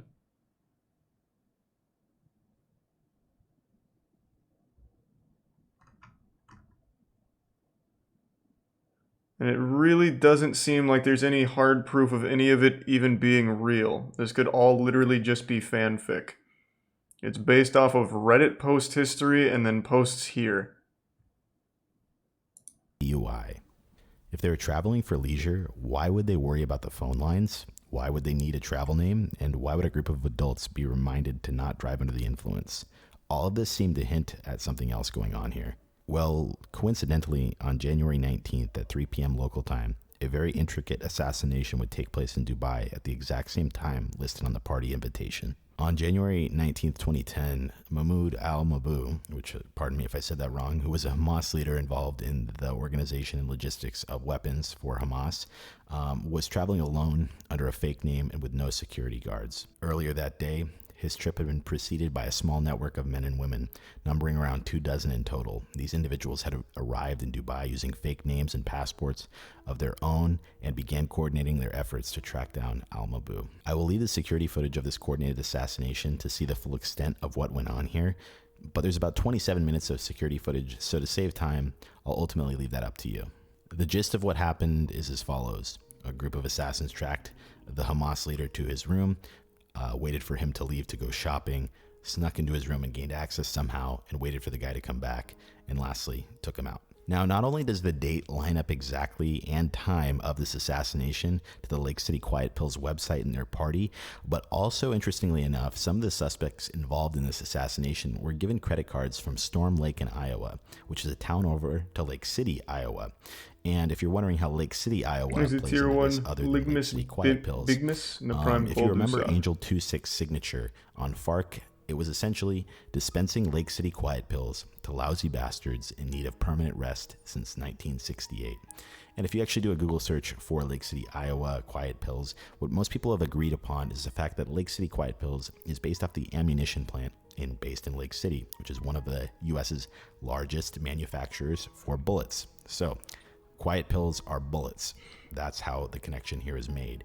The fact that that town is one over and less than an hour away would point that some of the people who are involved with this might be local to that area. A couple weeks after the event happened. Yeah, I find this seems so hard for me to believe. Why the fuck would they be using base internet for this? When it's so much more convenient to just use Tor or like literally anything else? Like, why would they just be using lakes? Like, this is making no sense to me. This feels like people making big reaches here. I don't see why they would do that. Or, and then even bigger, why would someone trying to take out a high-level official, or anyone for that matter, use this service that's on the base internet, the surface-level internet, where it is significantly easier to track this, where a YouTuber tracked it? Why would anyone use that kind of, like, unsecure service? That makes no sense to me. This is actual Reddit fanfic from what I'm seeing here. A YouTuber tracked all of this, so why would anyone have ever used that service in the first place? Thanks the Prime, Crazy Kyle. The surface web is just as fucked up as the deep web, even more maybe. Like, give me an example. When was something really fucked up on the surface web?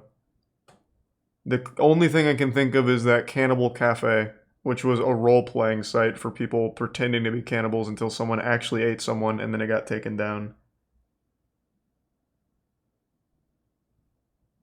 Blue Waffle. No, you're right.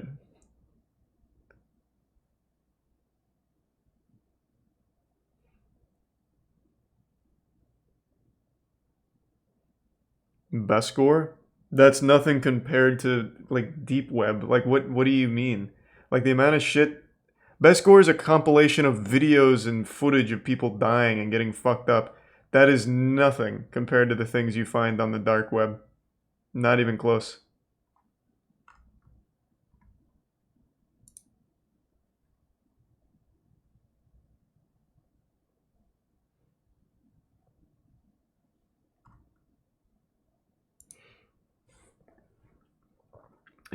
This story seems like a huge reach. Maybe it's true. I mean, I guess it is possible. But I just find that extremely hard to believe. And especially since it originated on Reddit.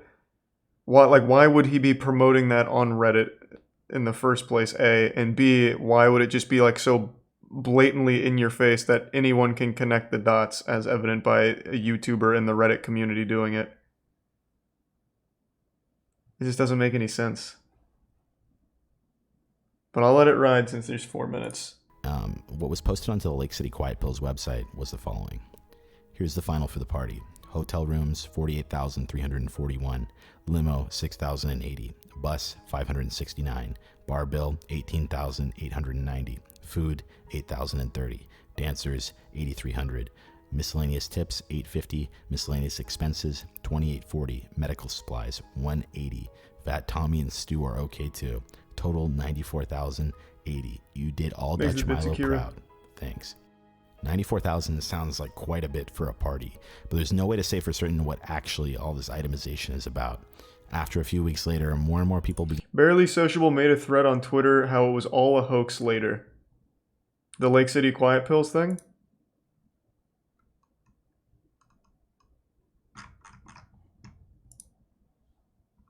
Let's see.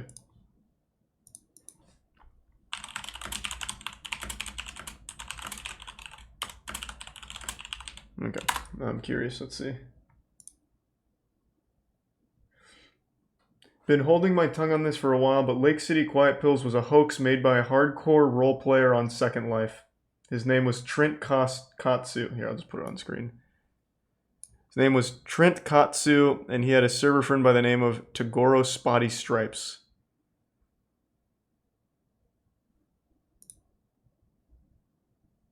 Yeah, I mean, that sounds about right.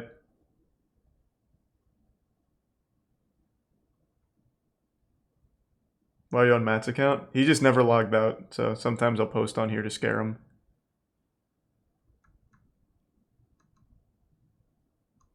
You've come. Friends. Oh, thanks for the raid. The door of fate. Welcome. Shall open. Thank you for that.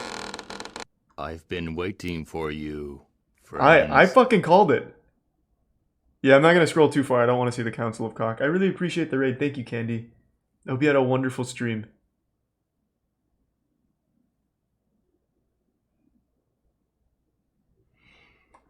All right. So everyone that was yelling at me about how fucking wrong I was and like, no, Charlie, this is all real and it's real fucking, it's interesting and wild and wacky. How the fuck can you not believe this? You fucking owe me now. I will not forget that. He's the prime Loki. I don't think you're wrong. What do you mean you don't think I'm wrong? He is literally saying it's a hoax. He's outright saying it is a fucking hoax. God damn it.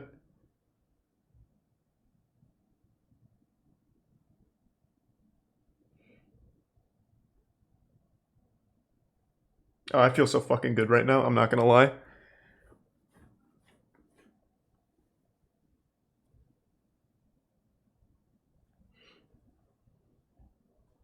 The Rise and Fall of Guns. I actually watched that video, that was really good.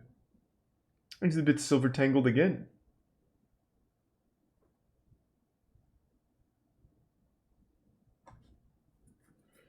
Have you heard of David Hahn, the radioactive Boy Scout? Yeah.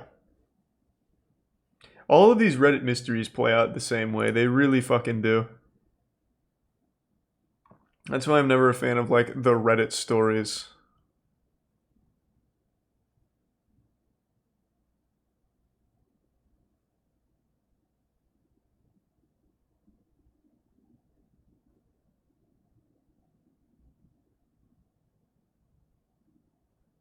You're all good, Fresh. That was more to the chat that kept saying that I'm fucking stupid for thinking that it's fake. It feels good to be vindicated.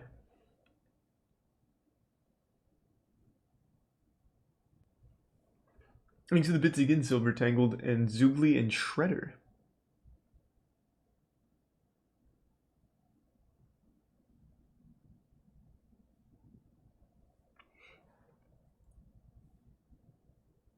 Thanks to the resub Arc Madness.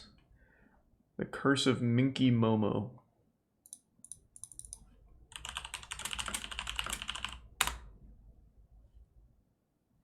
Makes me wonder how many other videos on YouTube I've watched like that Reddit story that are fake. If it has Reddit mystery or Reddit story in the title, it's fake.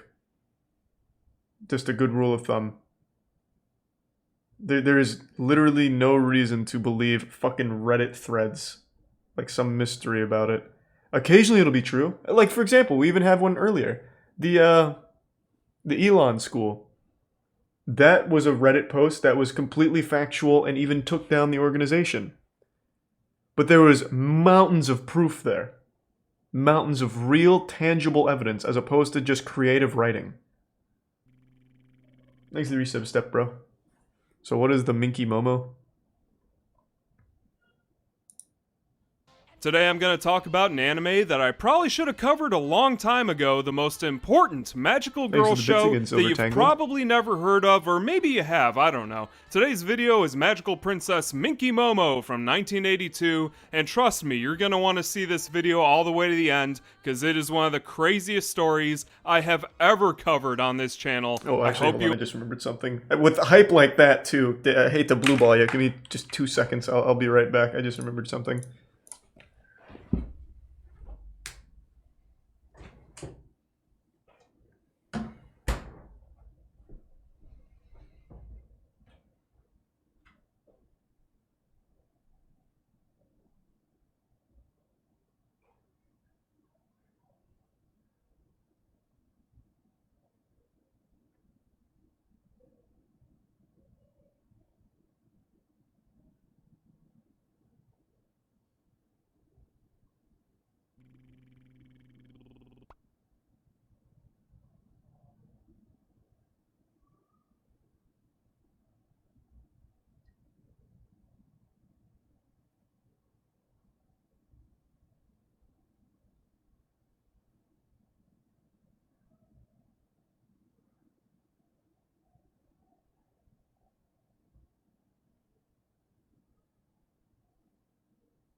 I'm back. Thanks to Prime. Elijah. Hold on.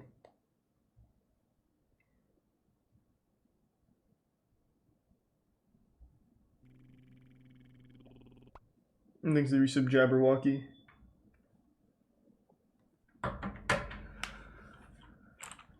You enjoy it.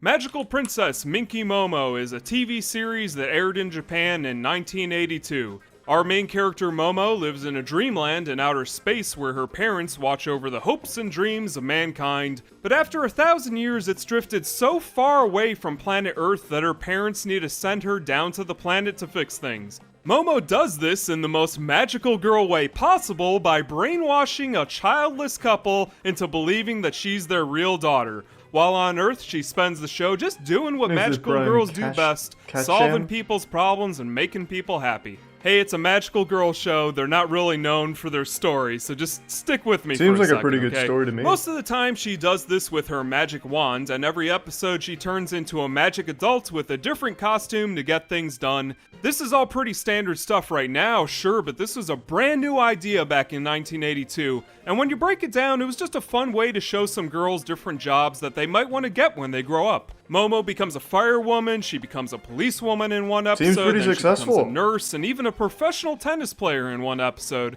And if she helps enough people, the world of dreams just might return back to planet Earth. And just like with most cartoons from the 1980s, Minky Momo was made almost entirely just to sell a boatload of toys, and boy did they make a lot of them. Minky Momo records, Minky Momo cups, Minky Momo books and magazines, toy cars, magic wands. Heck, you couldn't turn around without bumping into something with her face on it in 1982. There's even a Minky Momo sewing machine, because why not? They had something they wanted to sell, so they slapped her face on it. It's pretty standard as far as magical girl shows go, and for a while I didn't really get why people loved it so much. I mean, sure, it's a pretty good show, but that was before I saw the giant robot parody episode with combining animal friend mechs. The magical girl genre didn't really have any rules set up in 1982. So what makes you One so episode, unlucky Momo then? might be Goddamn. playing some tennis, and everything's pretty normal, and then out of nowhere she'll turn into blackjack, and you don't even care it's a magical girl show anymore.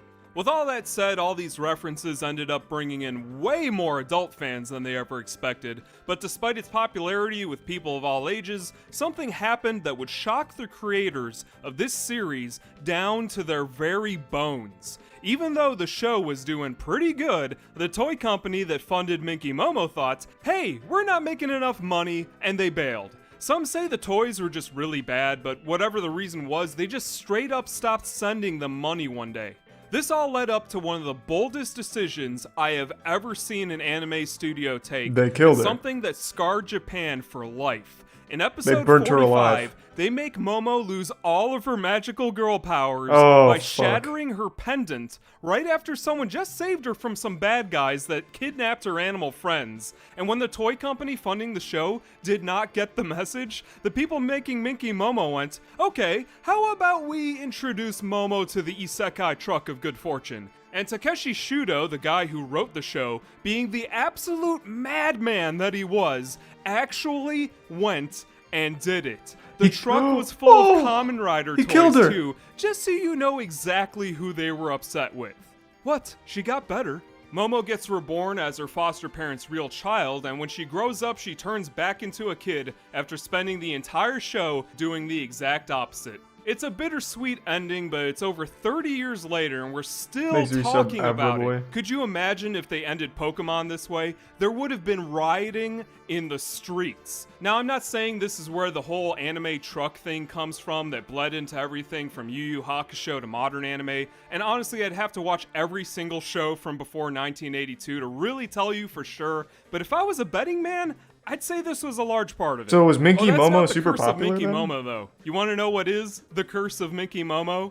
People say that when the final episode aired in Japan, an earthquake warning was broadcast right after in the Kanto region of Japan. So not only did the episode itself shock people, but it was so traumatizing, it said that Minky Momo's energy leaked into the physical world where it manifested as a real event. Don't I believe me, it. huh? What if I told you this wasn't technically the end of the show, and that it gets way worse from here? This episode that I just described was the creators of the show just trying to end the anime on their own terms. But it wasn't actually the end of the series. After that, they were contractually obligated to finish that last chunk of episodes like nothing ever happened, and when the actual final episode did air on Japanese TV, guess what happened again? The 26th of May, 1983 is a day that will live on in infamy They as killed one of her the worst again. seismic events to ever hit Japan. Oh. And guess what aired exactly when this historic quake happened? That's right, the final episode of Minky Momo.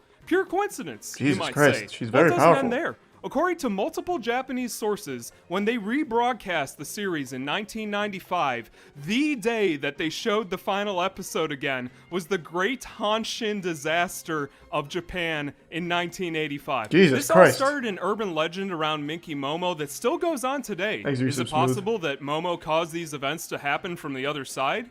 I mean, probably not, but that's a whole lot of coincidences, so I'll let you guys decide. No, she did. This didn't I stop believe Japan it. from airing the show on TV, though. It even got shown on Cartoon Network in Japan, where they gave it its own custom bumpers and everything. I'm so happy that I found these. Minky Momo's success got it a couple of sequels, some OVAs, and even a video game for Nintendo's Oh, Family Entertainment System, wow. which most of you probably know as the Nintendo Entertainment System in America. No, it didn't leave Japan. Completely untranslated. Don't even try and look it up. America, though, we never got any of that, except for one VHS tape, which I'm gonna go ahead and talk about right now. Minky Momo. It's a and the cursed Fountain VHS of tape? Youth. This one we're lucky You we watch can it and then actually 7 watch in days later English, you turn but into a just magical girl. Barely. Harmony Gold released it on VHS under the name The Magical Princess Gigi, and this is the same name a lot of other countries know Minky Momo by too. In this movie, Momo investigates an island that her parents get trapped on, and while she's there, she meets spies from every country on Earth that all want to harness the magical power at the center of the island. And at the top of the middle of that island is a volcano where Peter Pan is turning people back into children. Oh. So it's up to Momo to save her parents, stop a fight from breaking out between every single country on Earth, and have some mid-air airplane fights on the way too. It's pretty awesome. Yeah, it's pretty I know intense. That sounds Jesus kind Christ. of boring, but believe me when I say that this is actually a good movie. Most of the animation is fantastic, and you can tell that this was made in 1985 because this looks absolutely stunning even today. Anyway, I don't really have anything else to add about this movie other than it's a great film, and you should probably go watch it. The Japanese version, that is. You probably noticed that horrible tracking problem at the top of the screen. Anime is not meant to look like that. That's my VCR not being able to pick up Thanks, the Resub signal from the Rapids. tape. Harmony Gold, in their infinite wisdom, decided, hey, you know what? I've got a good idea. How about we just record the whole movie in extended play mode, and we can just sell people half a tape? You guys do know what extended play mode is, right? That was the mode Jesus, that you no. put your VCR on so you could record like 6 or so hours of TV onto 1 hour of VHS tape.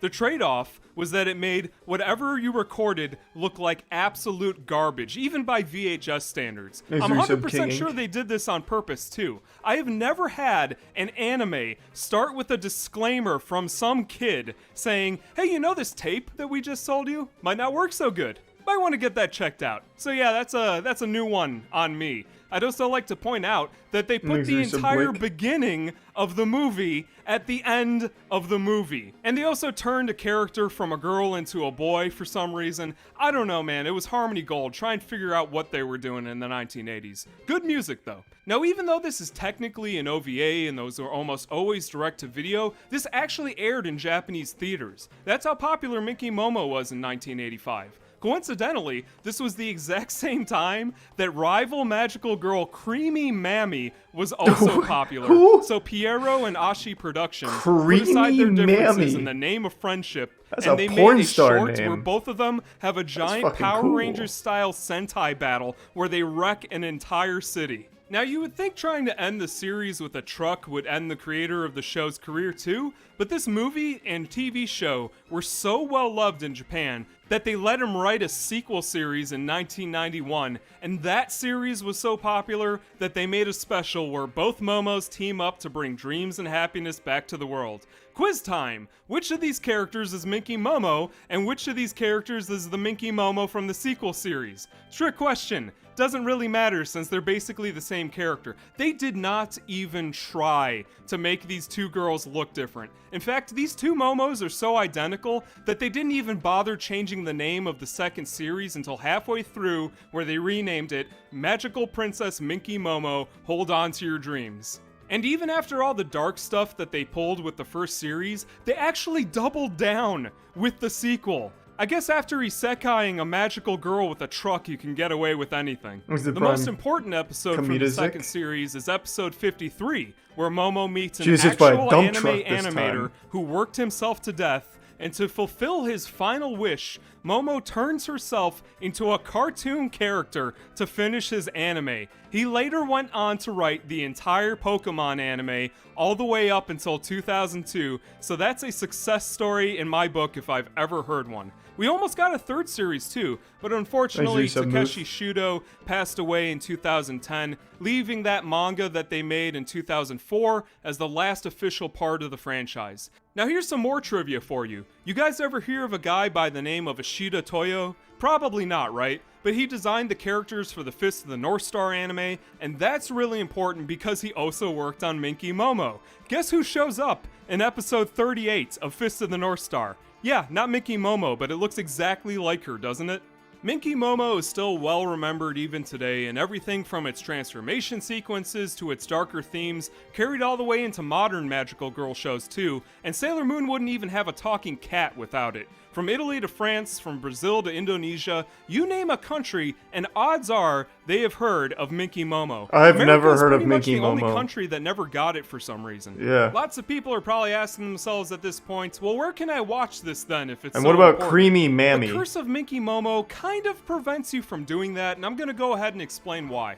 It's said that Carl Masek had 2 series that he passed on and didn't want to buy for Streamlined Pictures in the 90s. The first was Dragon Ball, whose Harmony Gold version is still lost media to this day, and the second one was, you guessed right, Minky Momo. They didn't call it Minky Momo though, they went and rebranded it as Princess Gigi, because what even is a Minky Momo anyway, right? Well, what's a creamy mammy? Well, I know what a creamy mammy is, to be fair, Harmony I guess. Gold president Frank Agrama had a daughter, and her name was Gigi. What are the odds, right?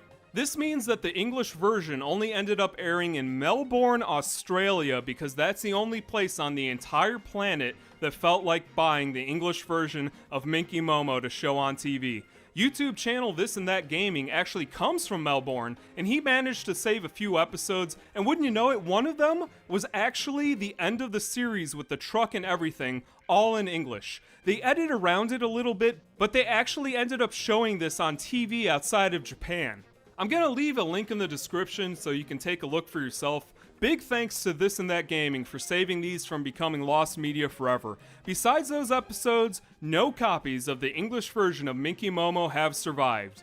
Damn. Except, and I know someone in the comments is gonna point this out, but Amazon Prime says they actually have the entire English version all up there on Amazon Prime Video. Here's the thing about that. In 2015, William Winkler Productions released it on Amazon These Prime. names are That part is trash. true. However, William either Winkler. nobody noticed or they didn't tell anybody because the entire show is gone. If you try and watch it, you get a "this title is currently unavailable" message. That's right, every episode of the Harmony Gold dub was up there, and through some absolutely cursed luck, it was taken down before anybody noticed.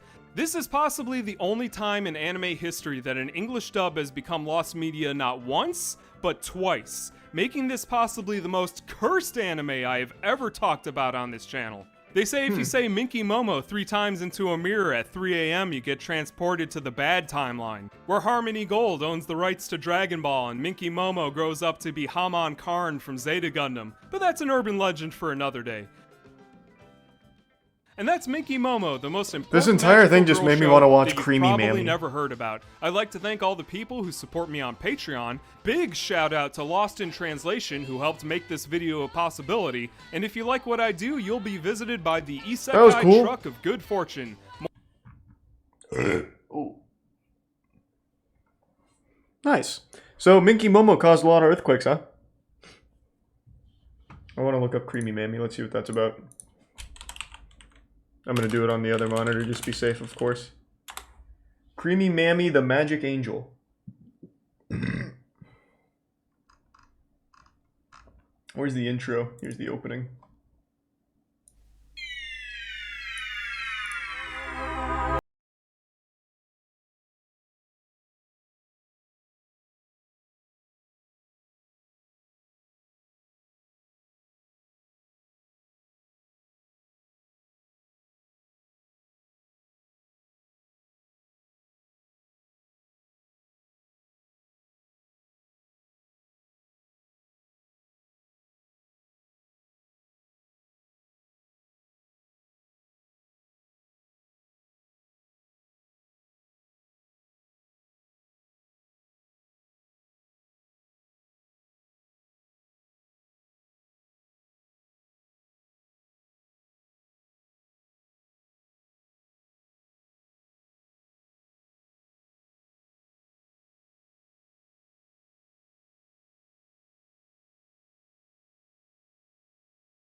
Sounds like karaoke.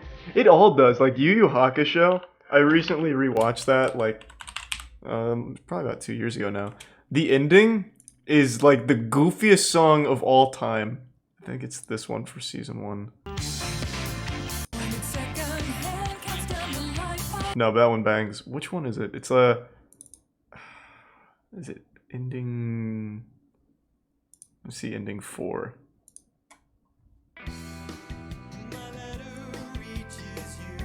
God, no, this one slaps too, though.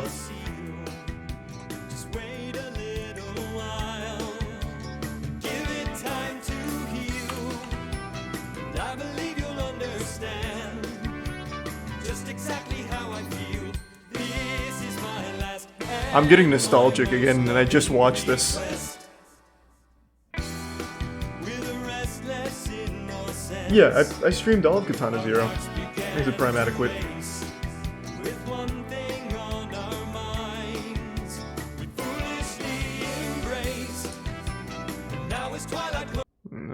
Maybe this one?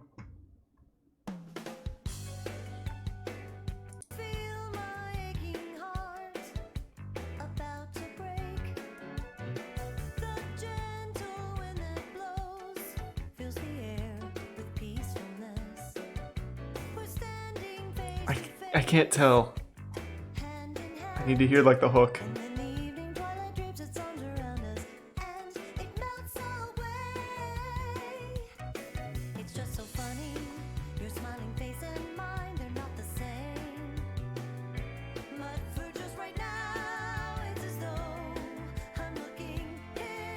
Thanks to Prime Josh. Give sub Sunday.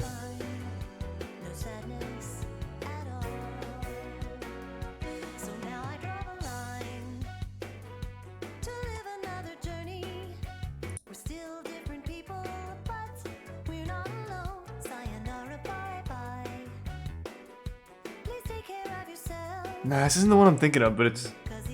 Which one is it?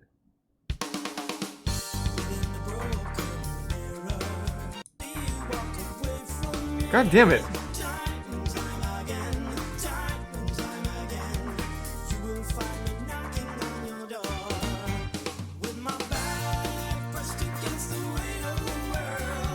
They're all good, god damn it.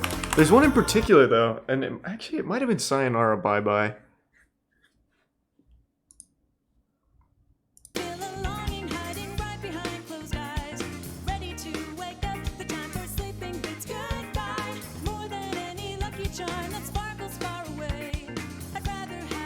Yeah, maybe I am thinking the Japanese versions, possibly. I don't know. I couldn't tell you. Thanks for some bag of trash and subby do.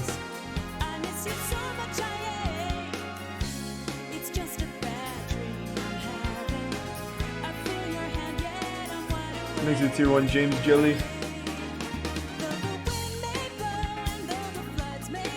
Yeah, Yu Yu Hakusho did have a good opening. Fuck, they're so good.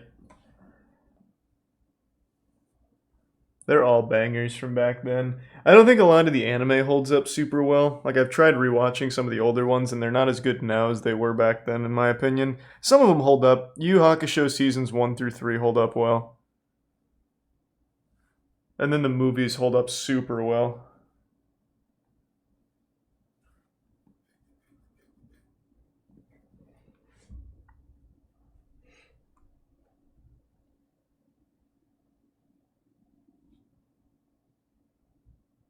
Ooh. Made you play what, Oni?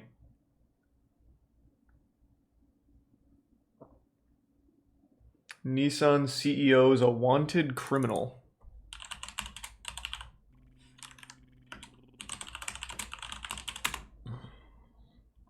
Nissan CEO is now a wanted criminal. Carlos Ghosn. Carlos Ghosn. Carlos Ghosn. Carlos Ghosn, a fugitive who's been talking for the first time about his escape from Japan. Carlos Ghosn was the world-renowned CEO who saved Nissan from bankruptcy, brought us legendary cars like the Nissan GTR, and spearheaded one of the largest automotive alliances on the planet. Now he's an international fugitive, wanted by Interpol and the Japanese. Where's he hiding? I'll catch him for the bounty. Star businessman, you in the chat, who Carlos? Studied in college textbooks and even featured in Japanese manga, go from being an automotive titan to a hunted criminal? Well, it has to do with the 2008 financial crisis, Carlos Ghosn's suspiciously high salary, and a possible conspiracy of Nissan executives and the Japanese authorities colluding to end Ghosn's career. Katana Zero, so let's right? take a look at Yeah, Carlos great Ghosn's game. rise to power at Nissan Hope you and liked the it. events that led to his eventual downfall. I'm Guff, this is Albon, let's get started. Before we jump into it, we're giving away $1,000 to a random subscriber, so make sure you subscribe and you're entered to win. Carlos Ghosn started his career at Michelin, the largest tire manufacturer in Europe, in 1978. He became a plant manager in 1981. Then he worked his way up to head of R&D for the industrial division by 1984. And by 1985, at just 30 years old, he was appointed as COO of Michelin South America. At the time, Michelin South America's team had been very unprofitable, and it was Ghosn's task to turn it around. And in just 2 years, Carlos Ghosn brought the South America division back into the black. By 1990, he was CEO of Michelin North America. Whoa. Ghosn credited his success at Michelin to his cross-cultural management tactics. Ghosn stated that you learn from diversity but are comforted by commonality. And at this point, Ghosn had established himself as a successful businessman, so it was time to set out and look for a new challenge. In 1996, Ghosn was hired as the executive vice president at Renault, a French car manufacturer, and he was thrown immediately into the fire because Renault was on the cusp. He flew in a suitcase too large for X-ray. It's all over. He's found. The fuck are you talking about? Is that real? What?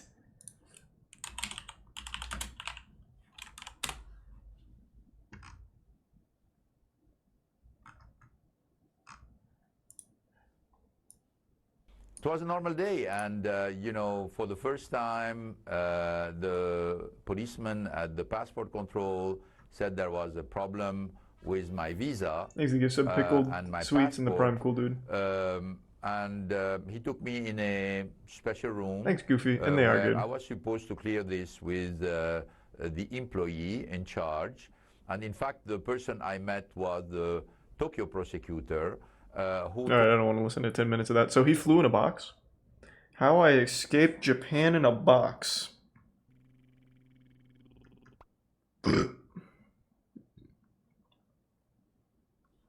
Thanks to resub. Golden Ant.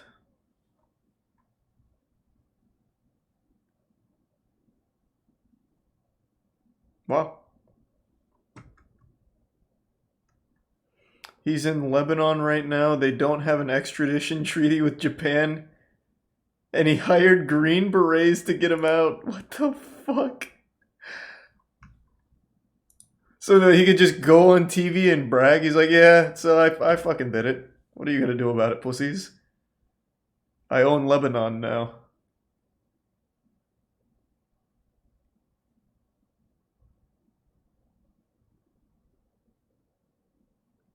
That is some Sigma male energy right there.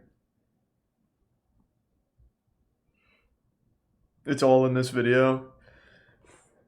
To be fair, I don't really want to watch 22 minutes of it. It's getting kind of late. I'm getting fucking tired. I'm sure it is a pretty interesting video, considering this guy escaped Japan in a box and is now just bragging about it on Lebanon television or something. But I think I'm just going to call it a night then, since I've already got the cliff notes.